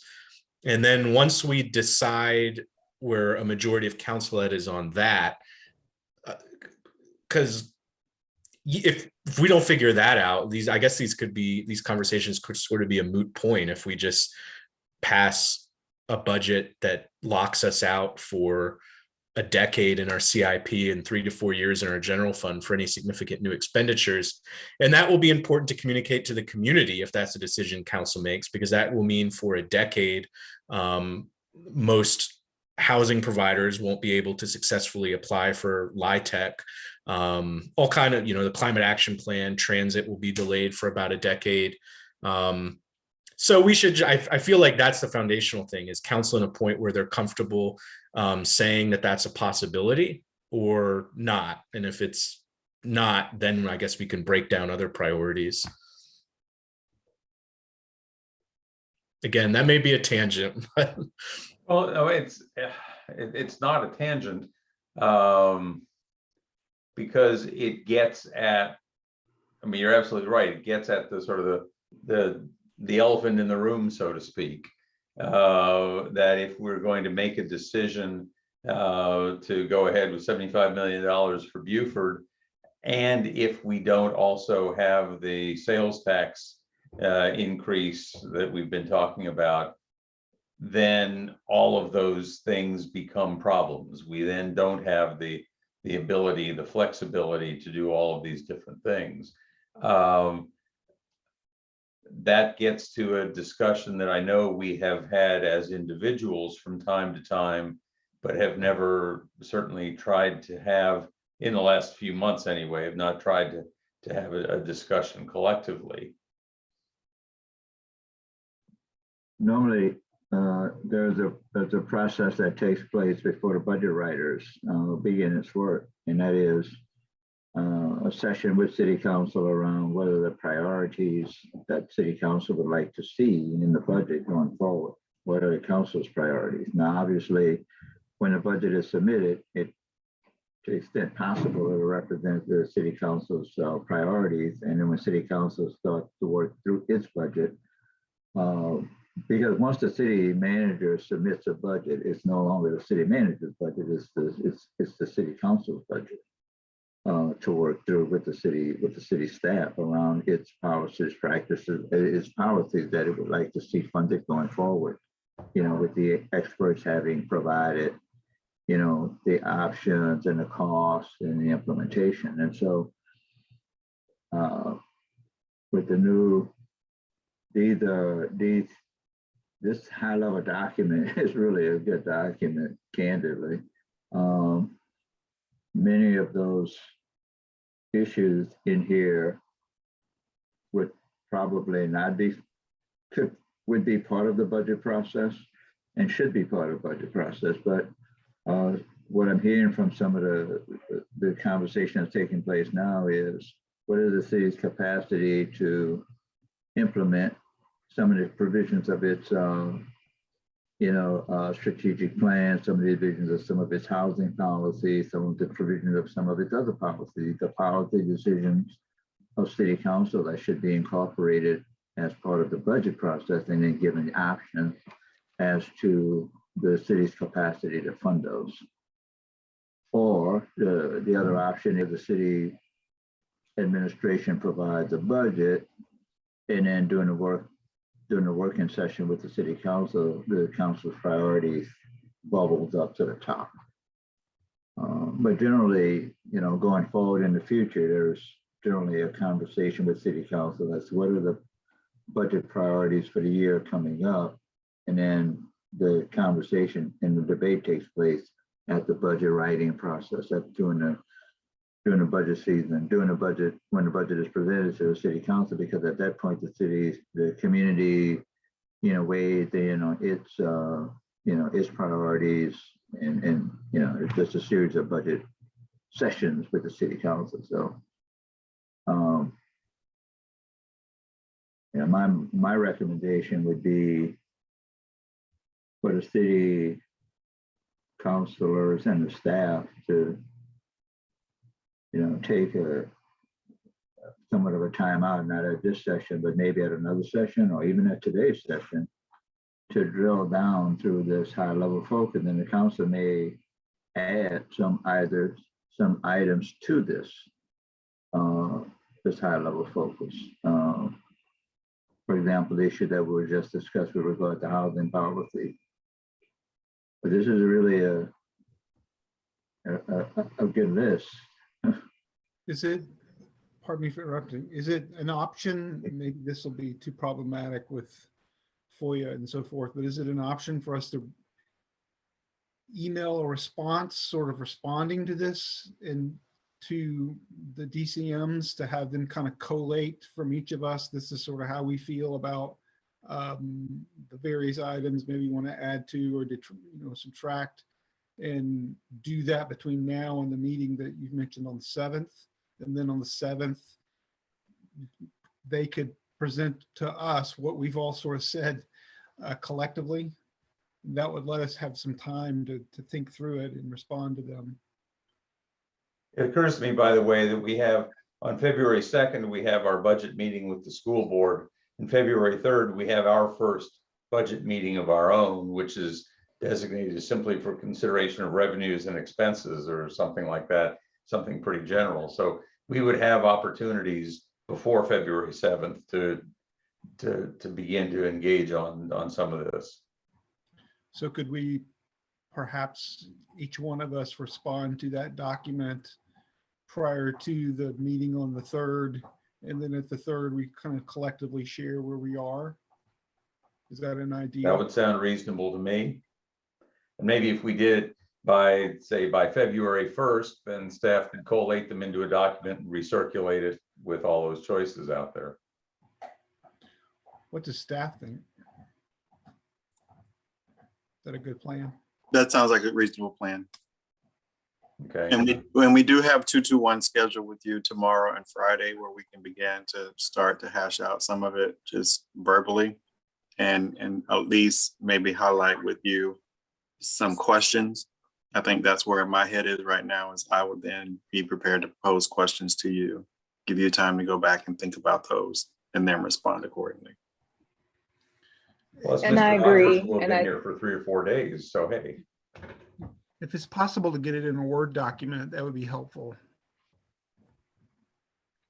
We can provide that in a Word document. And I also would just agree with Deputy City Manager Sanders that would be very helpful for us to go ahead and start speaking about this, and then for us to pose any food for thought questions for you all, because as Mayor Snook mentioned, not everything on that list is necessarily something that will require council action, but it does take up staff time.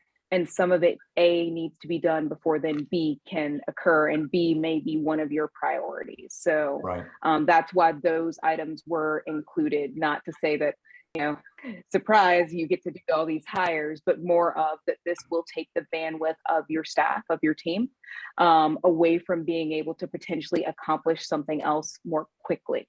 But there are things that must be done. We can't defer them any longer. So if we shoot for getting people, getting our responses back to staff by February 1, then maybe on February 3, we can talk intelligently. Okay, sound like a plan? Yes, Brian? Yeah, it sounds like a great plan. I also think that Michael's point about really each of us thinking about how big an envelope are we willing to consider in terms of revenue is a really good, it's good food for thought between now and I guess the 3rd. or the 7th is that when the actual budget conversation begins again, or the 3rd, I suppose. Well, and the fact, if we've got to have a plan for the whole thing, admittedly, it can be a pretty rough plan, but the whole budget, including the expense side, by February 14th to justify the whatever tax increases we might be talking about, that puts us on a pretty short time frame. So gonna have to get thinking quick. Okay, any further discussion on this topic for today? If not, then we can move on to the second piece of our afternoon work.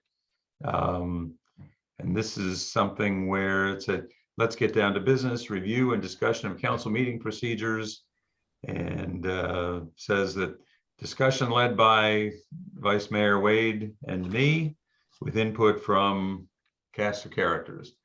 Mr. Bob, I don't know if you intend to stick around for any of this. You're welcome, of course, but if you've got other things you'd rather be doing, this isn't really in your wheelhouse.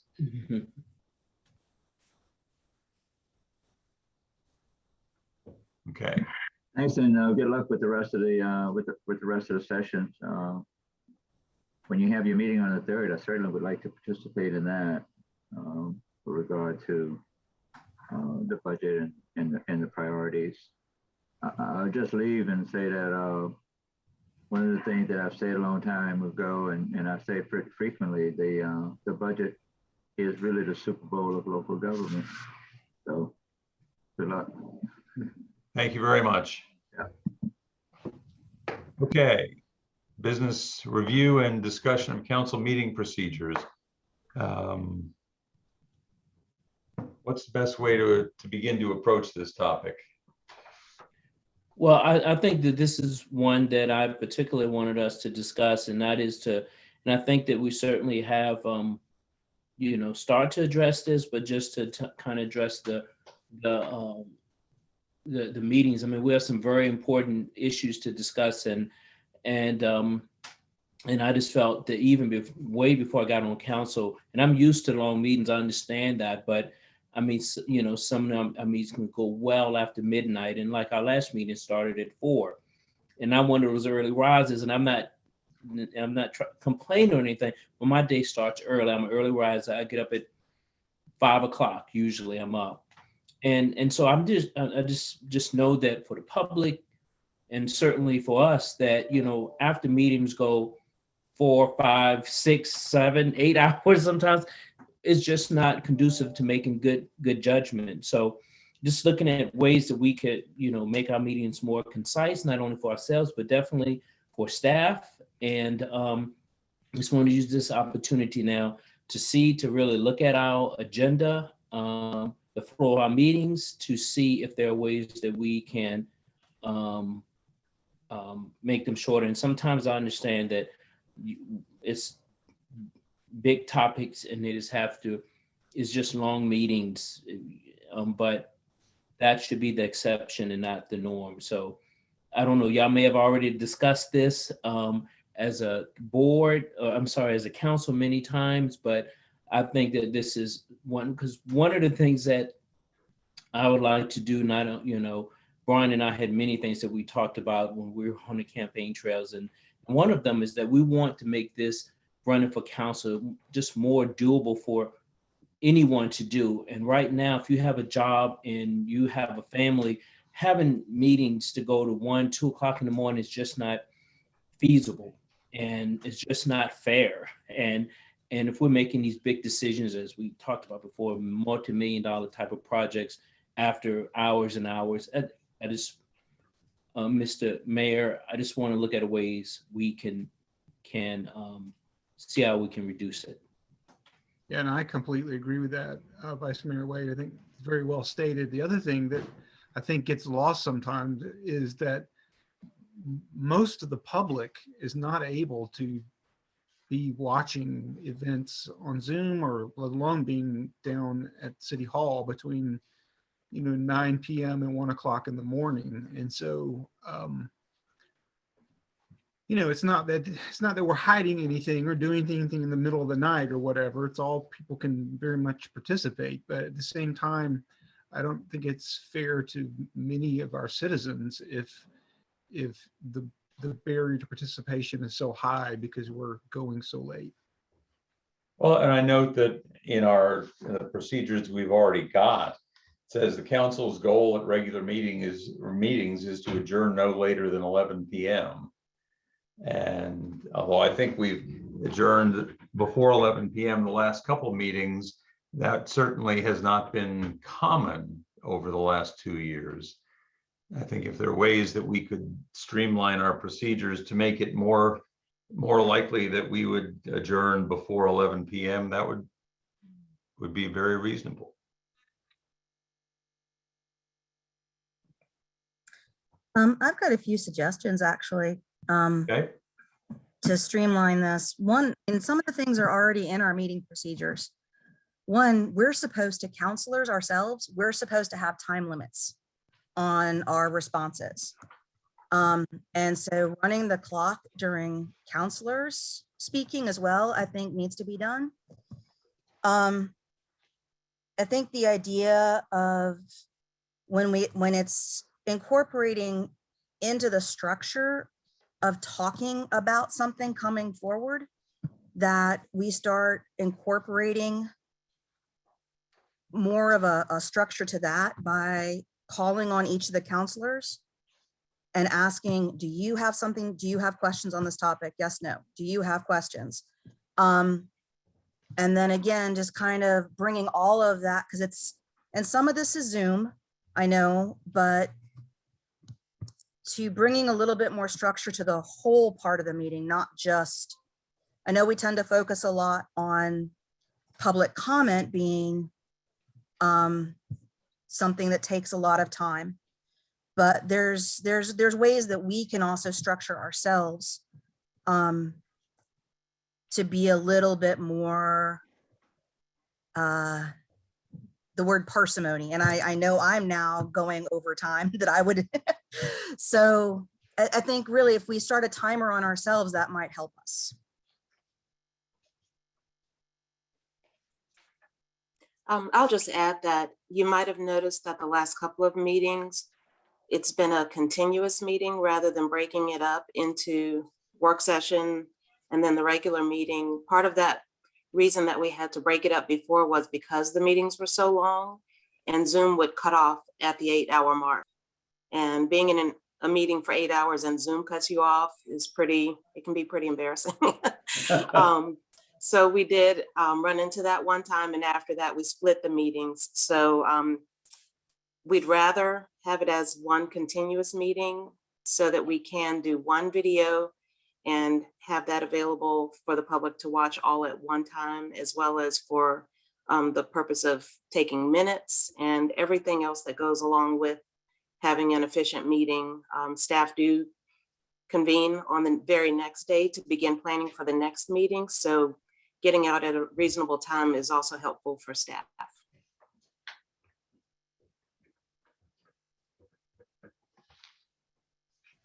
So as we, to throw in some things that we are considering to reduce the meeting, I've only been to 2 meetings so far, but as I recall, we have public to speak after the consent or for the consent agenda item. Is that correct?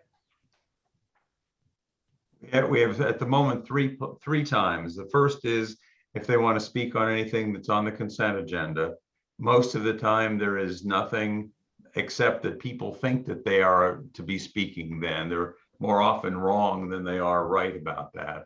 The second time is immediately after that, basically, after the consent agenda and after we've had a response from staff as to any matters brought up in public comments the meeting before. Then we come to new round of public comments. Then we have a round of public comments at the end. As I read these policies, the round of public comment at the end is really intended only for people who didn't get to speak earlier in the meeting. We've never enforced that. We've always treated it, in the last couple of years anyway, have always treated it as a second time, as basically a rebuttal. If somebody wants to give a rebuttal, or they want to say, I said this at the beginning of the meeting and I'm still mad about it at the end of the meeting. If we're looking for ways to even simply to enforce the rules that we've got, we could decide to enforce that rule. And then we may well have, I don't know, I'm not going to say it's going to cut an hour out of anything, but it could cut 15 minutes or so out of the end of the meeting. Brian? Yeah, I just wonder if we've got one set of responses that are directed to the consent agenda, and then we have one whole section of the meeting called community matters, community response. There's 12 or 16 slots there. 16? 16. Yeah. Is there a reason that we have to have a further one at the very end of the meeting? I mean, I don't understand. I mean, this 3 separate times. It seems to me like having one time that's for the consent agenda, one time that's for the, sort of the meat of that meeting, and that should be enough. I mean, well, the idea, I think, was that we were going to limit the number of times, a number of speakers at the beginning of the meeting, so that we could get to the meat of the agenda at a somewhat more normal time, and then whoever didn't get to speak first time around would be able to speak at the end. I think that was the original concept, and as I look at the document we've got, that's what was written. Yeah, and I know it. Maybe it's different outside of Charlottesville, but for public bodies in Charlottesville, it seemed pretty standard to have, whether it be the Planning District Commission, MPO, or other bodies, like the public comment period, both at the beginning and end. So to me, it doesn't strike me as, totally out of the ordinary or something that should be eliminated, but. I would be against eliminating the end public comment, but I wouldn't be against it being for people who didn't get a chance to speak in the beginning.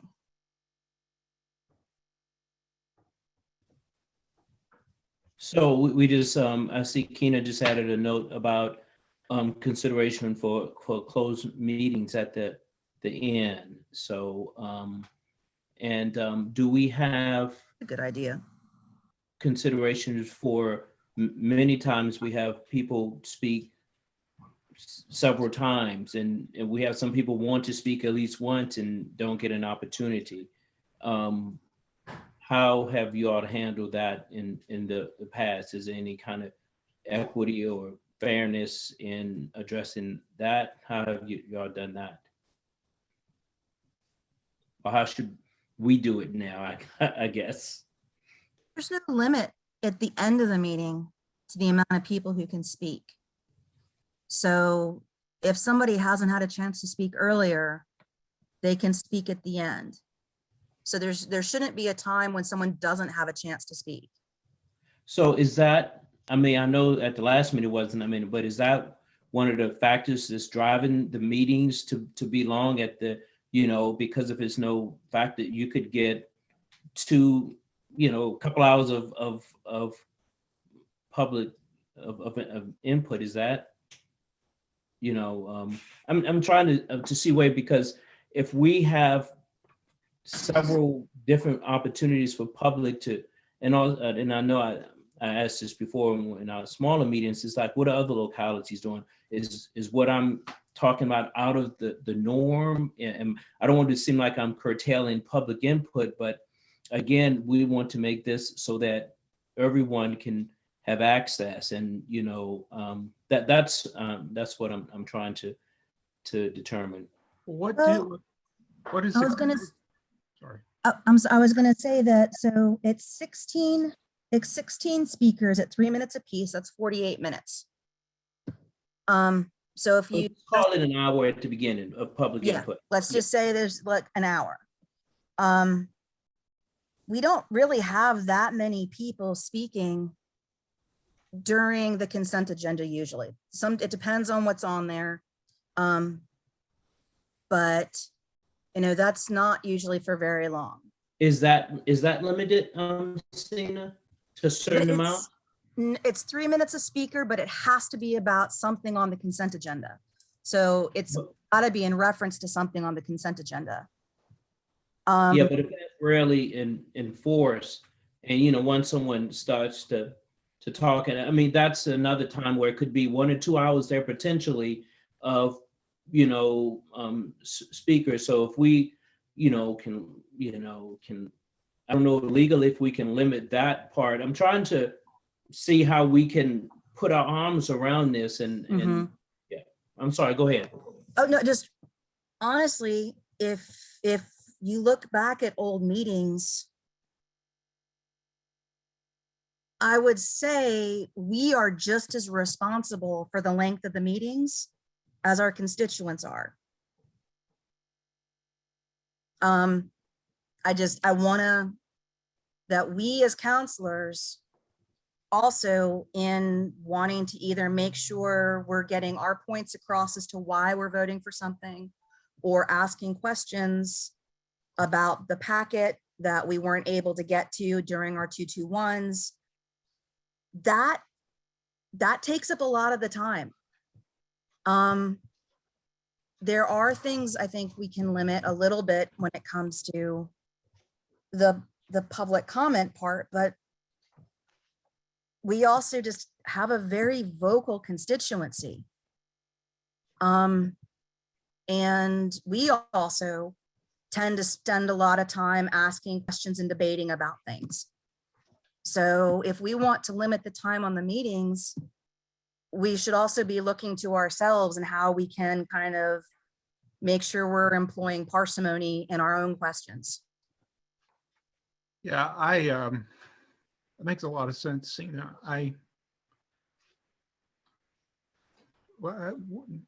Do we know what Albemarle County does or other, can someone give us some sort of guide, some comparison cases? I mean, we don't have to be just like Albemarle County, but do they have the 3 separate times? No. What do they have, Lloyd? My understanding, I remember I was discussing this with a supervisor recently who was amazed that we do as much public comment time as we do. I don't remember whether they just have one opportunity at the beginning of the meeting or what. But Well, and it's not. The other thing is, for whatever, to Sina's point, the level of engagement from our community is just going to be different than it is in a lot of other localities. I mean, Albemarle County just usually does, I think it's very rare that their one public comment period even fills up on its own. To Sina's point about our end, one of the things that comes to mind in terms of the length of meetings are, would there be any use to, I know the Planning District Commission and other bodies for an agenda item will sort of just have an estimated time allocated to that item. It's not a hard limit, but it's just to help guide the conversation of how long do we expect this to take? If we're reaching the end, do we want to narrow this down to our decision points? If that would be useful. Likewise, is there, I don't know what's going on with it, but would there be ways to improve, like working to set the agenda in terms of just figuring out the total time we estimate it to take and other things that we know we could put on another agenda and sort of balance it that way? And the third is just, are there any best practices in terms of how we could moderate ourselves as a body in terms of limiting, going off on tangents, narrowing it back to our decision points if we're sort of going past a time limit, and whether we see any time we could wring out through those things to, streamline meetings. So I think that the last few meetings have definitely been better than in the past. I think that what I would suggest is that Honorable Mayor uses his authority that, if he sees someone that's doing consent agenda, that's maybe speaking not on the agenda, something on the consent agenda to tell them that, that this is not an opportunity and that we adhere to our governance, that we curtail our comments to as best we can, and that we definitely stick to that 11 or 11:30 rule that we have, and that we and that maybe towards 10:30, if it's looking like we still have a way to go, that Madam Clerk let us know that we have a ways to go, and our rules say that we're going to stop here soon, so that we know how to move things to the next agenda, what plan of attack that we're going to take, and that we revisit this. I said 6 months or something down the road, to because if we're doing 3 times as much public input, because many people that come speak on our topics are actually county, non-city residents, I should say that, they may not be, I don't know where they're from, and that's great, that we have that. But again, we want to make this, being a city councilor, something that the regular folk could do. I know that I have to be at work at 8 o'clock the next morning. And again, I'm not crying, but if we want people to be able to have a 9-to-5 job, we can't say, okay, we're gonna have unlimited public input and meetings could go to 2 or 3 o'clock in the morning, because we know that the pay that we get for this, it can't sustain, one's well-being, you can't live off of that. So this is one of my not pet peeves, one of my issues, that I want to see meetings because I've been on the other end of being staff for the staff that's in when we're meeting in person, but I know that we still have staff now that's waiting to speak on a particular topic. And so we want to be fair to the public, because many, public wants to speak on something and they can't, and that we want to be fair to ourselves and to staff. And I think that if we don't find some way to, with all the opportunities we have for input, and again, I know that it's important, but other localities are having, public input without, all of the chances we get. And we hear from many of the people numerous times as well. So that's just my say. That's my input. Well, no, I think it's a very fair point that the length of the meetings is an issue, both for the practicality of people wanting to or being able to do city council and work 9-to-5 jobs, for our staff, as well as for the community who may not be able to, stay on for a full 9-hour meeting when a very important decision is being made at 1 a.m. or 12:30. So I definitely, that's a fair point I agree with. In the 2 years I've been on council, the end public comment and the consent agenda comment, my impression has been really isn't what drives the meeting length. It does add a few minutes, but it just hasn't been the critical thing. So that's just my thought. I mean, even if we change that, I don't think it would make a significant difference in the lengths of meetings. And we've got to, I almost wonder whether to Sina's point, on our end, in terms of how we as a council set our agendas and sort of moderate ourselves, whether that's an area we could sort of get better at to really shave off some time. But just my 2 cents. And I think it's a very fair point. Well, one of the things that I'm noticing in our procedures right now that we're not doing is after any individual completes their remarks to council, any councilor or the city manager may respond as they see fit. To assure the orderly progress of the meeting, the presiding officer shall ensure that collectively responses to any individual's remarks will not exceed a period of about 2 minutes.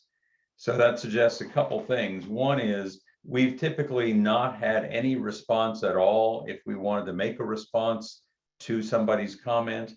But this suggests that we ought to be making the response sort of right away, rather than saving it to the end. that might also have the benefit that sometimes you have the same person or you have the same issue being raised by 3 or 4 different people in the course of the 16.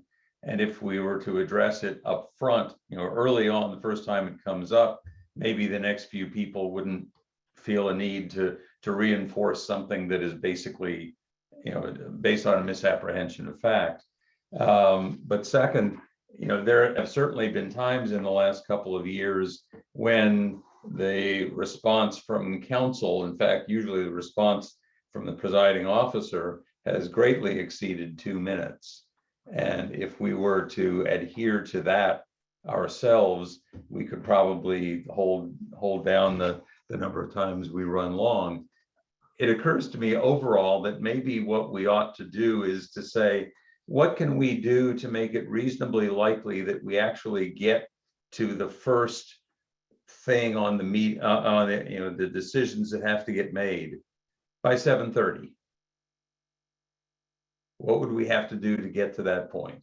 Would we have to, first of all, curtail our own comments? Surely. Would we have to cut short and maybe say 2 minutes, not 3 minutes, or 3 minutes times 10 versus 3 minutes times 16?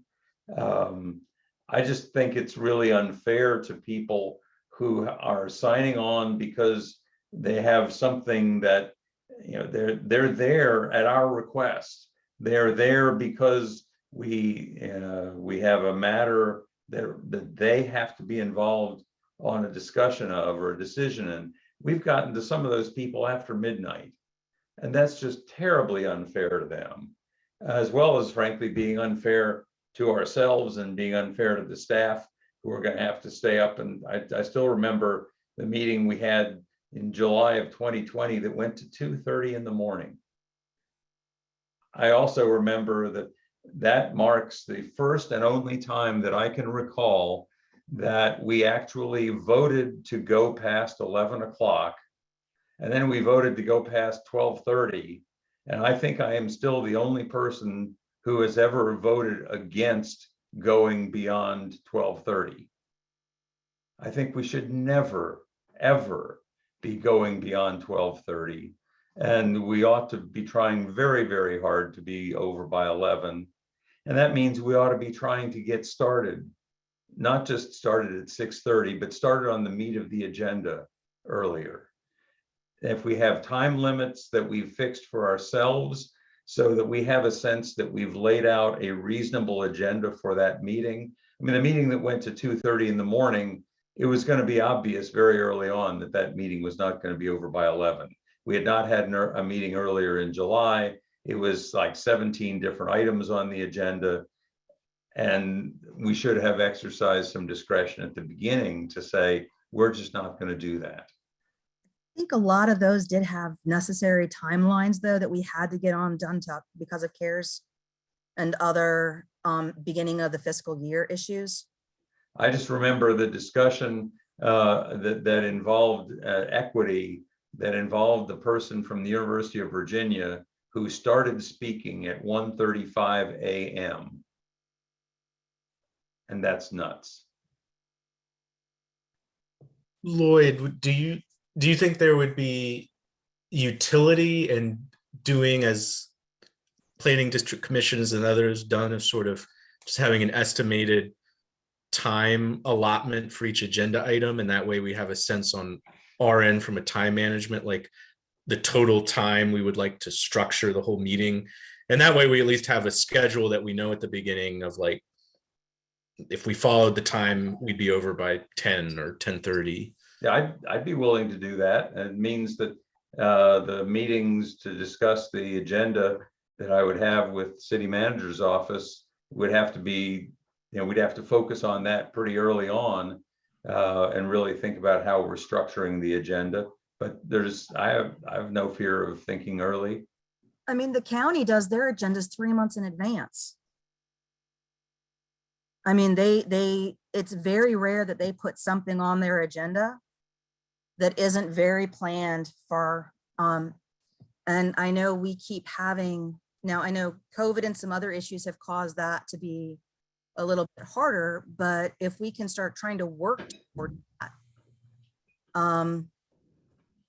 And I think that might be an area that is helpful.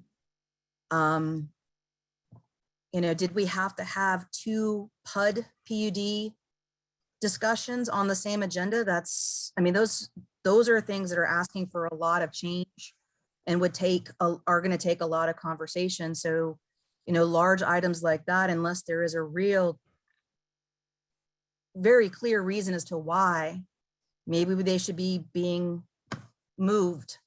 And if items towards the end of the agenda don't get dealt with by 11 o'clock, they go on to the next agenda. So the agenda is written with timeline prioritizations in it that the media of the agenda is met with. And if we don't get to the ones at the end, then they go on to the next one in 2 weeks. I'd also like to remind you that the reason that massive meeting with the consultants, with the various invited guests at the end for the reports, was what caused us to then start having that reports menu, that reports part of the meeting starting at 4 o'clock the second meeting of the. Yeah. And that. I'm sorry. We done? Yeah. Okay. One thing that I think will help, I was talking about this with Mr. Sanders and Ms. Marshall on the question of like the SUPs and so on. There are certain factual issues that developed, and sometimes they developed between the Planning Commission and the City Council meeting, or they arose at the Planning Commission meeting and were not fully resolved at the Planning Commission meeting.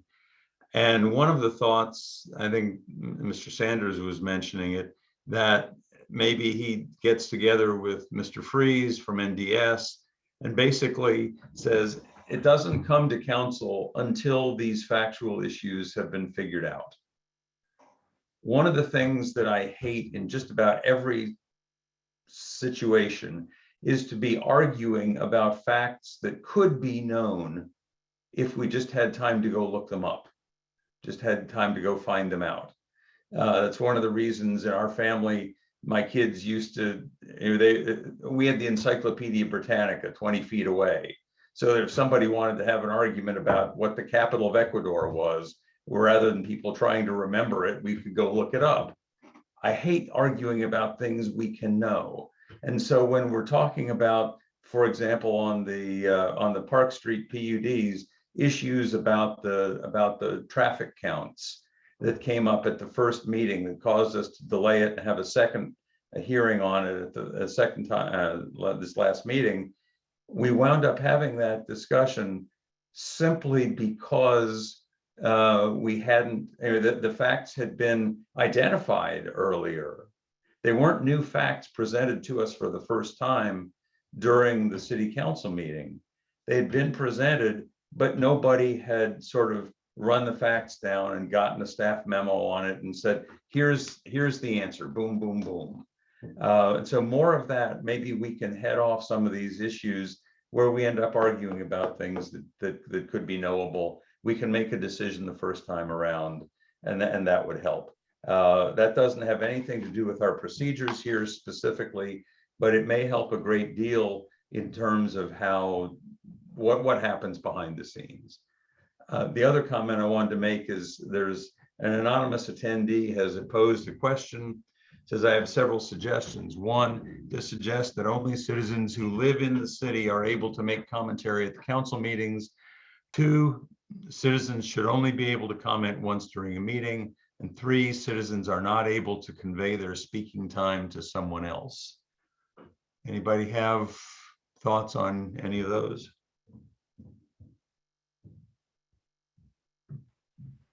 We get into First Amendment issues or something if we don't allow a county person to speak?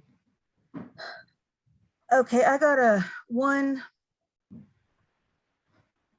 We can't limit people if they need to speak on something on the agenda that has an open ability to speak.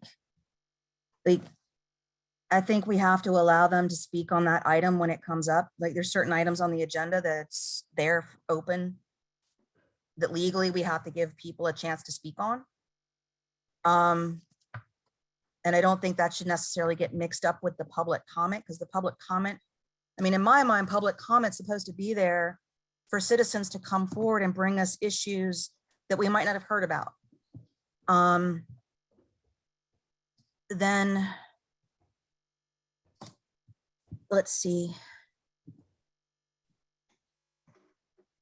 Maybe if it's only citizens who live in the city. I mean, that also, I mean, I have mixed feelings on that. Part of me wants to say yes. But the other thing is we keep talking about how we've got to think beyond just being our city, that we have to, you know, we have to embrace that we're a region and that we have regional problems.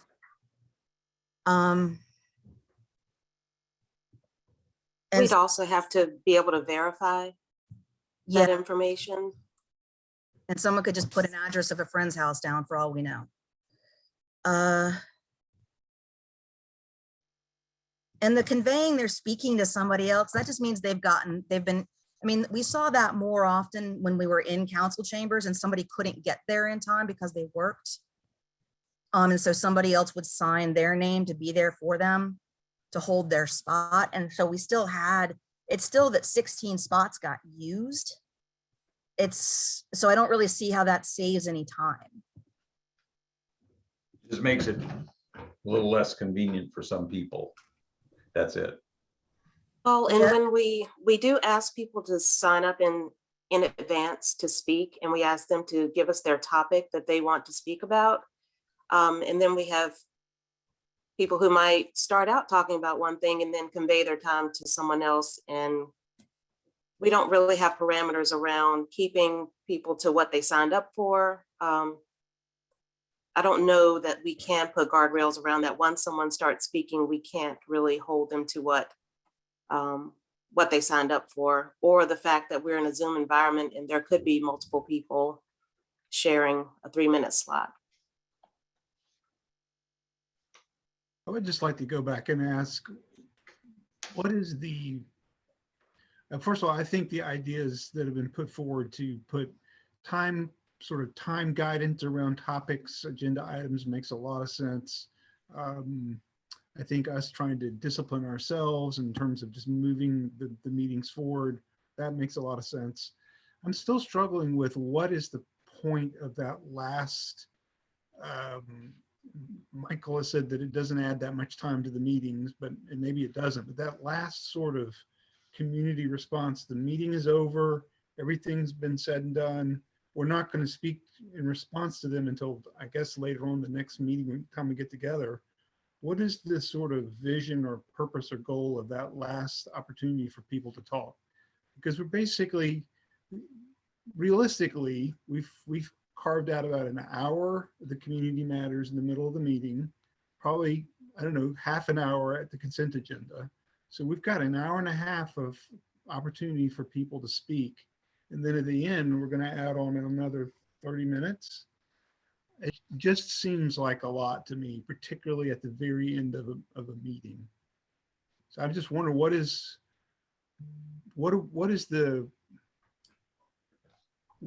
are we gaining as a body, as a community by having that extra time? If it's worth it, if we feel like, yeah, we're getting feedback that's necessary that we wouldn't get some other way, then I get it. I support your position, Sina, in terms of we want to be responsive. But I feel like if we've spent an hour and a half of our meeting taking on questions, we've already kind of done that. We've been responsive. We've proven that. And then again, people are able to reach out to us during the week, and they do. So I just would like to know what the net gain to the community is beyond kind of a sort of vague or being responsive for that last opportunity to speak. I would think the argument for it would be two things. One is at Community Matters, you can sign up in advance, but if more people have signed up, then the slots reserved for those who've signed up. It's a lottery. And so basically the slots may fill up before, and you're unable to have any opportunity to speak if you don't want to speak on the consent agenda. So it's an opportunity at the end of the meeting, if that is a situation in signups for public comment were full, that someone still has an opportunity to speak. And I would think the second argument would just be an end of a meeting, an individual who maybe didn't have any thoughts at the beginning of the meeting, a decision could have been made or a discussion could have happened around an agenda item in the interim period between the first community matters and the end of the meeting that they may want to weigh in on, to express a concern to council or the city manager. And, ideally it would be about some policy issue or issue in the community that they would then have an ability to follow up on and respond to them about. At least from my perspective, that would be the two arguments for why there is a section at the end of the meeting.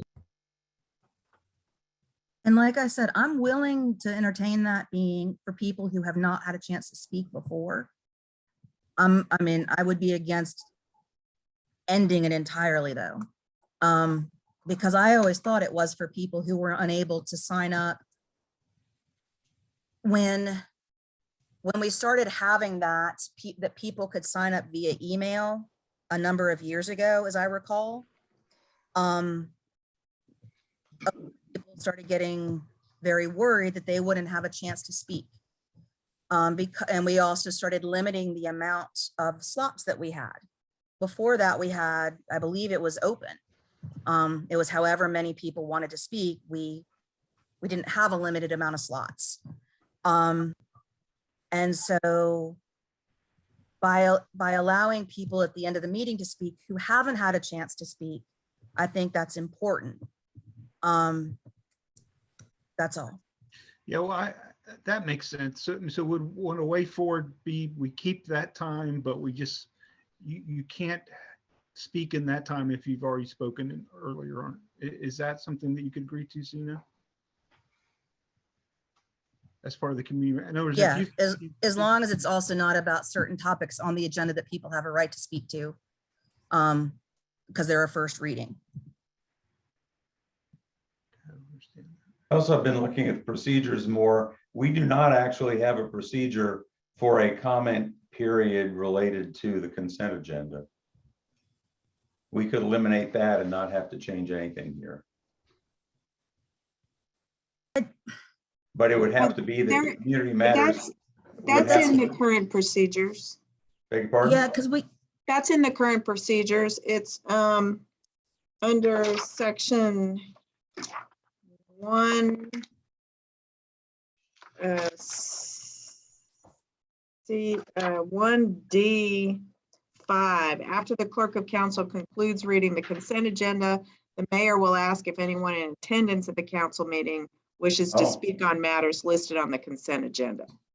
Okay, I was looking at paragraph D1A, which says that the community matters comment period prior to taking up matters on a consent agenda, action items agenda, or items for discussion agenda, which makes it sound like that public comment period is intended to address the consent agenda as well as action items agenda and so on. it was before the consent agenda got moved to before public comment.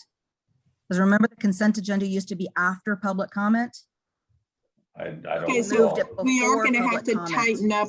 We are going to have to tighten up the rules to reflect these procedures to reflect what you want to do. So if you want to have community matters first, then the consent agenda, we need to write it one way. If you want to have consent agenda first, then your first community matters, we're going to need to edit these procedures a little bit.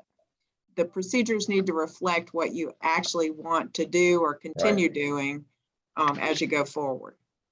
I think the consent agenda needs to remain in before public comment, because oftentimes we have staff who are only there for the consent agenda, and we don't need to have them waiting around a whole nother hour plus for the public comment after that nothing Yeah. pertaining to them.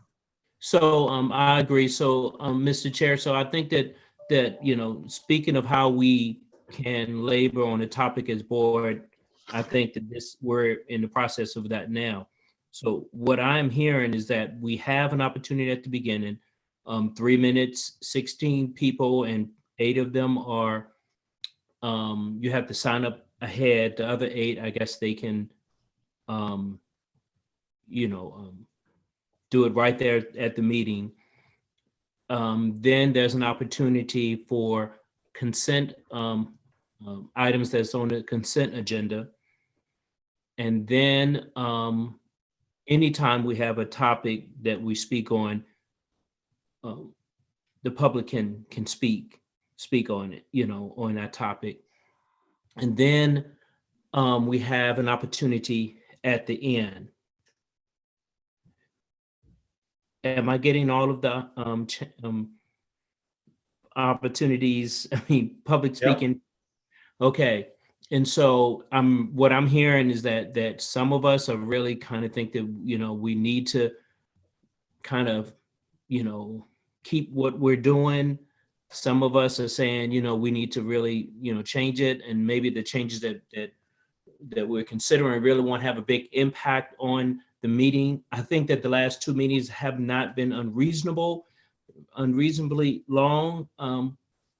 I think that once we started talking on the last 2 topics, like at the last meeting, it was about an hour each. And I think that each of us had an opportunity to ask questions, and we could go back and forth, which I think is very good. I think that, you know, going, you know, forward, I think that for the last, what I would suggest is that for the last speaking opportunity, if we're going to keep that we have it so that, you know, if you've already spoken, because that last one is not required. It's not like you know, a public hearing on a topic or anything like that.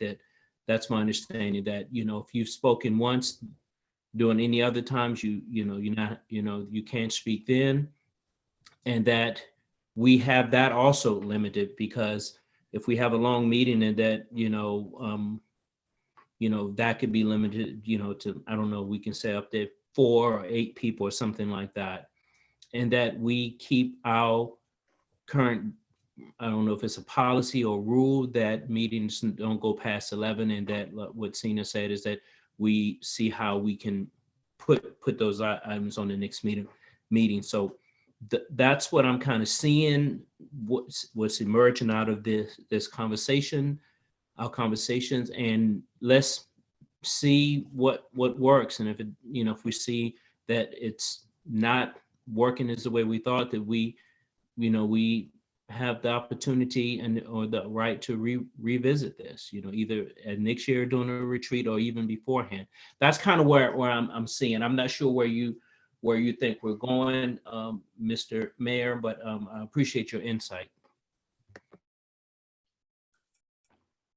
Does the start time still work for everyone? I know there had been some talk about whether to start the meetings any earlier. I can plan, if I know 2 months in advance, I can plan for pretty much anything. So it doesn't matter to me. I would Michael prefer or to start Juan the- or Sina, They start now Ryan? 6:30, right? 6:30. Yeah, I would prefer to do 5:30 if possible. Okay, so 5:30, we're almost always in closed session.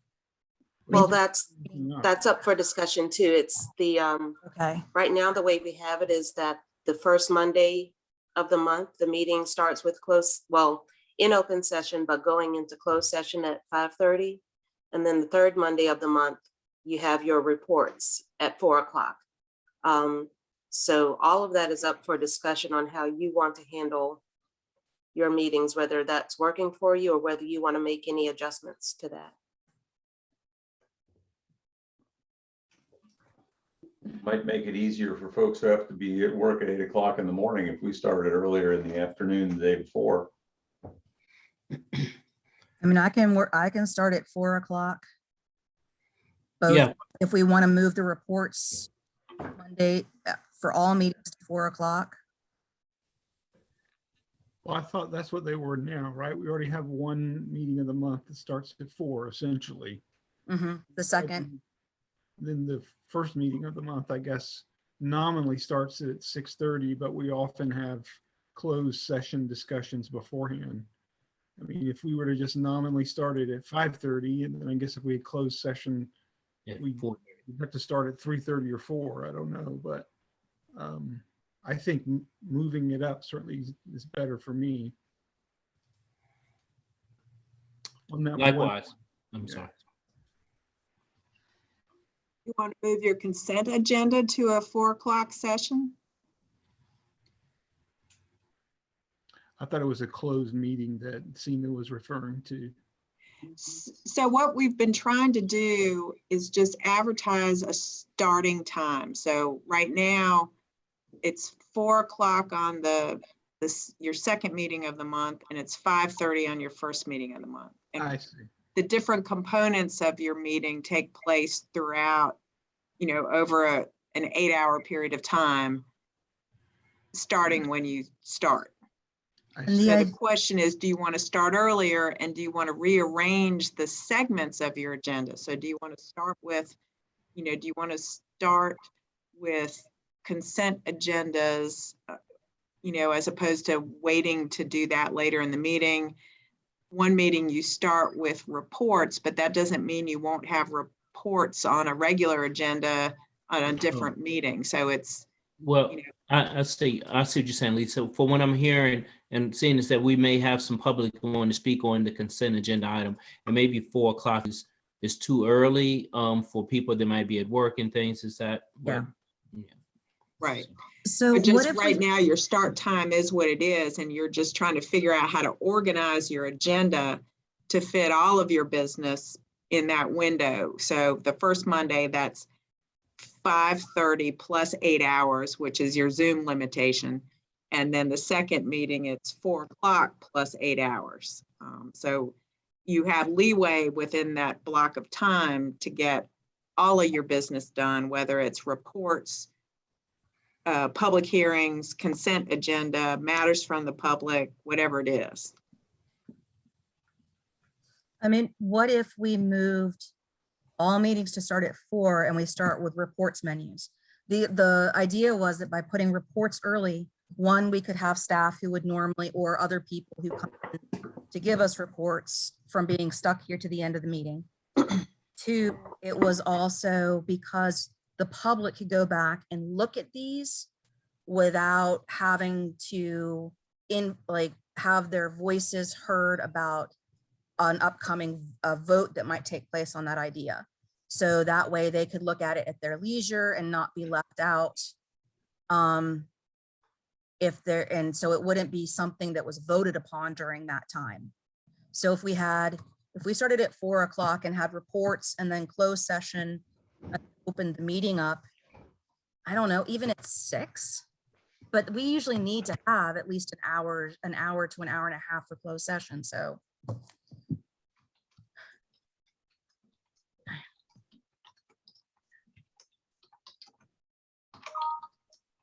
So by reports, are you referring to anything that would not require, it might require council discussion, but it would not require council action?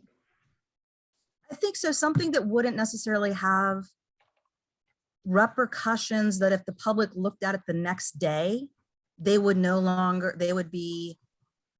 So my concern about anything that would be at a time that's difficult for the majority of the public to get to would be that it was something that we were making a decision upon that someone would feel that they didn't have a chance to speak to during public comment. Things that we discussed or had reports on, then the public could always go back and look at that later, as long as it wasn't under a pressed timeline that night.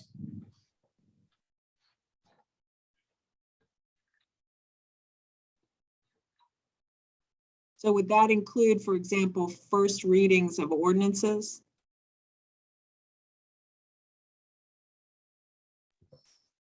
Do first readings of ordinances normally have public comment on them? Well, public comment's different than public hearing. Public So hearing, I mean. there are quite a few ordinances that don't require public hearings. Or you do the public hearing at the Planning Commission on zoning matters, and then you have the first reading of a zoning ordinance at the council level, but you don't have additional public hearing. But we may well have public comment on that topic. In fact, the last meeting, I think probably half of the commenters were on people who were there to comment on what amounted to a second reading of a zoning ordinance. Right. I'm just trying to parse out when you say reports, I'm just trying to figure out what it means, because it's not necessarily usual for you to have a lot. Reports on your agenda aren't typically taking a lot of your time. You Right. have them occasionally, but that's not the bulk of your agendas. Well, that could be for, we could have that space for annual reports from boards and commissions. I know that some of the departments like NDS have planned to present at the 4 o'clock. So those could be the types of reports. I would think they're actual presentations and not something that will come up necessarily as a reading.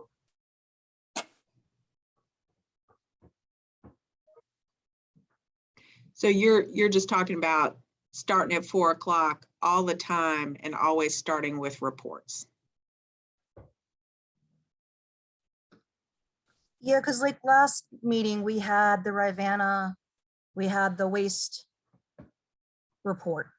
And we had another, we also had another report on something else at the end of the meeting. That was James presenting on the zoning rewrite. Right, so if those could have been at 4 o'clock.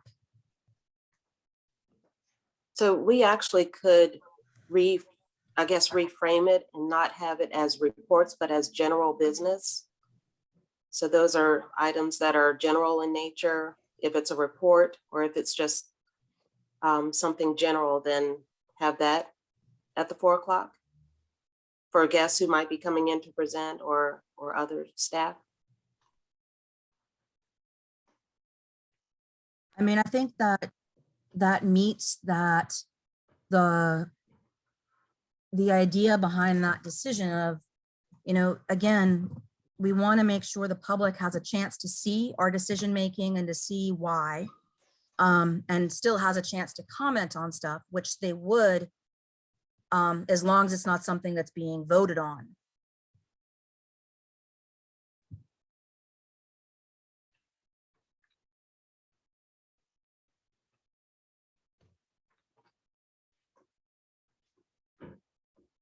How do other people feel about that?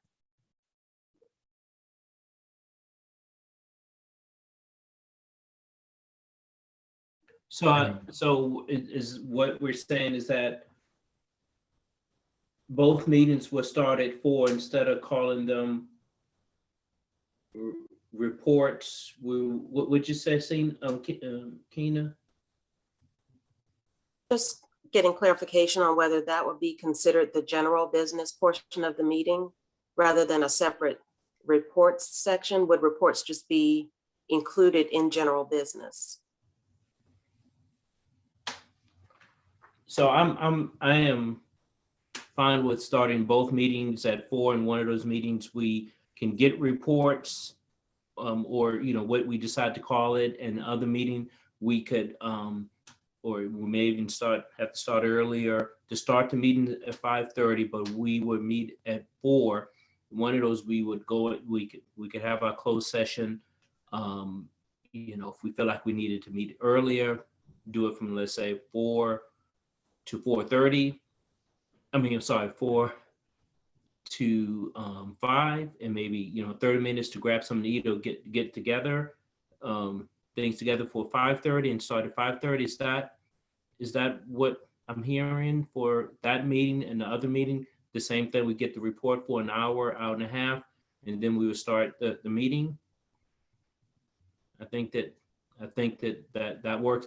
And we'll also do the other things that we talk about as far as, you know, watching our comments and at the last portion,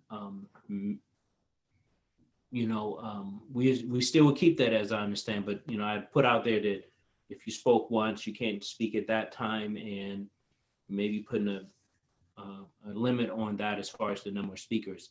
But, I'd like to hear from Michael on this. He seems to have some insight on the flow of the community on this.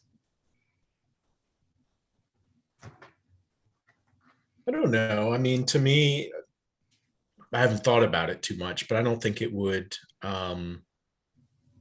really be limiting to community engagement.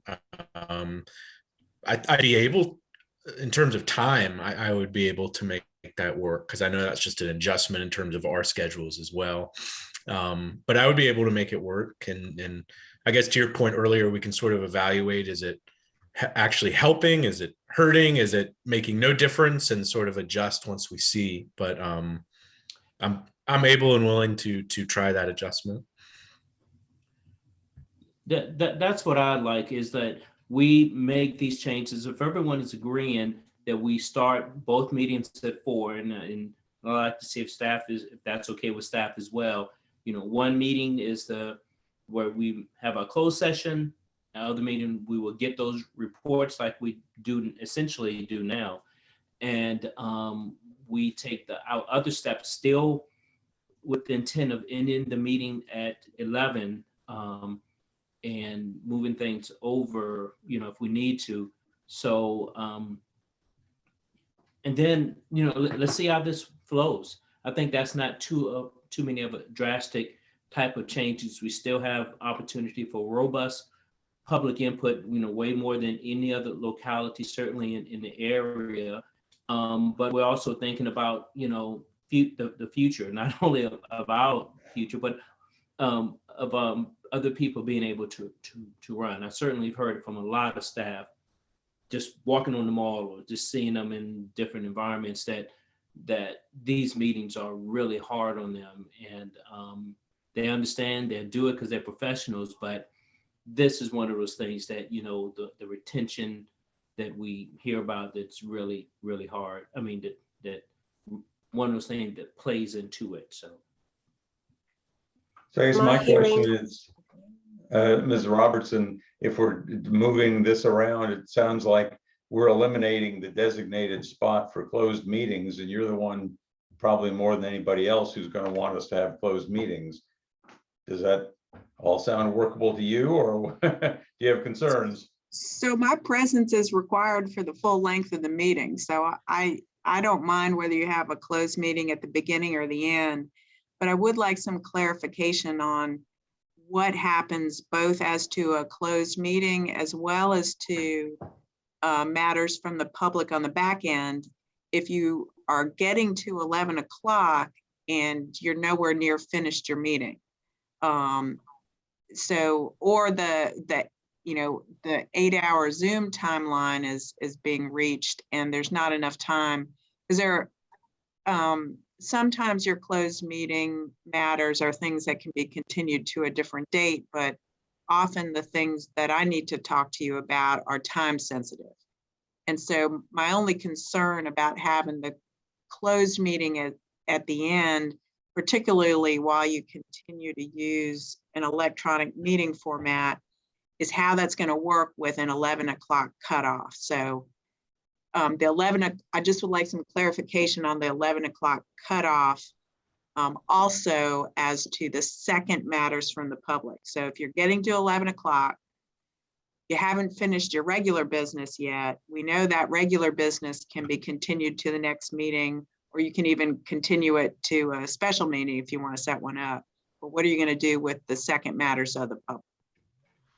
Well, my own thought on it is that second matters from the public, if we have said you get to speak either at the beginning or at the end, but not both, we're probably not going to have more than a couple of people speaking at the end, because most of the people who have spoken at the end have been people who spoke earlier, at least in recent memory. So I don't think that I would not have any issue of wanting to cut that short necessarily. I just don't think that's an issue. So you as the presiding officer might say, we're going to cut the final two matters from the agenda because we won't be able to finish them by 11, but we're going to go straight to the second matters from the public, then conclude the meeting? Well, first of all, I don't think 11 o'clock would be a hard stop. I mean, if we're in the middle of something and maybe we say we don't take up new things after 11 o'clock, or that we're determined that we're going to try to get ourselves done by 11 o'clock and we don't start something new thereafter. Yeah, we can use That's that. what I'm saying. If you have 3 things left on your agenda, you would conclude let's say you have 2 things left on your agenda and it's 10 minutes to 11. You would say, we're not going to start the last 2 things on your agenda, but you would go straight to matters from the public the second time around. And then you would conclude your meeting. Is that what your thought is? Because otherwise the 11 o'clock is just a guideline. Well, and it is a guideline, but I'd like it to be a firmer guideline than it is right now, which is it's being ignored right now. And we may not do everything all at once, and we may make some changes along the way, but I do think we need to be firmer about it than we are. We need to do some things that will make it less likely that it's even an issue. And if we get to 10:50 and we've got 2 items on the agenda plus the possibility of final comment, my inclination would be to say, let's finish.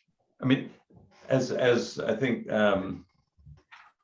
Deputy Marshall pointed out in a comment here, that the First Amendment piece is not absolute. And what it really gets to is whether we're discriminating among speakers. And for us to say we're going to have only a certain number of minutes of comment or number of comments at the beginning of the meeting, and if it somehow turns out that we don't get to the final comment period at the end, it's not a First Amendment issue. That's not to say it's not significant to the person who wants to speak, but sometimes realities have to intervene. So my inclination would be just to say we won't start anything new after 11 o'clock. And if that means that there's some speaker who doesn't get to speak, invite them to send us a letter or an email or call or something, or show up at the beginning of the next meeting. That's just something you're going to manage as the presiding officer. You're not asking us to write into your rules anything new. That you have the ability to manage the meeting that way. Well, I guess first question is, how does that sound to other counselors? We don't start anything new after 11 o'clock. I think particularly if we're starting these meetings at 4 o'clock, I don't think that's unreasonable. That's 7 hours right there. I mean, Mayor, is it possible to poll the group at the time and say, it's 10:45, we've got 2 more items that we think could probably be done in half an hour, and then we're done with the business? Or is the will of the group to continue or not? So that the sort of default would be we have to prove as a group we're willing to proceed. Well, in theory, right now, we're supposed to have a vote to go beyond 11 o'clock.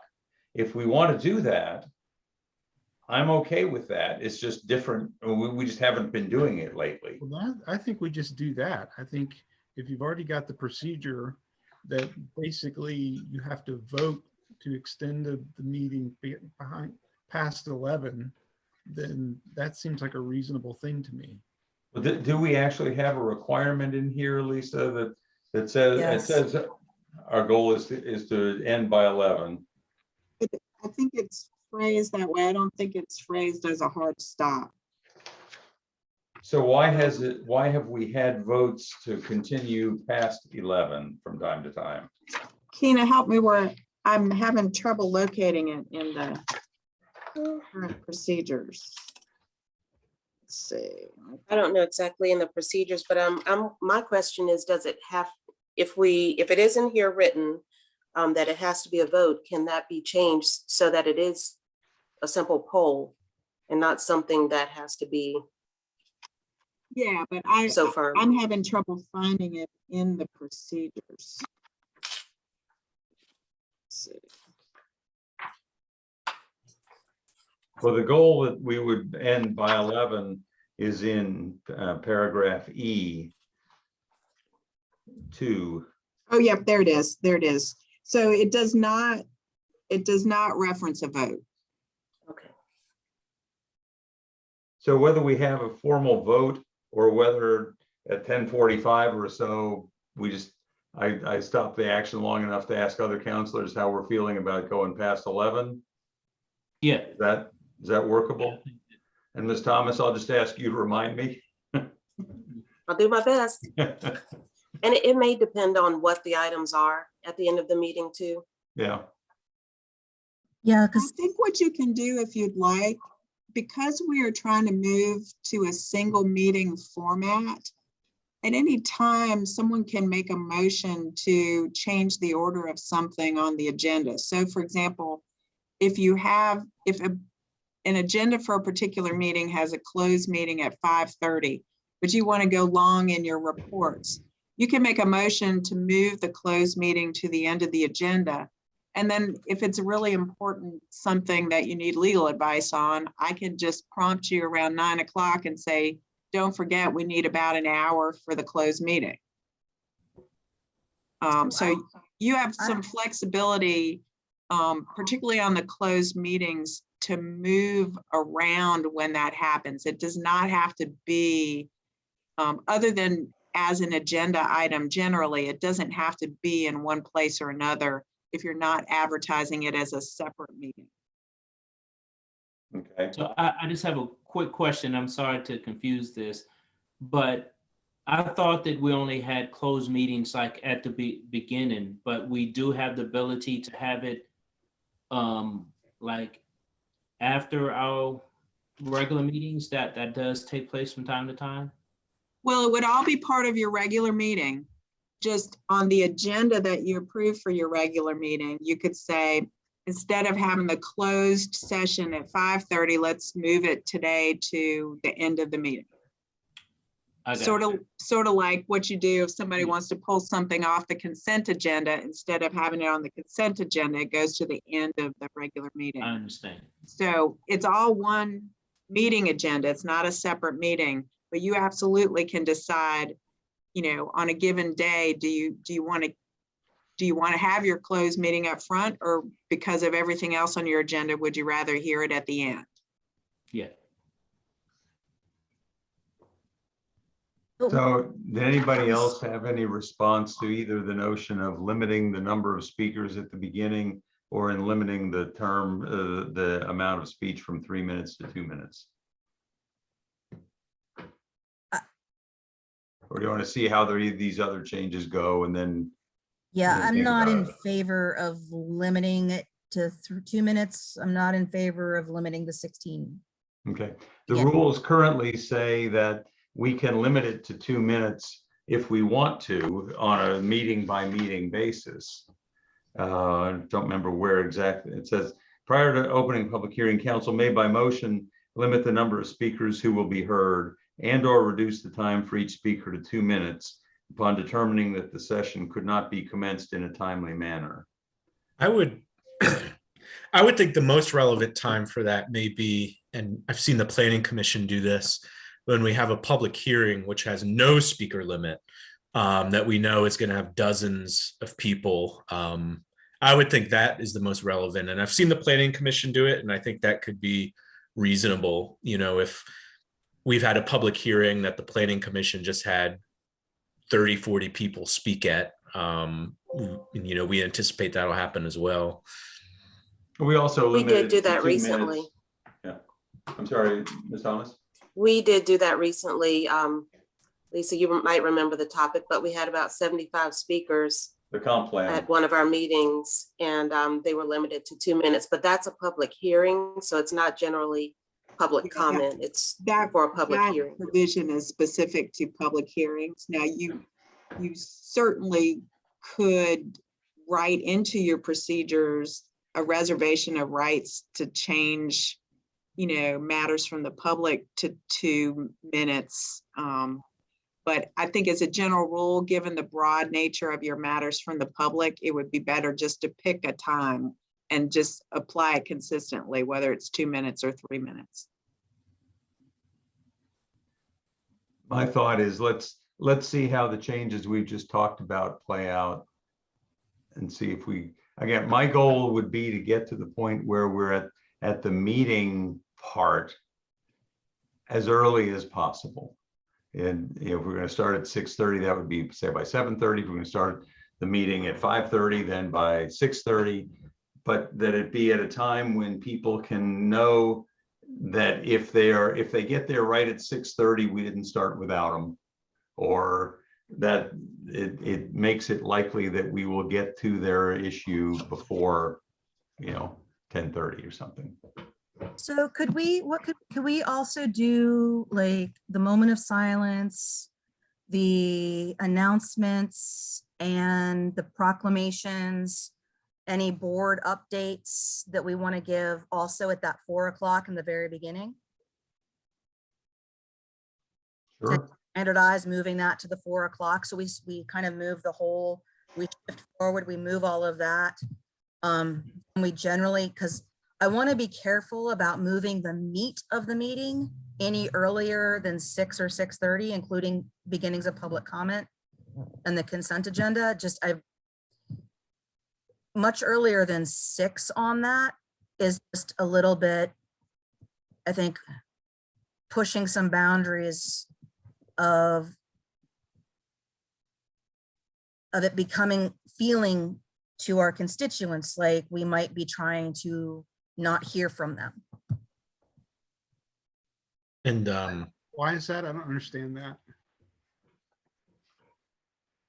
Because the making sure that people have a chance to get to the meeting, for public comment time, for times that could be a single vote on the consent agenda. A lot of the items on the consent agenda are one only vote. And if the public is notified Wednesday evening of what's on the agenda, and then there's only a couple of days. So for them to make sure that they have that chance. And It gets in the way of dinner time or yeah, childcare. that's what I'm kind of worrying about. yeah, and it was a bigger issue when we were in person, but there's definitely a challenge in terms of getting off work, getting home and all that. I just want to flag for our own timekeeping right now. I do have a hard deadline where I have to be somewhere at 4:30, so I can't go too much longer past 4. And I know we still had proclamations and what was it, votes listed on the agenda. Votes and decision-making. Votes, decision-making, and proclamations are the things that are left on our agenda. So I think we have general consensus around starting earlier, around enforcing the notion that we would not be responding for more than a couple of minutes. That's already in the rules. About saying no, if you spoke at the first public comment period, you do not get to speak at the second public comment period. Do we have agreement on that? Okay. And that any other changes we will defer until we see how this all works. Okay.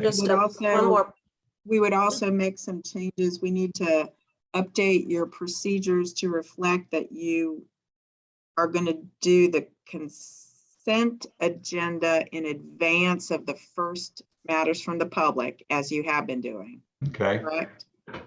I'm going to update that and then build in the flexibility, since we're now having a single meeting format for all of your preliminary things that you do, moment of silence, roll call, proclamations, that you have the ability. I'll adjust the procedures where you specify the order of business at each regular meeting to reflect the 4 o'clock start, and we'll go from there. So I'll make those changes and send them out to you all to review. Great. And I Right, would, and the moment of silence replaces the pledge. That's been the practice for the last over a year or so. Yep. And I would also request that we start the time clock while we are also speaking. So that kind of gives us, I mean, it's in our procedures that when it comes to debating, et cetera, that counselors are only supposed to have 3 minutes. So I think we should also be modeling that, just as we are asking our constituents that we do the same, and that we have that clock running to keep us the ability to watch ourselves. it said Along with 5 minutes. It's, I'm That's confused. usually for a presentation, I think. Along with that, with the speaking for council, I would suggest that whomever makes the motion and the second be given the first opportunity to speak, so that we have some order as to how the discussion will flow. And that way it's probably easier for the timekeeper to know when someone's going to speak. And then just do the presiding officer can call on counselors after that. Okay. So we would do the person making the motion would speak first, the person seconding would speak second. Then I would call on the other two, say in alphabetical order or something. I think so. And then typically I would speak last on the matter. All right. Do we feel like, though, that we need to actually put the time clock up? And that's going to add time to do that, right? Can't we just rely on the mayor In to? your current procedures, it says that in making a motion, a member shall endeavor to state the motion within 5 minutes. Now, that seems kind of silly, but there have been some lengthy motions made. And then it says in debating a motion or in proposing amendments or substitute motions, a member shall try to state the basis of the procedural motion within 3 minutes. And in asking questions of a speaker, council members should take not more than 3 minutes to phrase the question. Maybe we should, so we should clarify whether, individual discussion or comments in support or against a motion, well, we should tighten that up. But if you're going to specify time periods in your procedures, you should, the presiding officer is going to have to hold you to them. If you don't want time limits, we should take them out. I think we need to keep that as flexible as possible. I mean, trying to throw up a time limit and all of that, I don't agree with that. I think that the mayor should, I think having a little bit of wiggle room, the language that you already have, and having the mayor exercise his good judgment is the most efficient way versus us starting a time clock for every time we open our mouth. I don't think that's prudent. The current timekeepers would appreciate that. That's right now the communication staff. Once we are in person, the clerk, along with taking minutes and doing other things, is the timekeeper. So that could get tricky for staff, but it's up to you all also to keep an eye on those types of things. My thought on it is that let's see how we go with what we've already suggested. And if it seems like it's not good enough, then we can take additional steps. My guess is we'll be okay as is. Because frankly, as I've looked back at some of the meetings that have run longer, there are really two major difficulties. One was we were packing too much onto the agenda, and two, to be perfectly blunt, was we were getting an awful lot of comment from the mayor and continuing argument and back and forth. And if we don't duplicate some of that, we can get things done a lot faster. Mr. Mayor, I think both of us have to be at another meeting at 4. Yeah. Okay. So let's, it sounds like we've reached a point of being done on that one. Votes and decision making. What did you all have in mind that we need to talk about there?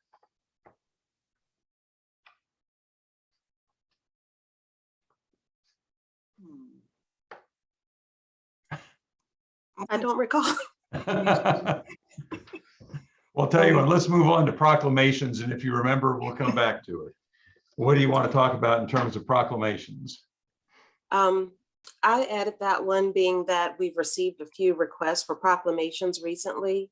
And usually it's at the mayor's discretion whether to sign proclamations, whether to present proclamations for various things. And we get a wide variety of requests from wanting to recognize people, wanting to recognize certain milestones, or designating a certain month as a group's month. So I just received another one, but just wanting to know what parameters you'd like to put around those types of requests. If there's anything you've seen in the past where we're honoring things that are on a national basis that are already being recognized nationally, but we're being requested locally to recognize as a proclamation, is that something you want to do? Hadn't thought about it. I mean, you know, it'll be no surprise that we've worked out a resolution that will commemorate Black History Month coming in February. I signed that today, by the way. Another resolution, I don't want to give anything away here, but a longtime employee is going to be recognized. That, I mean, it'll be well known when it happens. It's not a great secret, but I don't want to steal somebody's thunder. Beyond that, I saw the request that came in just in the last couple of days that I'd want to think a little bit about, because I'm not quite sure what precedent that's setting, and maybe we could talk about that offline a little bit. But I have not been, there's not been a situation where over the last couple of years I said, why in heaven's name are we doing a resolution, proclamation like that? I don't have a sense that it's been abused or misapplied. So if it has been sort of up to the mayor, I guess I would say if somebody wants me to do a proclamation that I think is iffy, I would check with the other counselors to see if anybody has any thoughts. Yeah, this could potentially take a little bit longer than we have time left for, because what I'm thinking is, I know we've gotten in some requests for proclamations before that our former mayor did not feel comfortable signing on to. What do we do in that case? Do we, I mean, and we should have policy about that. Because I hate the idea of, if the majority of council wants to put a proclamation forward, but the mayor feels very personally uncomfortable signing off on that, don't want to ask them to do that. So It could just be reasonable, and I don't think we've ever had, at least in the past 2 years, ever had an issue with proclamations, but just sort of the goal is there, is there consensus of council? Is there anyone who has a serious objection to it? And if so, talk with each other and work it out. I mean, my default would be if anyone has a strong objection to not move forward with it, but I just haven't seen it be an issue. Likewise, just haven't thought through at all any precedents that would be created for anything. I've not been in the habit of forwarding all of those proclamations to council. Most of the time I've just sent it to the mayor, and we've never really had a discussion about whether that was the way you want to handle it or not. Quite frankly, I am comfortable with that. Yeah. Yeah, I think this is one of those things that, kind of organizations and maybe individuals may kind of expect from kind of the local government to make it, and these type of designations. And I think that we just can use our judgment if it's something that it's not right, then the mayor or whoever that designee is just can flag it, maybe send that one out to everyone, but I just don't want to create policies and guidelines where we can use our common sense. Okay. Well, if you're willing to rely on the common sense of the mayor. Okay. Don't let us down, Mayor. Is there anything else you all have figured out that whatever was going to be the issue with votes and decision making? The only two things I can think of, and I don't know, I guess it wouldn't be any formal policy, but just how do we need to do more, like if we've been discussing something for a while, to just more regularly be like, okay, we got to just get to a vote. And second, it's not that big an issue, but more than proclamations, I feel like the issue of like what letters to sign on to is a trickier conversation, but that is not that important and doesn't take up our time at council meetings. So we don't necessarily need to dwell on that, but those are the only things that come to mind for me. Okay. One thing related to voting is just coming prepared to the meetings by reading the materials. That will help you to get to your decisions quicker. So I'll reiterate every time I see you probably, but just come prepared, and that helps with the discussion. Are there things that we don't have to have a roll call on? Yes, there are. And I think our pattern of doing the roll call is primarily so we don't have to worry about which requires a roll call and which don't. There are a lot of zoning cases in which the Supreme Court has said each individual's vote has to be recorded. And so since you always have had a lot of zoning matters, that's important. So there actually are some categories of things that require the roll call vote. So it's just easier to do it. But if you'd like, I can start working with the clerk to indicate by agenda item whether or not you need a roll call. I'm not deeply concerned about it. It's about 45 seconds per vote or something. Yeah, so. That's why it's always been easier just to do it that way.